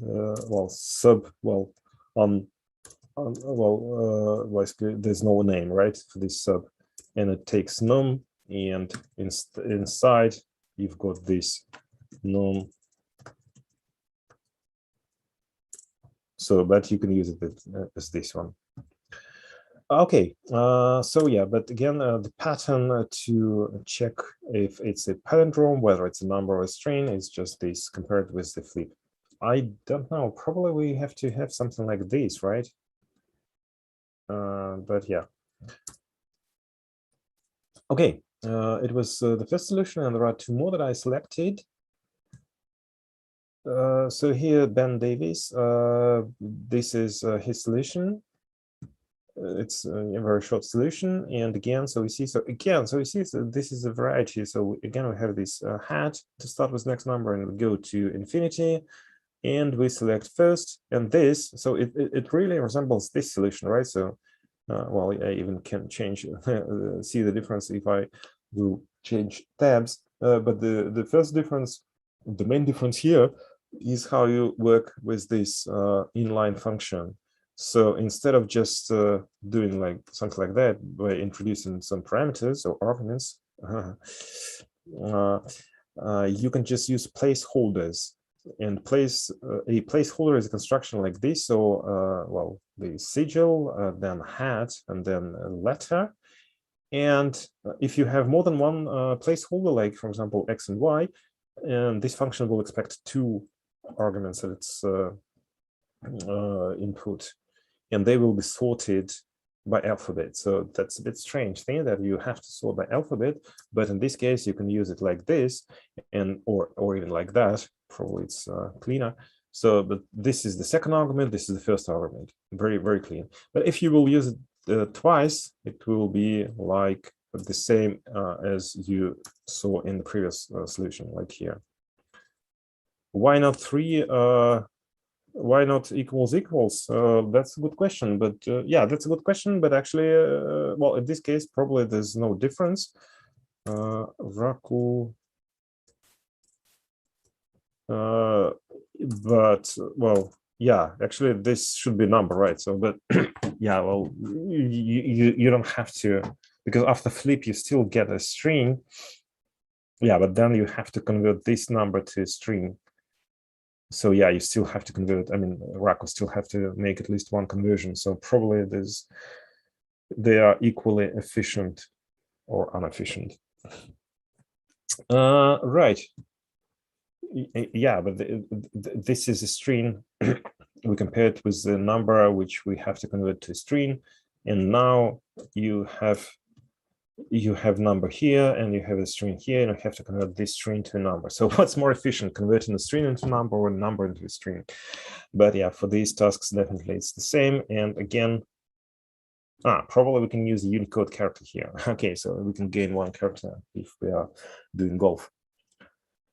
Right, so okay, and finally a solution by Joan Mimosinet, and right, so it's more or less the same with the difference that so we do not reach the infinity, we stop one item earlier, so probably we can safely remove this, right?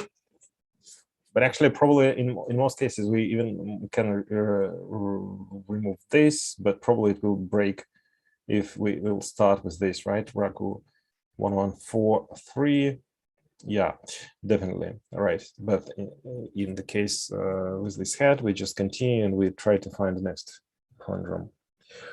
Okay, so I think that's it. Actually, yeah, again, as I said, there's much more interesting solutions. Oh, by the way, you see, so here, this author is also using EQ. And after that, we just say first number. By the way, yeah, so what happens, I don't know if it will, right, so probably like head like 10, we can just use 10 numbers. So you see, so it's really interesting, and it's quite easy in Raku just to change the scope of your result. So just take the first of the head, and you see, so with one simple change, which is probably not much longer than the original solution, we can give more solutions.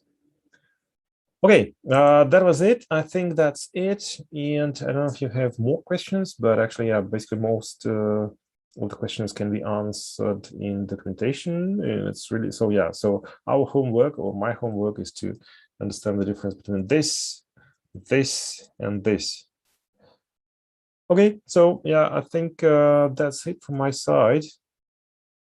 If you have more questions, yeah, you're welcome to discuss it, but if not, probably we have to go to our next presentation, which is the part 2 of a very interesting class, which we start on the first day of the conference of Vadim Bellman. It's called Learning Raku from Inside Out, and such things that we saw in some of the solutions of the challenge actually are really explained there. So probably, actually, after the conference, I'm planning to put all the videos as separate videos on YouTube.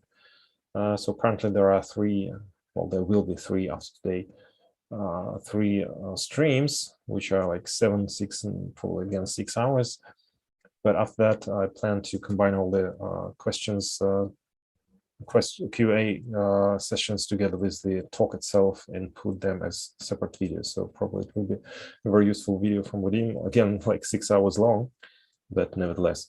Okay, so in a bit, we are going to see Vadim, I believe, if he's ready.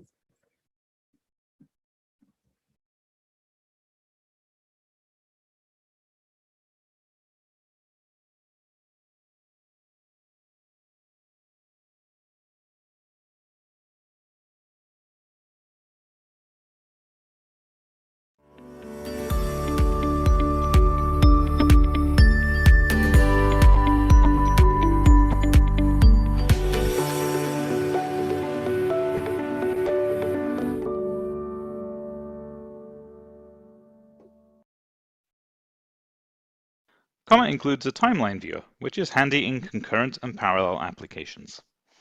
Applications can be augmented with tasks and events using the log timeline module. The CRO module already is augmented out of the box. That means that if we run a CRO application in this mode, we can see how it spends its time. For example, here we can see it serves up to 5 different web requests in parallel. Here we can see that template compilation may take a long time, but rendering is actually really very fast indeed. And we can even find out why the initial template compilation took time. It's because it's rendering our layout and the built-in prelude.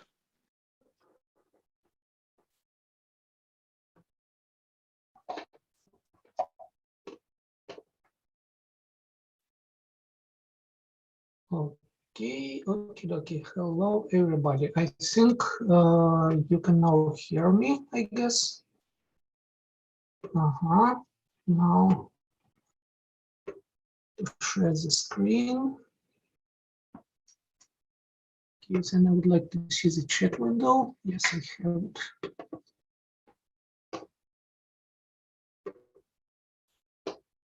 Good. So, okay, let me start with words I wanted to use in the previous episodes of this show, and then you know. So yes, I would like to get back to one of the previous examples I was showing you, not really examples, but a benchmark. Those who was with me on Saturday. Okay, I need to concentrate now. You remember that when I was discussing different performance of loops when we use like direct conversion into an array, coercion into a list, and decontainerization. And I was showing you that, tried to show you that decontainerization works the best. Let me not get back to the reasons why and so on. And if somebody noticed, I actually had to switch to another window, to another tab, and to another server to run this performance test. The reason is because most of the examples I do on my MacBook, but when it comes to performance testing, everybody knows that notebooks are pretty much aggressive in throttling when necessary. So if it gets overheated, you get it much slower as an outcome. And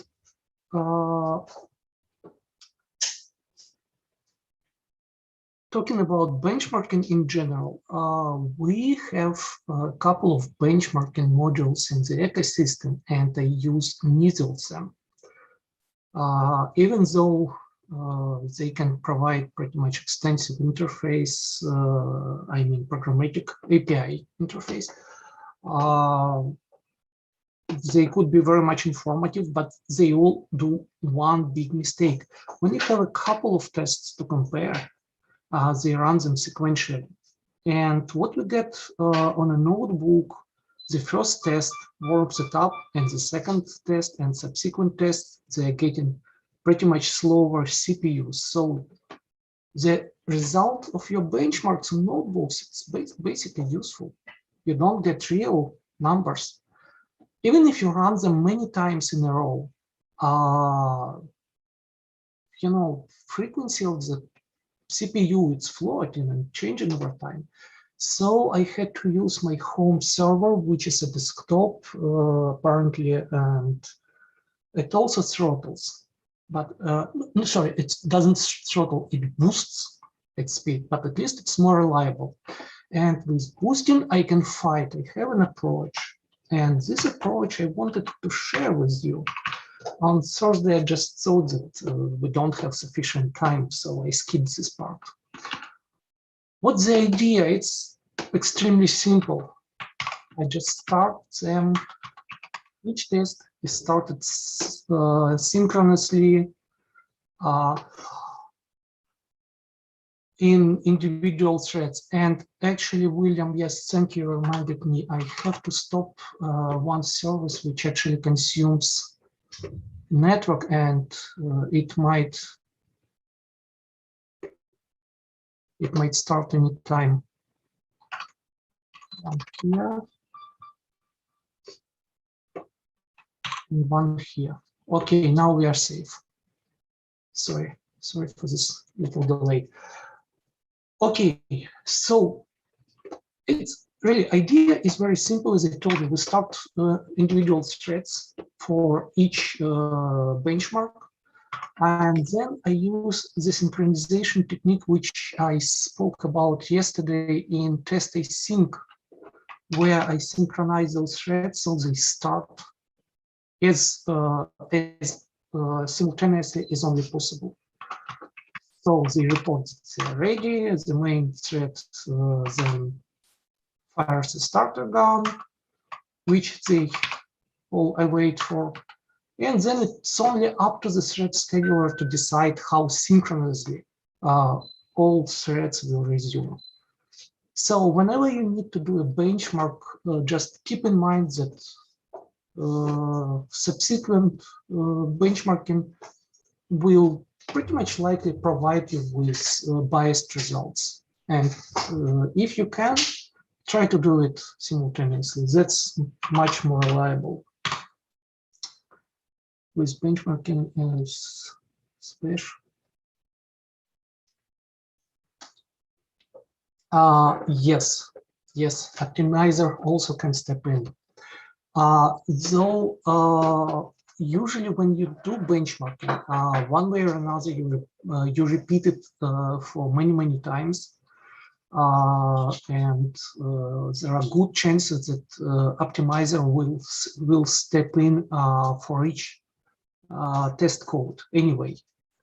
So the result you will see, it will usually be the result with optimization already applied. So I wouldn't be that much worried about it. That actually reminds me about another interesting case, but I'm not sure if I can. Which one was it? Block trace, I think. Yes. And this block example, where I was trying to show you the difference in dynamic chain, which is called stack, and lexical chain, static chain. And I was, okay. So I was dumping symbols, and I was relying on symbol names to determine which frame they're coming from. And as you can see, I used dynamic symbols. The reason why is because optimizer could also step in here and use of basically lexicals. Well, no, it didn't work this time, but it's very likely that on occasion you can find out frames responsible for those two blocks to be joined together by inlining inner block into the outer block. And when you use dynamic variables, this guarantees that this kind of optimization will not be applied. So when you're worried about optimization or worried about preventing this kind of optimization, it's also worth remembering about. Okay, now back on track, and let's continue where we stopped last time, where my throat actually betrayed me. And so once again, in the previous episode of this show, we spoke about interaction of compiler, meta-object, meta-model, and the core. And where we ended with was,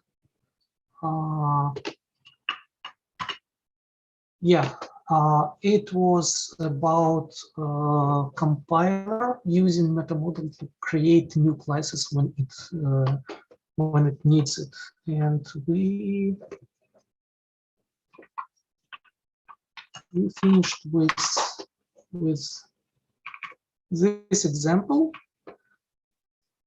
where I tried to reproduce approximately the sequence of actions the compiler takes to create a new class. And I think I was over with it last time, so we can safely move on and talk a little bit about different stages about code lifecycle, because this is a subject which is, well, quite often I use the word confusing, because really it is confusing. Some of the approaches, Rakuda and Raku as a language and Rakuda as an implementation, some of the approaches they use, they're pretty confusing for other more traditional, I would say, languages. So whoever is used to compiled languages like Rust, C, C++, whatever, they use to pure compilation. Others, like those who came from Perl, they mostly used to clear interpretation, and we don't really much care about the compile time, which Perl also do. But it's so much hidden and it's so much unapparent that we barely think that about the fact that begin phasers, which are present in Perl, they're compile time things. Usually we don't care about it, but in Raku, it worth keeping in mind and knowing clearly when actions take place, because Raku is pretty much specific about it. And to see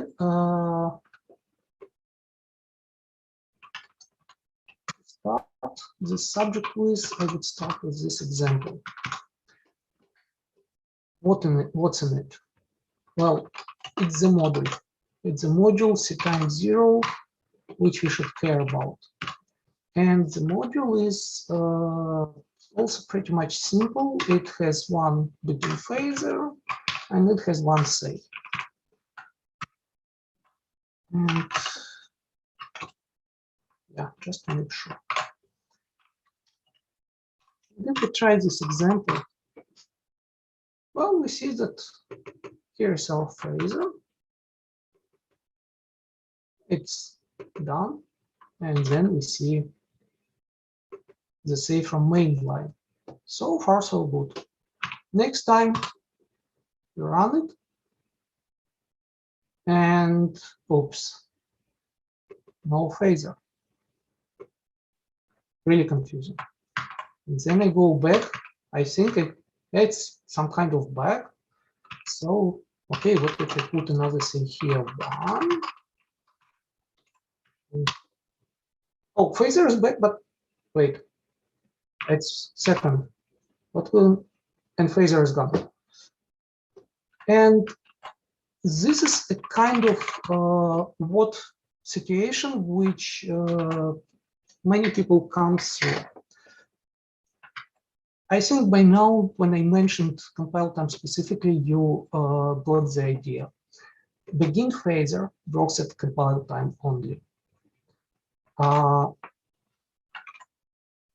So when you run this example second time, after you change the module, there is no need for Rakuda to compile the module again, because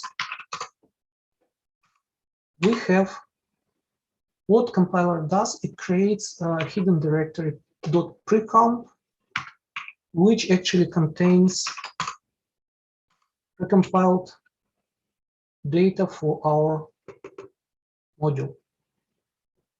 If you try hex dump, I think, yeah, this is it. If you try and hex dump it, you will find this string here, more VM, which tells you that this is more VM bytecode. So if you want to know more about this, I think you can spend some time with playing with it a little bit more. Better move on. Another example, and basically, yeah, I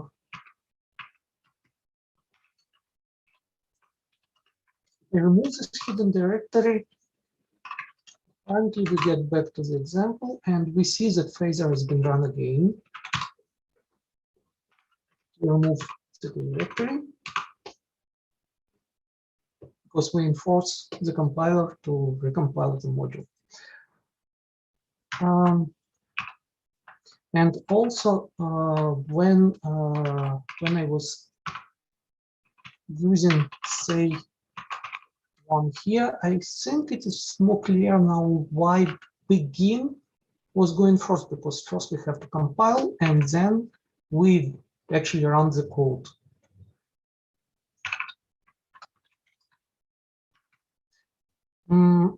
Yeah, I shall also tell it. It also might confuse for the first time, but the way modules are loaded, when we request a module, what Rakuda does, it pulls in the bytecode, no matter where it pulls it from, whether from precompiled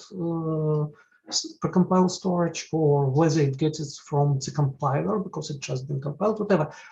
The first thing Rakuda does, it executes the module code it received. So one way or another, whenever comp unit is loaded, you remember comp unit. So it's not about module as such, but it's about the comp unit. And it's comp unit which gets run by the compiler, actually by the module loader, but so it's a little bit fuzzy things. Anyway, comp unit code gets executed, and comp unit also starts module code, and so on, so on. So this is why I used word mainline here, because this is mainline code which is ran whenever our module gets loaded. So we can do a lot of things at runtime if we need to. Next example, we again use a module, and this example also refers back to monkey see no eval subroutine, which I was talking about a while ago when I was showing you how compiler interacts with user code and how it uses symbols provided by user code for its purpose.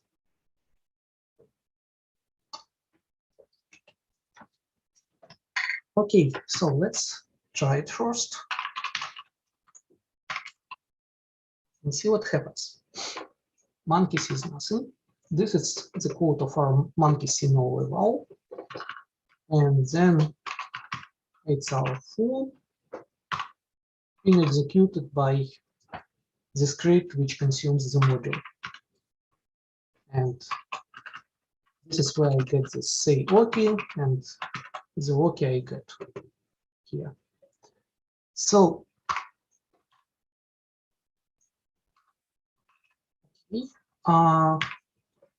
we do the same thing, we try it second time, and we get no monkey sees nothing. Again, I think the reason is already clear. As I told you, monkey see no eval is invoked by the compiler. And compiler does it while it works. And what time is it when it works? It's actually the compilation time. So no need to compile, no need to call monkey see no eval sub, no output. And this actually means that this subroutine is being invoked at compile time. And this is really extremely interesting how things are done internally, because we are used, again, the traditional compiling languages. They got us used to the fact that until our code is compiled into something final, into some kind of binary code, we cannot use them. As far as I understand, Rust, correct me if I'm wrong, but I think Rust has changed something about this. Not sure, but again, so let's see step by step what happens in this example. So the compiler starts compiling the comp unit to which our module belongs. Well, this line is clear. This line is clear, so it scrolls line by line, and then it gets to the subroutine, and it compiles it. But at this stage, I think all of you has already, well, it's more okay, have already seen Jonathan's presentation about Raku AST, and Jonathan mentioned that currently we use QAST. How does it pronounce it? Cast? Yeah, cast. So we currently use cast for compilation, and cast is actually what gets translated into the actual MoreVM bytecode. So when compiler comes to this point, what we have an instance of sub object, an instance of subclass, which is initialized. I mean, it's a fully fledged object, actually. Really, it exists. It has some of its attributes initialized, and it you can ask for its name and so on, but there is no bytecode for this subroutine yet. the bytecode only exists in the form of cast tree. So this the subroutine is basically half-baked at this stage, and that's fine. That's really fine. When compilation ends, in a normal situation, the compiler will, at the end of compiling the comp unit, the compiler initiates translation of cast tree into bytecode, and everything, including the sub object, gets serialized and stored in that precompilation file I have shown you before. But not here, because compiler continues to crawl line by line. It encounters another subroutine, it starts compiling it, and it finds eval with a variable. And as I told you previously, compiler considers it as dangerous, and it wants to find out whether it's intentional or is it a mistake on our side. And in doing so, it apparently first checks if the pragma monkey see no eval was used. No, it wasn't. And it tries to find the corresponding subroutine with the same name. And it finds. But the first thing compiler sees is that subroutine is not ready yet. It's stopped, but not compiled. So what happens at this point? Compiler completes the compilation by translating cast tree into bytecode. So it does it preliminary. And at this point, we apparently get our monkey see no eval subroutine compiled and ready to be used. And we have bytecode for it. And that bytecode compiler is using to invoke the subroutine and get the return value out of it. And all this happens at compile time. And even more confusing, it is possible that a subroutine invoked at compile time, or just any code, not necessarily subroutine, any code. For example, if we use a begin phaser, it could be used with a block, and the block gets compiled, so it's called. And within that block, we again can declare a subroutine which will be invoked at compile time of this. I mean, okay, let's not get over there. It's really complicated, but things could happen this way. There could be nested levels of compilation. How do we know that when our subroutine is invoked? 1 second. I think monkey see no eval is special, but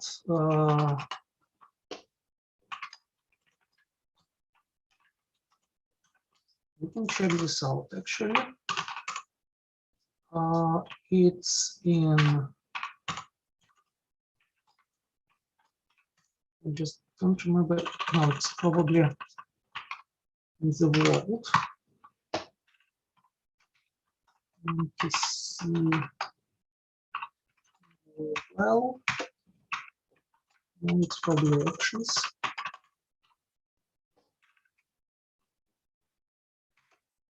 Pragma. And actually here we go. This is, yes, this is in actions. Here you see the code which actually calls our subroutine.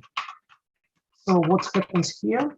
Compiler, and it gets us back to the previous subject, big subject I was talking about, symbols. So as you can see here, compiler finds a symbol, monkey see no eval, and then it invokes it. And as far as I remember, monkey pragma, yes, as you can see, it's only monkey see no eval which is special in this respect. So the compiler only looks for this subroutine when necessary, no other monkey pragmas. It could be implemented if considered useful. Was it useful or not? I don't know. I don't know. If you want, you can open a problem-solving case, and you know the procedure.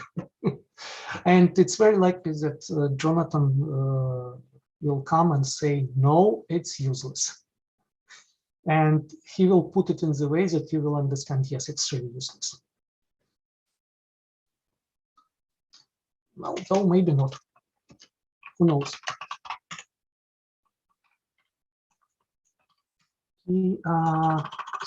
Yes, I think it's over with time.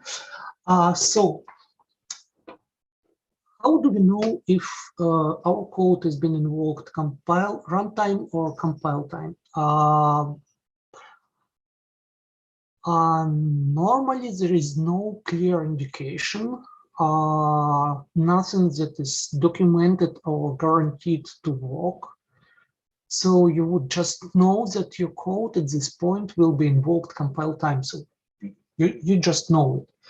But one thing which will be gone as soon as Raku AST will land into the master, but for now it works.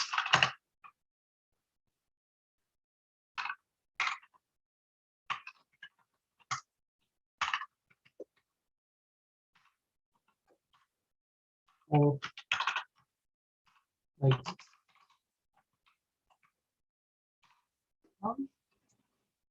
So as you can see, on the first invocation, which happens at compile time, we get a name, and on the second one, we get a failure because the symbol simply doesn't exist. I can even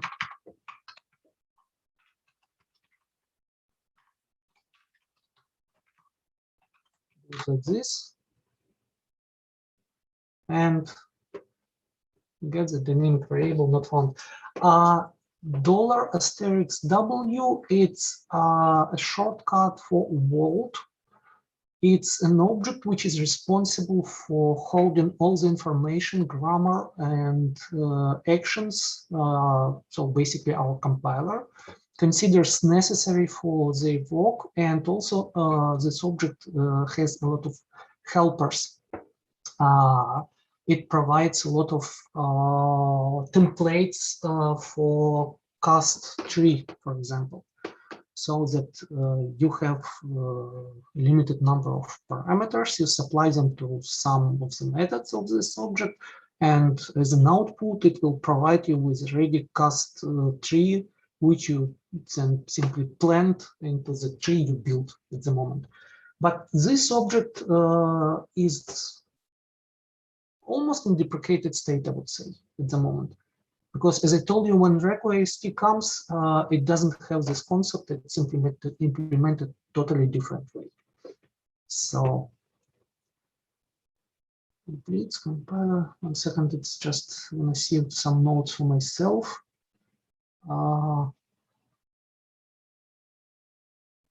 Yeah, I probably have missed nothing here. And yeah, I have completed like this. As I mentioned it in the beginning, all three components are heavily tied together and they rely on each other. And at this point, I have shown you how the compiler uses our meta model and how it uses user code and apparently core code, because also remember that our comp units, they're simply lexical internals of the core setting. So whatever symbol compiler may need, it may find it either in your code or it may find it in the core. So there is no big distinction between core and user code in this respect. But okay, the core code also uses compiler.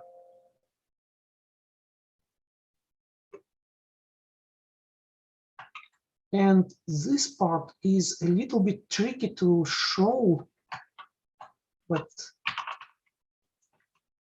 the best example of how it happens would be probably to get one of the traits implementation, and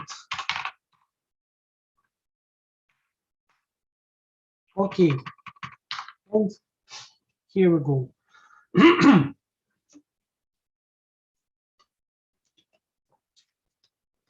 Okay, but by this point, I hope that you know what traits are and how they're used.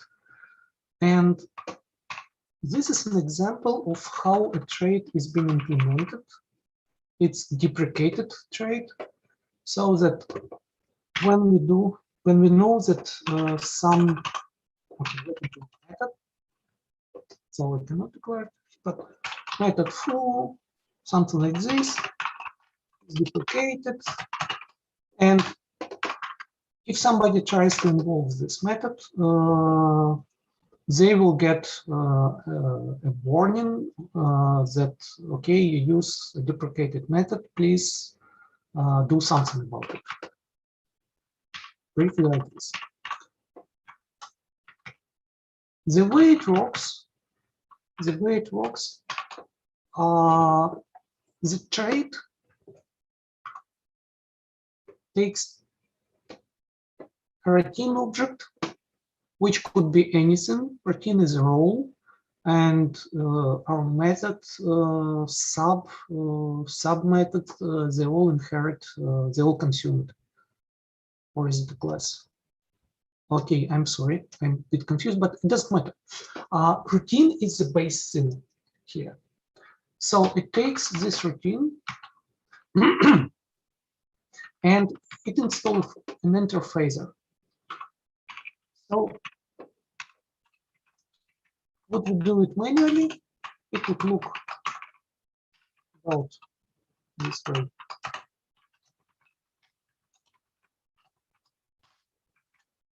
Just again, roughly, something like this. But the point is, phasers are installed at compile time. And this will not work otherwise, but by referencing to the compiler and by telling the compiler that you have to install a phaser into the code of this routine. And could be mistaken. Let's see. Yeah. Otherwise, as far as I remember, there are no more use of compiler by the core. So, and this is actually a good practice because one way or another, but it's our standard library, and it's better be clean and neat. But there is a legal way where adding a phaser is a little bit of a trick because I don't remember it to be standardized by ROST. But a legal way to use compiler is again to use begin blocks. And begin blocks are certainly utilized extensively across the core. Like, for example, recently I have fixed a bug about native integers, and not only integers, where they were declared as inheriting from int type, which wasn't complete by the time when it was used. It's possible to do things to happen this way. So you have a class, you already know that this class exists, but it exists as a type object, but it's not complete yet. It gets us back to the compose meta model method which we used previously. So until a class is composed, it's not ready, and natives were inheriting from incomplete classes, and therefore they were lacking information about type matching on the type matching because roles consumed by integer were not known yet at that point. And what core code does when its compilation is almost complete, at the end, in the begin block, which is executed at compile time, but just it's the end of compilation time, they simply recompose those native types. So they pull in all the necessary information from their parents and type matching against consumed roles like numeric, they start working. So begin block in this case is used absolutely legitimately. Sorry, some issues with pronunciation. I'm still having them.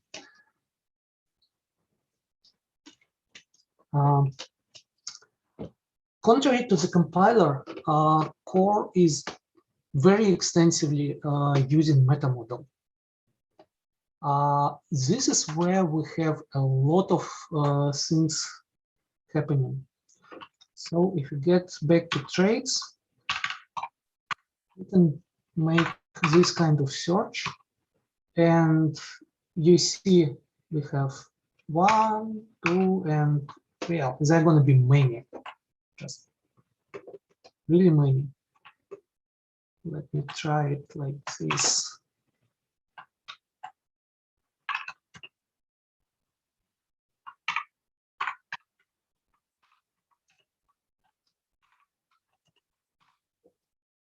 "52 lines of code in traits referencing to the metamodel, and it's only in traits file alone. And you can only imagine how many references to metamodel methods you can find in other files of the core. So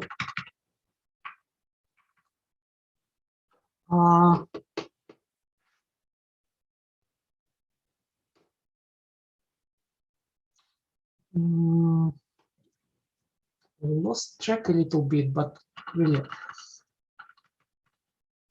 the thing which probably worth mentioning, though I didn't plan it, since I use traits as an example, traits is really a good example of a subroutine which is used at compile time. Traits are applied as early as possible. So, for example, when you apply a trait to a class, like here, if I remember, it's one. Yes, it's how inheritance declaration is implemented in Raku, actually. So when you do it, class foo is bar. At this point, you get this trait invoked.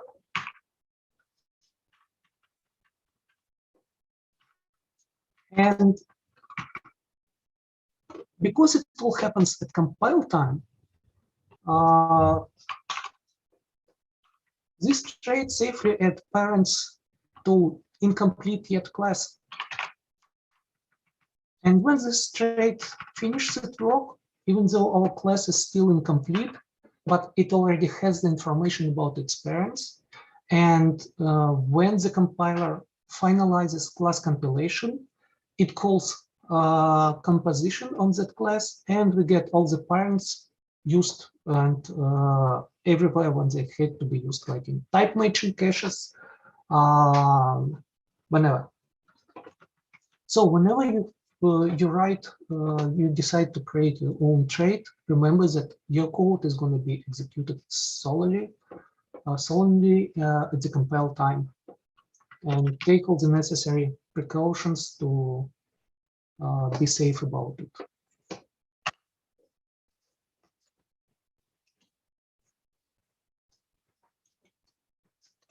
And again, metamodel and compiler. Metamodel really doesn't use compiler code a lot, and also it's a good. Usually, it's a good thing because it's better to be agnostic of what exact compiler is using it.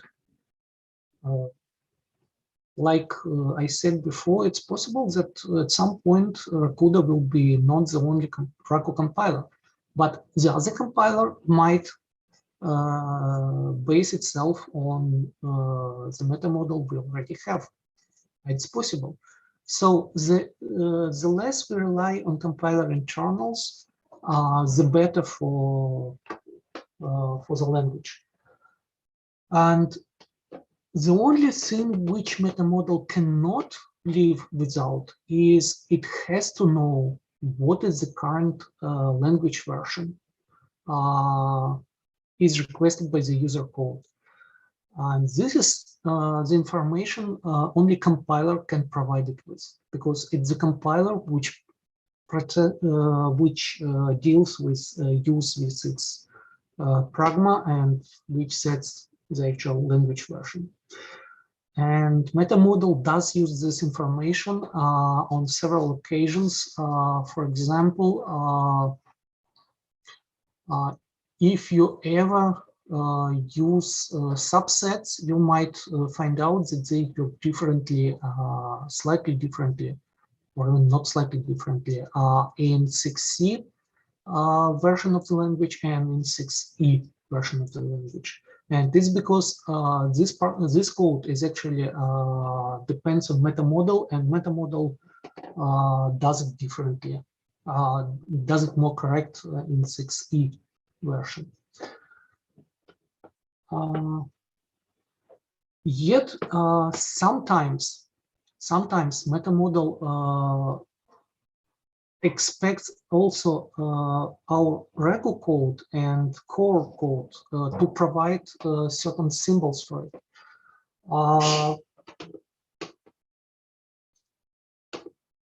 There are two ways how it happens.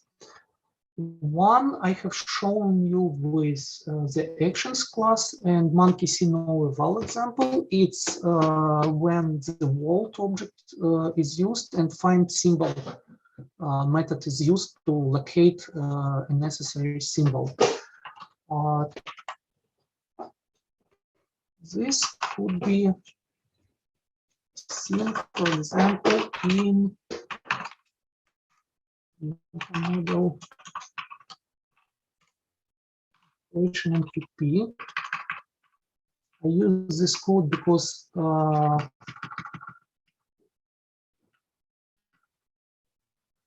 it is mine.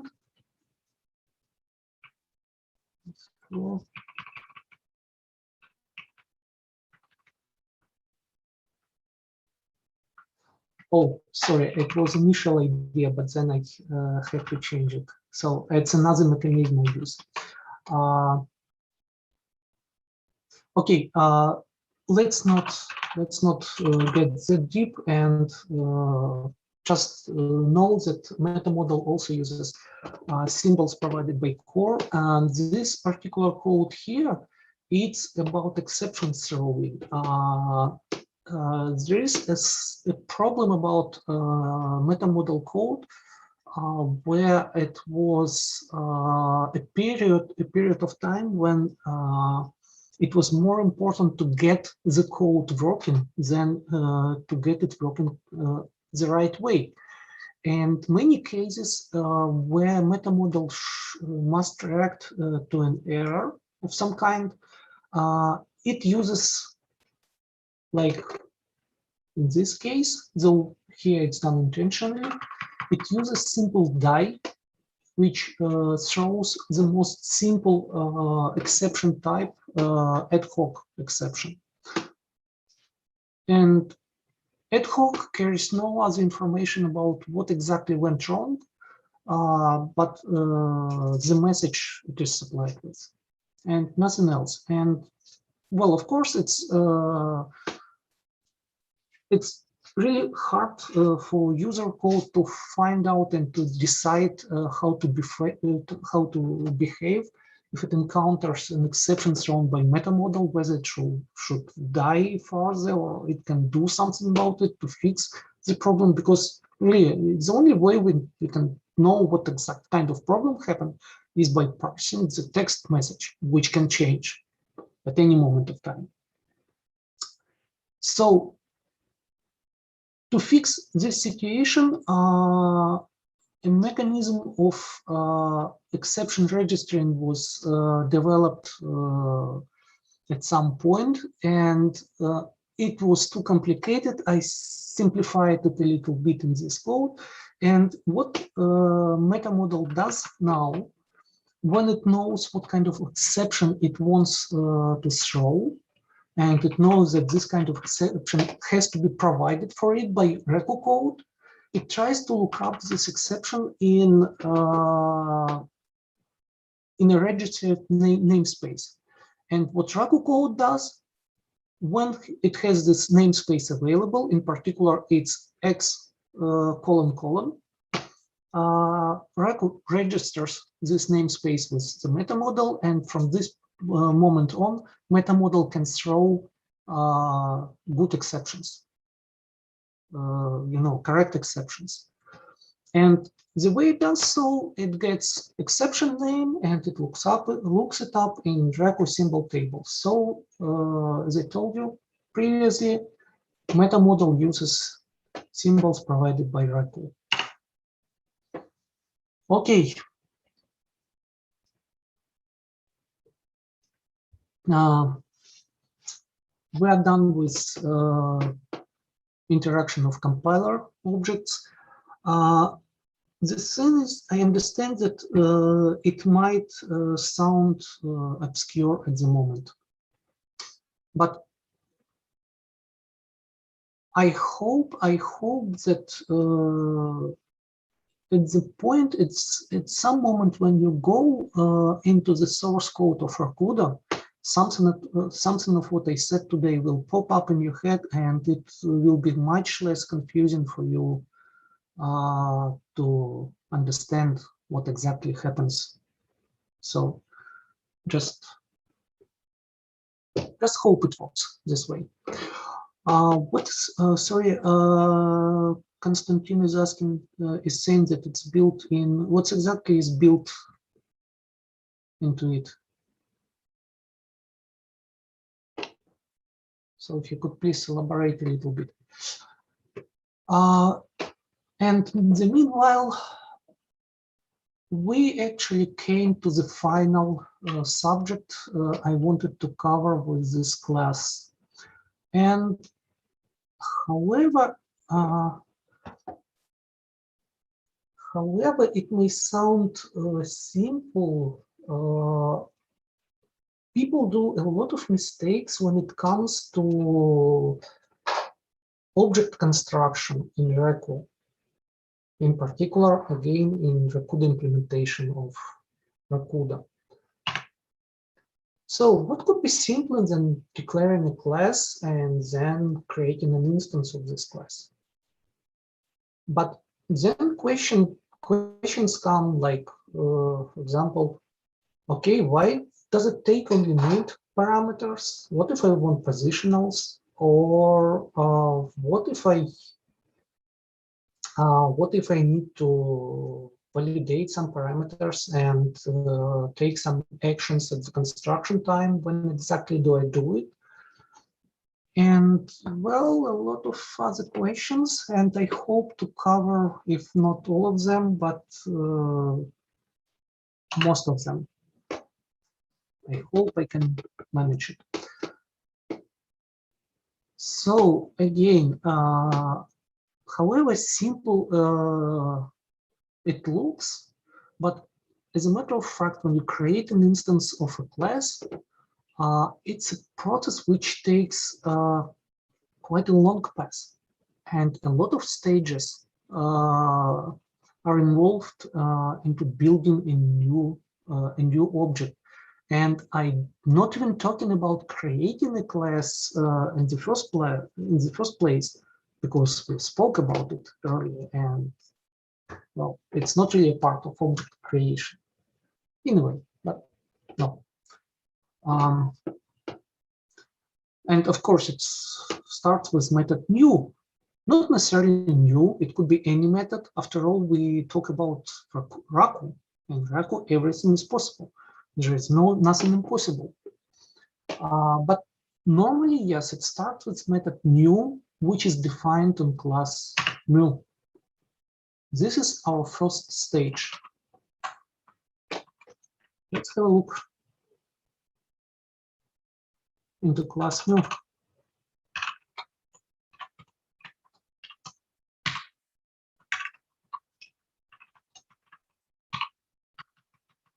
And here we go. Method new is pretty simple.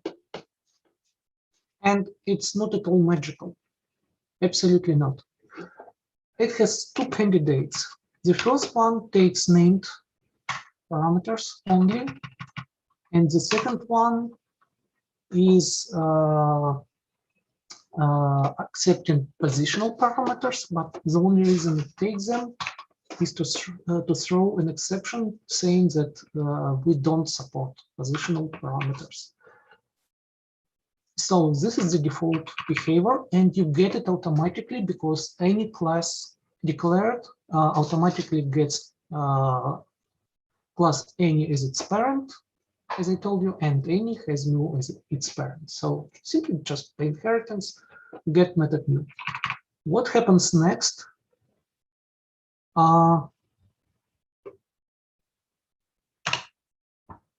Next, we new uses bless,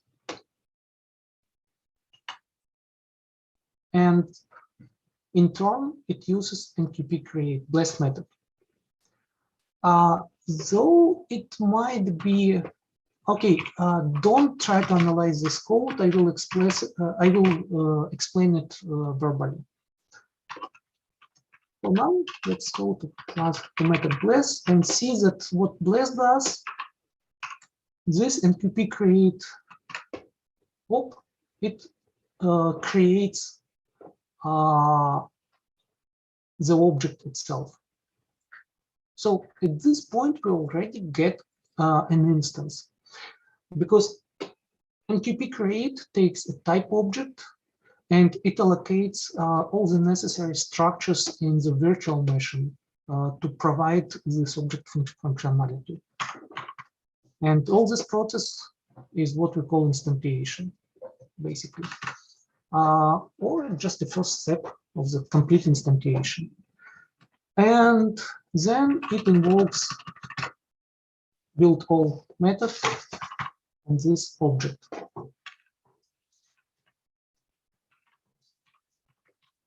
The only thing worth remembering is that I don't know why this method bless is presented in new, because new by default gets around bless unless you define your own method bless.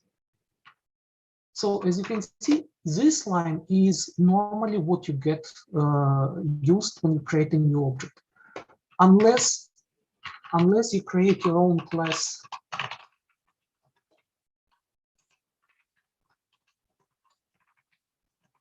Like this. Well, in this case, your method will be invoked instead of the default one. Well, probably it makes sense because in your method bless, you can then pass control back to the default bless if you don't want to create, instantiate the class manually, whatever.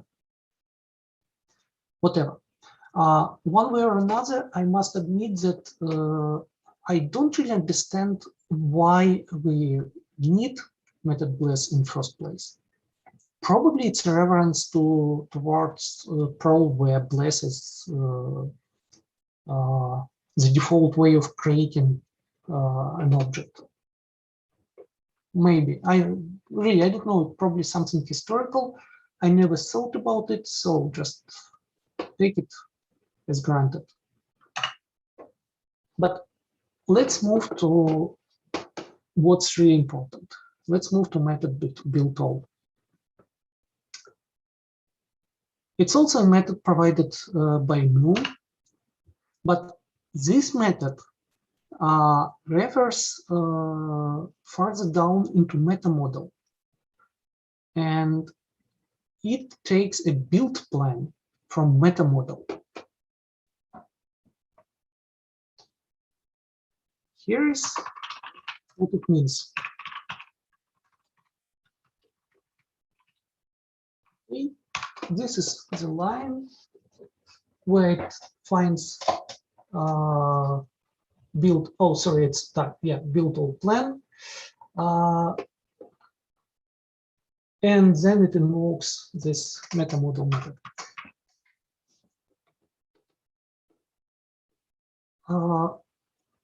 When we talk about a type object, let's simplify the situation a bit, and let's talk about class in particular. Who in Raku model actually knows everything about our class? It's not the class itself. It's the meta model instance, in particular class how instance, which knows all the details about our class. And it means it knows about its parents, it knows about the roles it consumes, it knows about attributes, it knows about methods, submethods, all kinds of things. And therefore, if we want to build a correct instance of the class, we have to ask meta model, how do we do it? And this is the way to do it.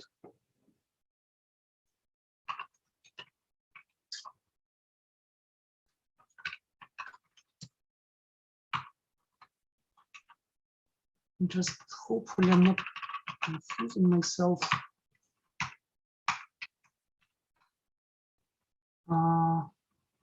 Build plan. Okay.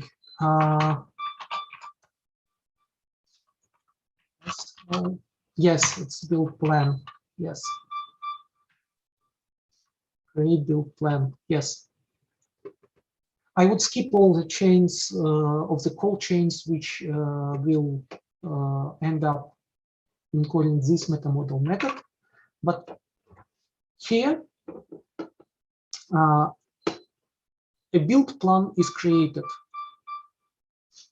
A build plan is a set of instructions for our high-level code, and by following those instructions, we do one or another kind of actions, like, for example, we create an attribute object and add it to the class, or we create a method and add it to the, take a method code and add it to the class, and so on, so on, so on. And then we can call certain submethods and we'll get back to it, whatever. So build plan is the plan our high-level Raku code is using to build our object. And it is created by meta model, because meta model is the only place where they really know how to do things. And basically, if you check build all any further, it's really, really scary kind of thing. So NQP while iterates over our build plan, and then you will see a lot of NQP ops. So it's terrifying. I'm not going, of course, I'm not going deep into all this. Don't leave any traces behind.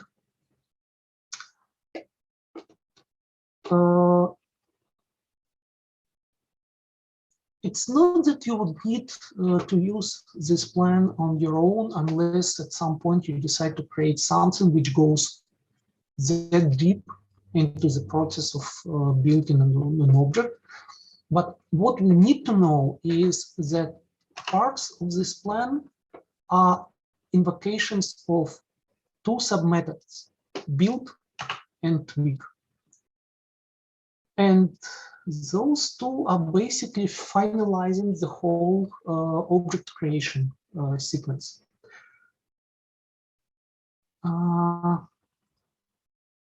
Today I actually had an example, but yeah, this is what I intended to use to show you how method bless is used.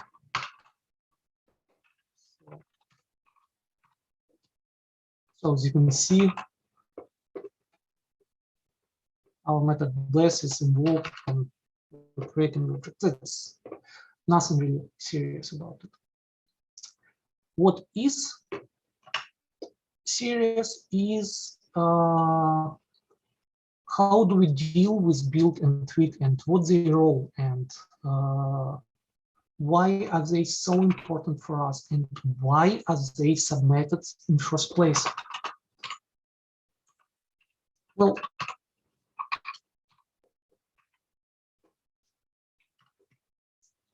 anybody needs to know what makes a submethod different from the usual method?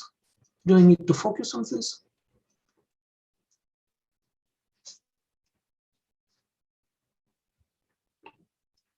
Okay, probably not. But one way or another, I just would like to remind you that a submethod is not inherited from a parent class. It's a sole property of the type object it is defined in. And so if we try to invoke submethod on a child class, we'll get an error.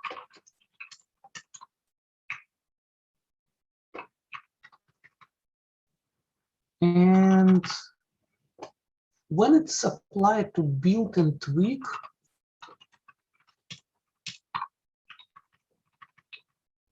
yeah, we'll get back to it. When it applied to build and tweak, it means the following. The way the meta model builds build plan is that at the final stage, it iterates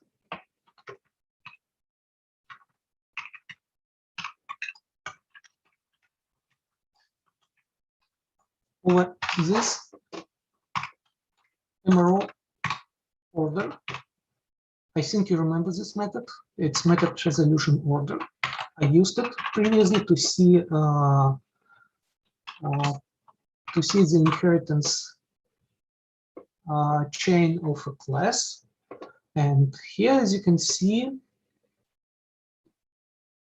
MRO tells us that methods are to be resolved in this order. So if we look for some method foo, for example, we look for it on bear, on foo, on any, on null. If you look for new, we look for it on bear, on foo, on any, on null. Good. But what does it mean for build and tweak? It means it has reverse meaning. When build plan creates entries to for those two methods to be invoked, it looks for them in reverse order, so that first it tries to find build on null, then on any, then on foo, and then on bar.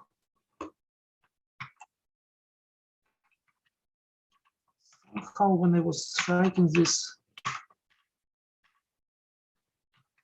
I see, yes, this is intended for different methods.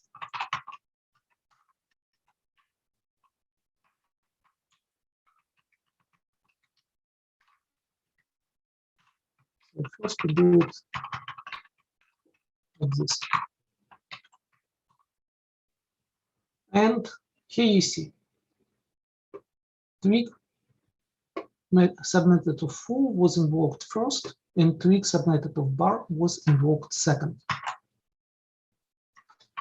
And why is it important for it to be submitted?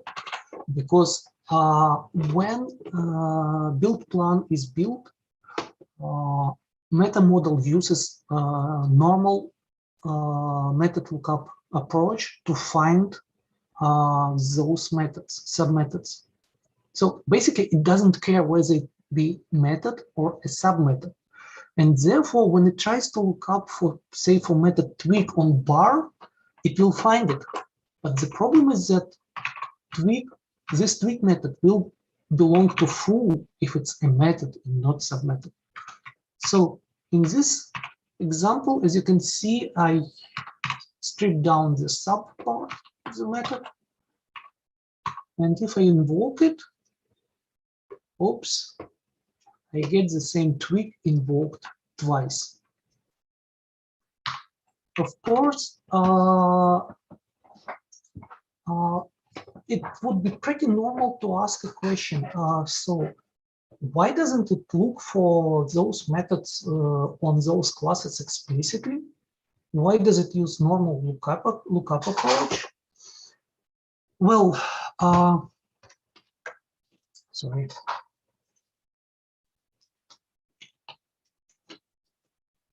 Because in this case, this would put these two methods in a special category. It's like all animals are equal, but some are more equal, and this is no good.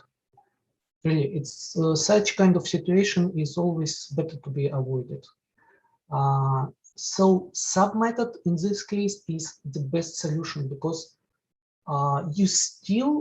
you simply tell explicitly that you want this method to belong solely to this class or to this, well, okay, let's leave it, to this class.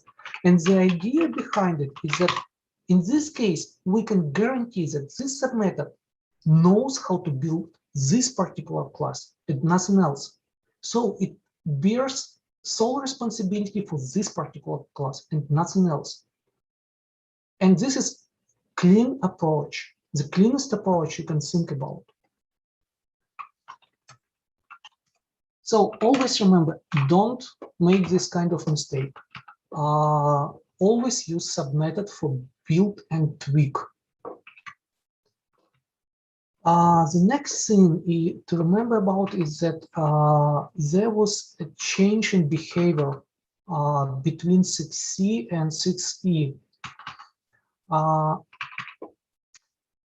Previously,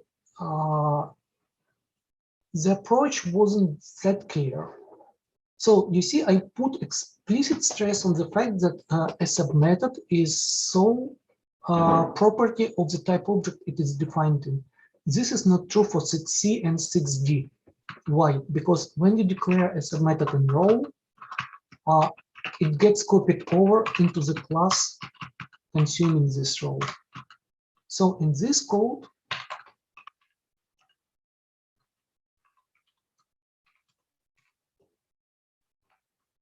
we see single output of row, and we see it exactly because this submethod was involved, but not when we expected it to be involved.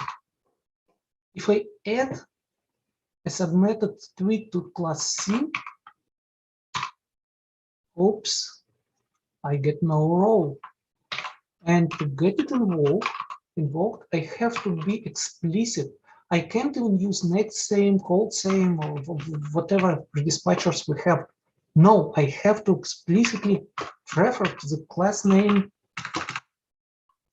And only then, yes, I get row and class. I always consider it to be not the right approach because it's a direct way for different kinds of problems. So in 6E, for 6E, I have changed a lot of things about how roles are consumed and used and so on. And one of the things I changed, I completed the principle of sole proprietorship. And from now on, submethods are really only belong to the type object where they declared. And build plan is built with consideration of this fact in mind, and roles are respected. And for now, for any role in 6C, you can have your own submethod tweak, which will take responsibility for this particular role. This becomes especially important when you have a number of roles consumed. And so instead of remembering to give control to each individual role, you just declare the submethod.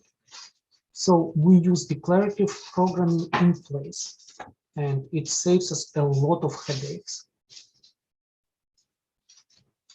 Okay, then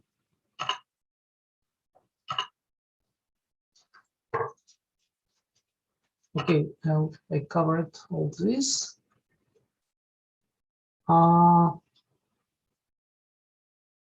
And you know what? Yeah, before we get to this part, I would like to see if you have any questions.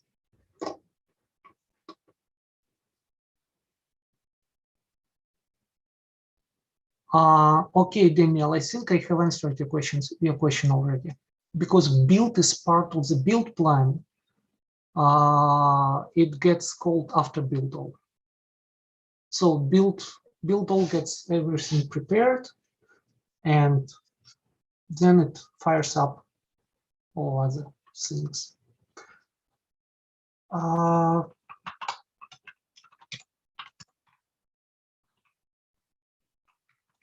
So let's talk about a couple of specifics we have here.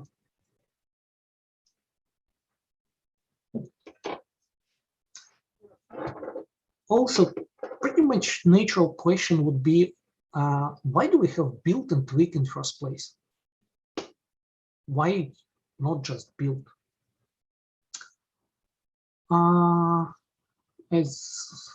As always, it's better be shown with examples. Let's start with a simple one.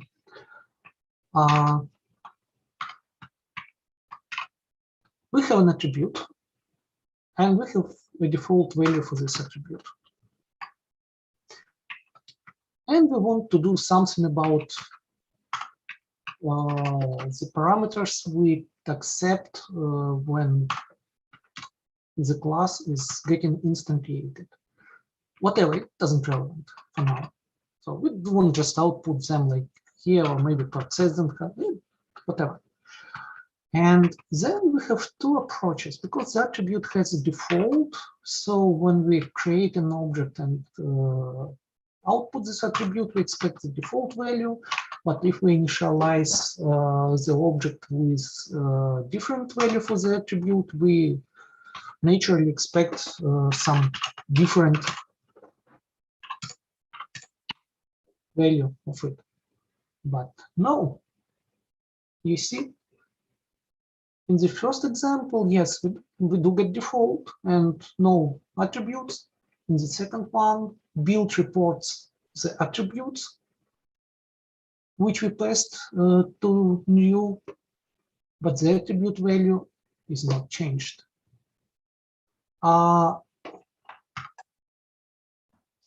This is the kind of thing which is very easy to miss in the documentation. I do remember it is somewhere there, but I'm not sure where exactly. The point is that unless you supply your own build method, a default one will be created for you by the meta model. Will be created and installed. So if you have attributes with default values or with some other conditions, whatever actions need to be taken to initialize an object properly, except for those you would need to do on your own, all those actions take place in the default build installed for you. This is done again to keep Raku as logical and predictable as possible, so that when you have the most simplistic declaration of the class C, you get what you need. You get default when no attributes was used, and you get the value you supplied in the attribute.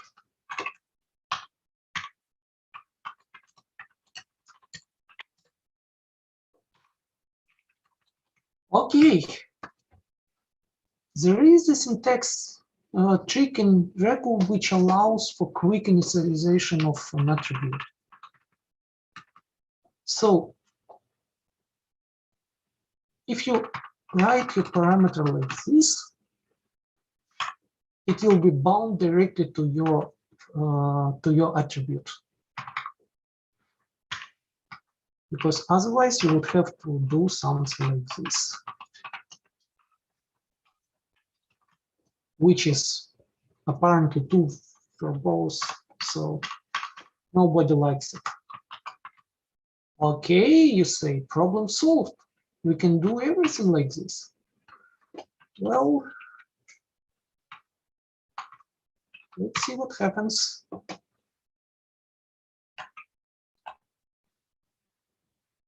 Look, the problem is when we pass an attribute value, we really get this attribute value. But not when we use no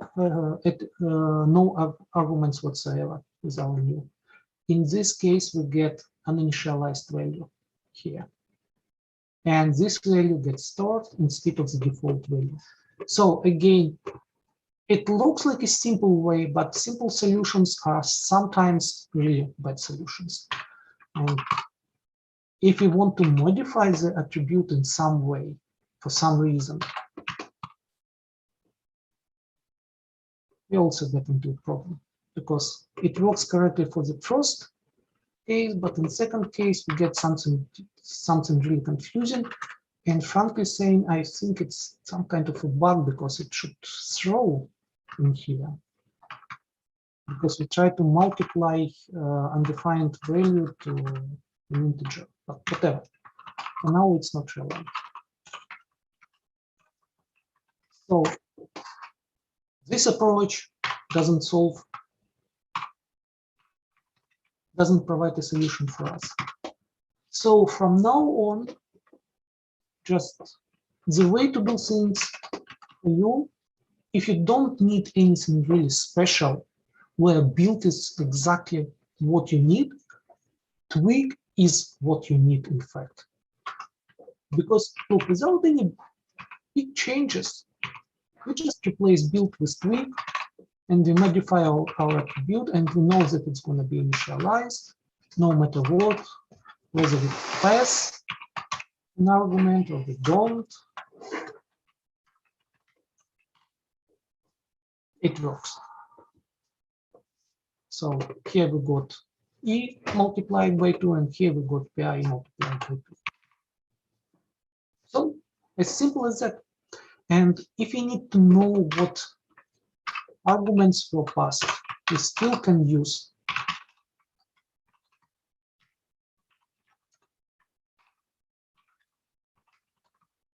either this way. So you see we get a hash of sloppy arguments. Of course, you can use it this way.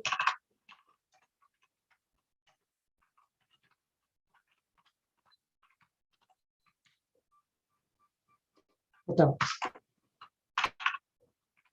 It is simple. This is simple, pretty much predictive solution, which covers 99% of all cases. I mean 99.99, whatever.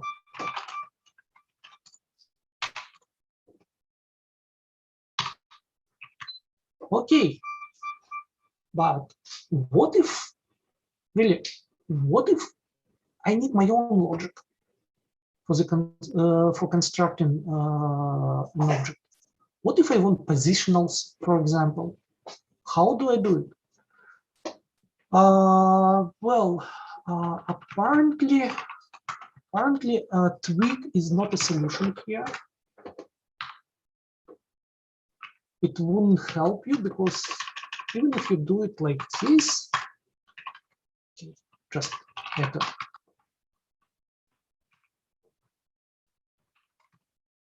So, Kinder, we expect tweak to accept a positional. It will not work. Arguments. That one.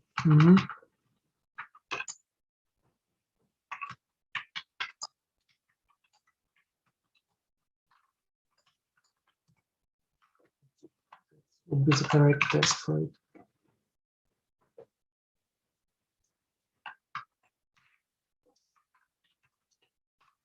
So interesting, it's on the fly.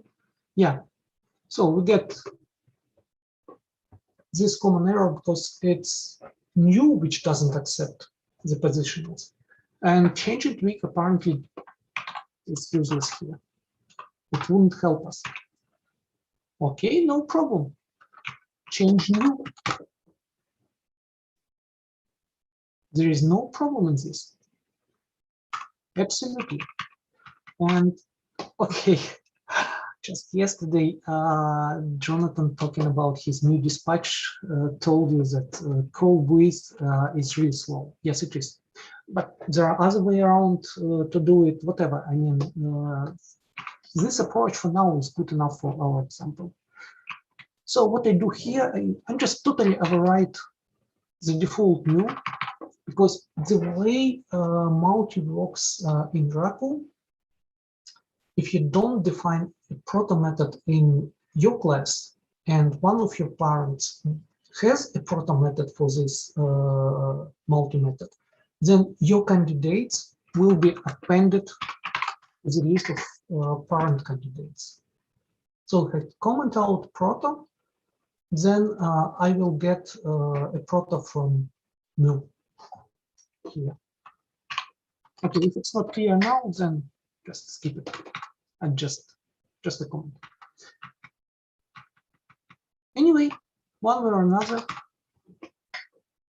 I now have a point with positional arguments, and I can also use named arguments because of the second candidate, which takes all other options where positionals are not involved. So either I get this one broken, or in any other case, I will get this one broken.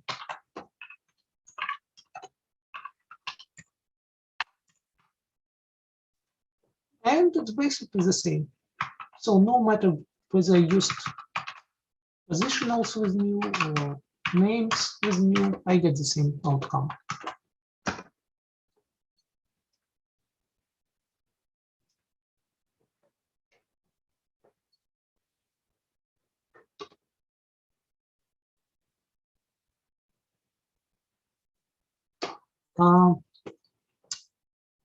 You can, well, actually, yes, you can use Bliss. Why not? Why not? Let's see. We closed it. No, it's still here. Let me see if we miss anything in this case. Well, actually, no.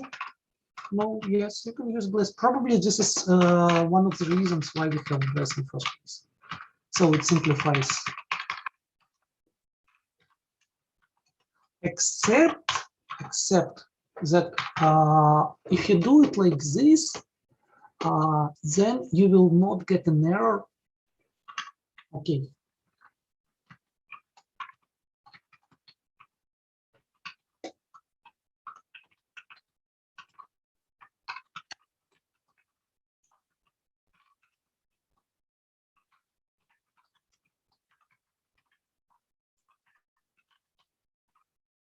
Apparently, this is an error.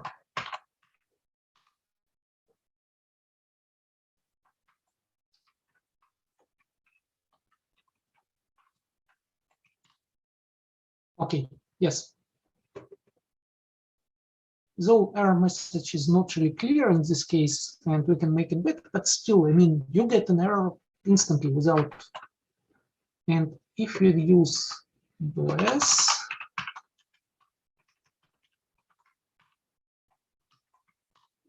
let's see what we get.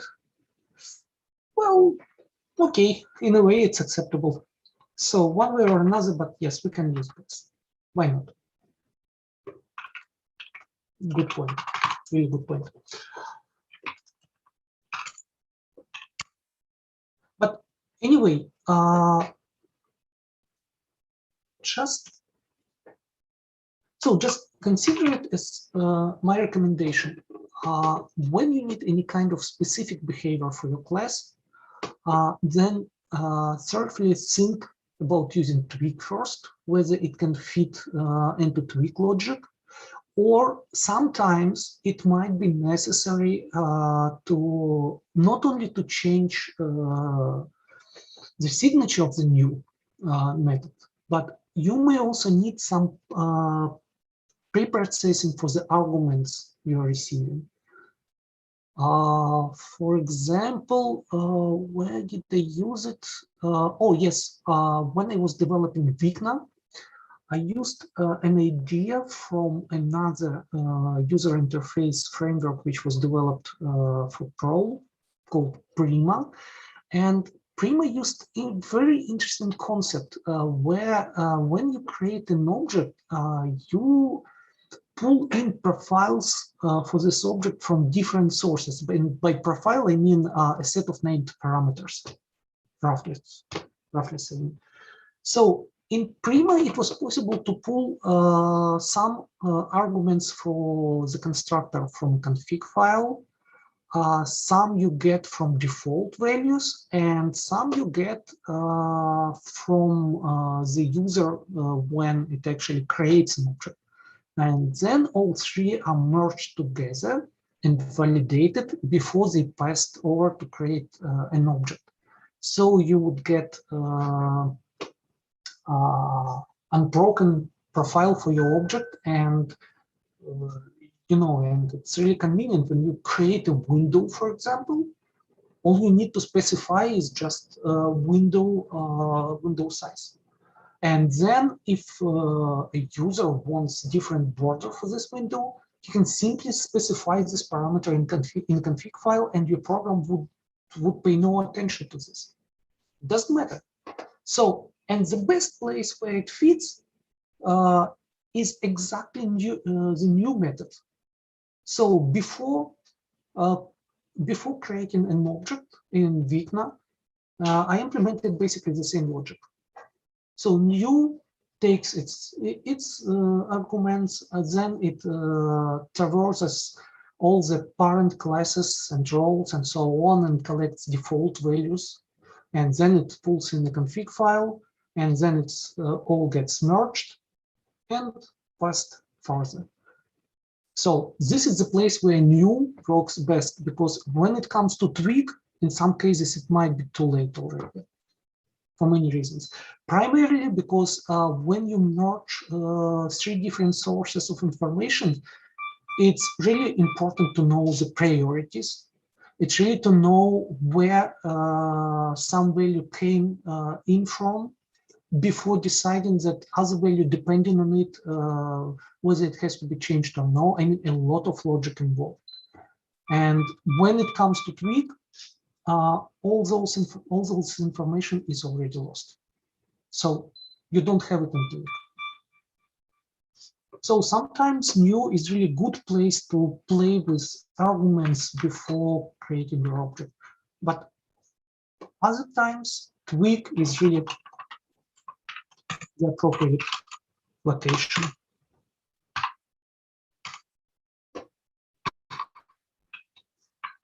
And to call it a day, just the last little trick. There is nothing really specific here, but it's really fun to know that it's possible. For type object in Raku, we have so-called invocation protocol. It is called protocol because also there are a couple of stages takes place to decide what to do when type object, when a type object gets invoked like this. So you see a usual subroutine invocation here. And the last stage is the protocol checks if there is call me method. And this is just another way to overcome all those inconveniences, sometimes inconveniences, of the new you don't like. So you take any kind of arguments you want, any kind, you have any kind of parameters you want in your signature, and simply call the constructor the way it has to be called with. So you don't need to overwrite new. You do it all here in Chromium, and then you have this nice itid invocation of your class. And oops.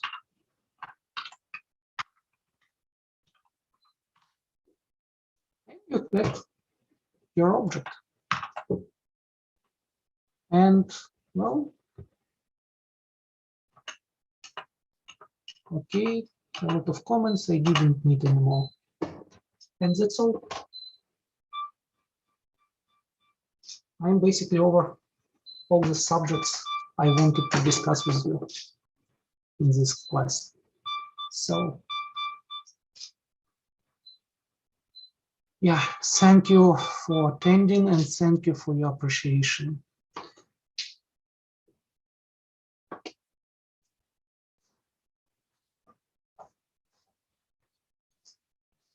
I think the question about video is a question to Andrew. Yes, Daniel. One question from the first part of this talk that you skipped in the interest of time. I was wondering if you could answer quickly, is the difference between lookup and find method. That was on one of your slides, but you said that you wanted to skip it.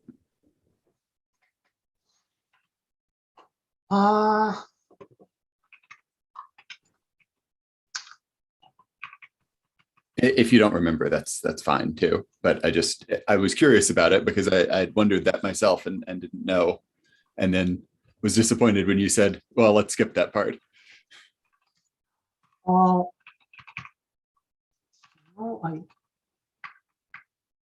find methods is rather low-level thing which will return your first available candidate for a method. Lookup is a simplified version, which is mostly used for introspection. But you know, to recall what's the exact difference, I think I wouldn't tell it without looking into the code. And you can see the code now. So it takes method table, finds if it's in the method table, sub method. Yes. Lookup doesn't go to parent classes. It doesn't do lookup on the parent classes. So lookups gives you what exactly on the current class, and only that. Where find method will by default, I think it's by default. But again, let me check it. Oh, it's not even here. Yeah, it's in C3 no. Based method dispatch. That's method.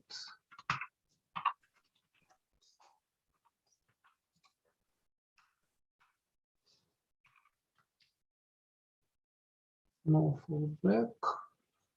Yeah. Oh, and again, lookup will not try to use fallback method, and find method will try unless you tell it not to do. And then yes, there are a number of named arguments it accepts, but yeah, as far as I remember, it does. Once again, yes, it does traces similar. Okay, all right. So well, it's thank you. That answers that question, and thanks for this talk. Yep, welcome, and it was really a pleasure. By the way, I have just demonstrated the way I find documentation in Raku. So it's about 50-50. Half of the time I go to the documentation website, and half of the time, this is my documentation. I go to the sources, and often I find much better answers here. So.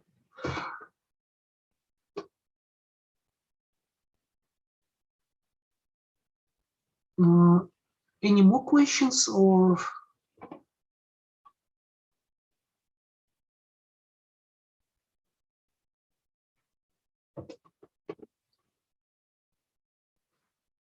Okay, can a role access the list of attributes in the class? It has been composed into at compose time.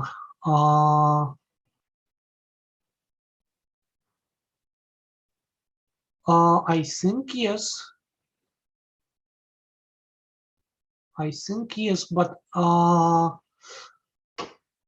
point is that there is no way for Raku code of a role to intercept this point in time when it gets composed into.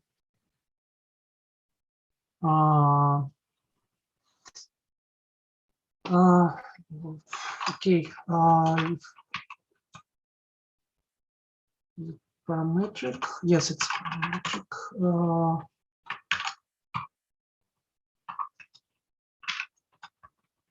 Specialize.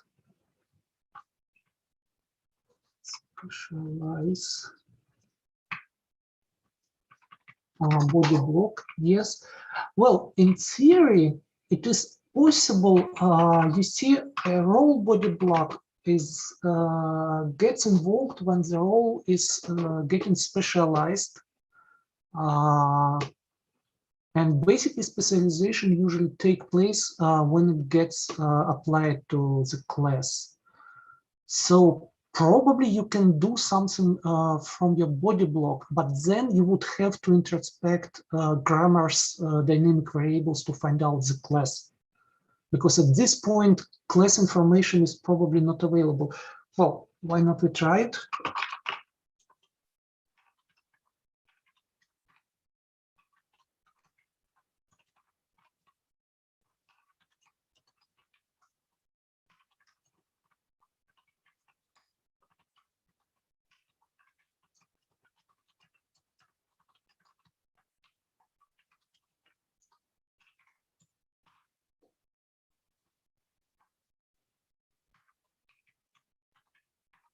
But yes, yes. You see, class is not composed at this point. So you cannot, you cannot, but the only thing I'm not sure about, and probably it's not that easy, attributes at this point are not installed on the class because roles are getting applied early because they also bear attribute information. And so before attributes are installed, they have to be collected from roles as well. So there are some attributes already installed, some not yet. So this is pretty much unreliable. And to find out all the attributes, you would probably need to traverse both class and all the roles it consumes.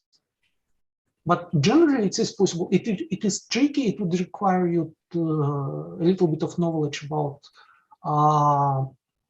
early stages of class and role relationships. But I think in general, yes, it is possible. Another question occurred to me, Kadim. With that last trick you showed with the call me initialization, how does that interact with the coerce? Because that seems like the same syntax when you had your point. If you had a point that only took one value, that would be the same syntax as coercing from a value, wouldn't it? With the two open bracket, I mean the curly bracket, that parentheses. Yeah, I got your point.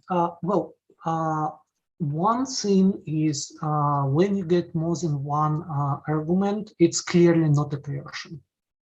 Right. So it's a single role in action, single argument role in action anyway. But when it's just one argument, you know, I have changed this code without really deeply understanding all the details happening. As far as I remember, coercion is tried first, and if it doesn't work, then invocation is tried. If I'm not mistaken, we can try it.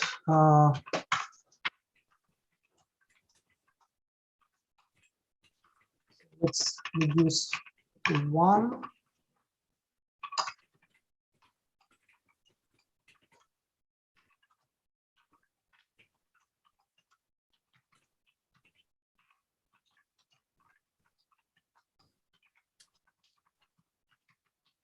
And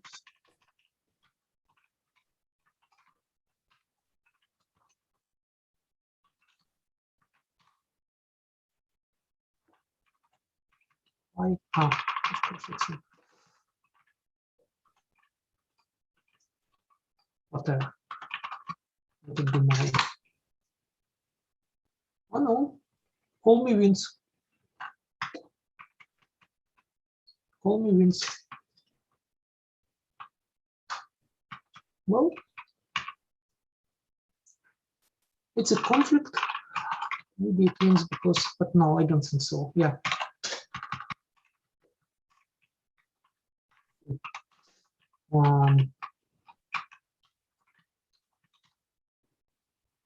And Henderson, yes. So just by experimenting.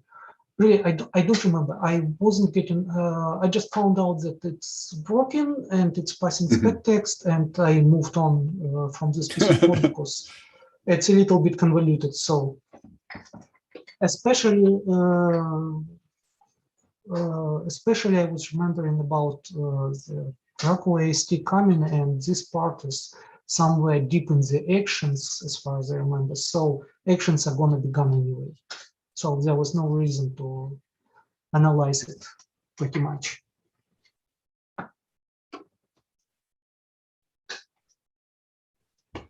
That makes sense. Thanks. Attributes. Dan said that asking for attributes on role gives you class attribute. Yes, there was a problem about role application. It was another egg and chicken issue.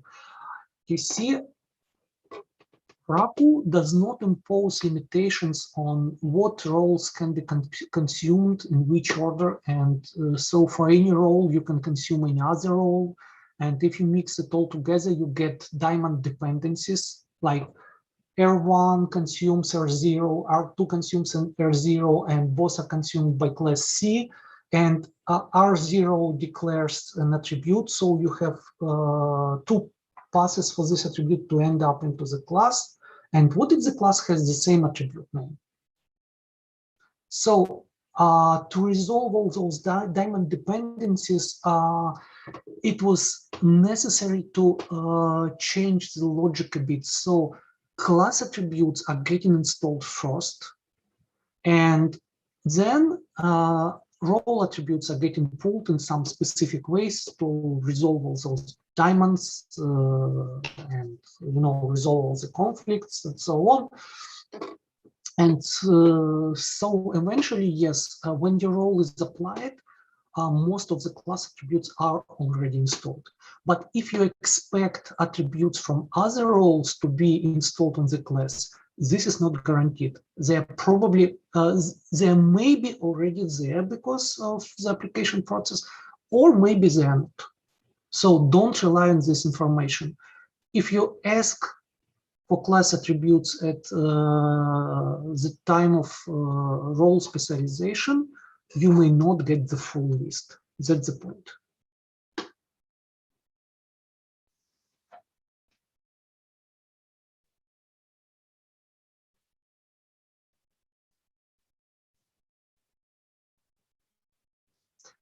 Probably invocation protocol wins always. Probably, as I told you, I don't remember details, and usually I don't mix things up. So one way or another, I usually try to not to use confusing concepts in one place. If I know that one may conflict with another, I'm trying to find a way around and avoid this conflict whatsoever. So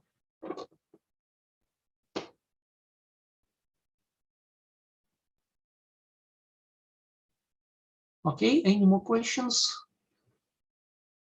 I mean, as far as I understand, we are not really limited in time. So if you're just shy about asking, well, don't be.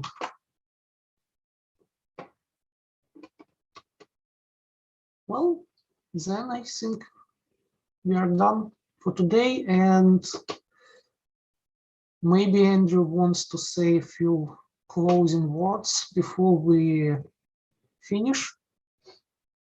And on my side, thank you everybody attending.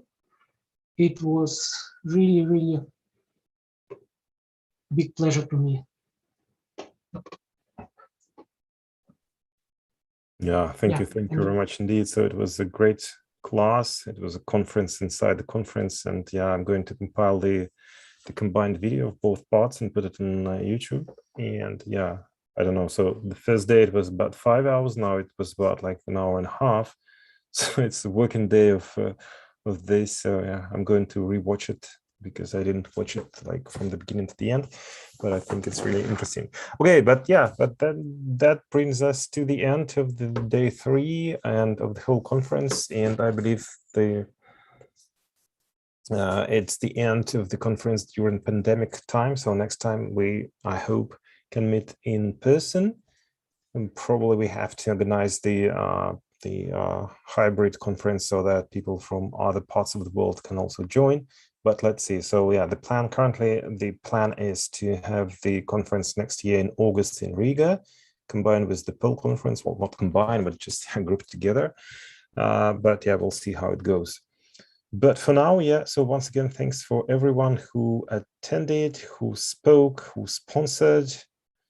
I hope you also enjoyed the conference. And yeah, I think basically, yeah, it's difficult to believe, but I think that's it for now. And so yeah, see you.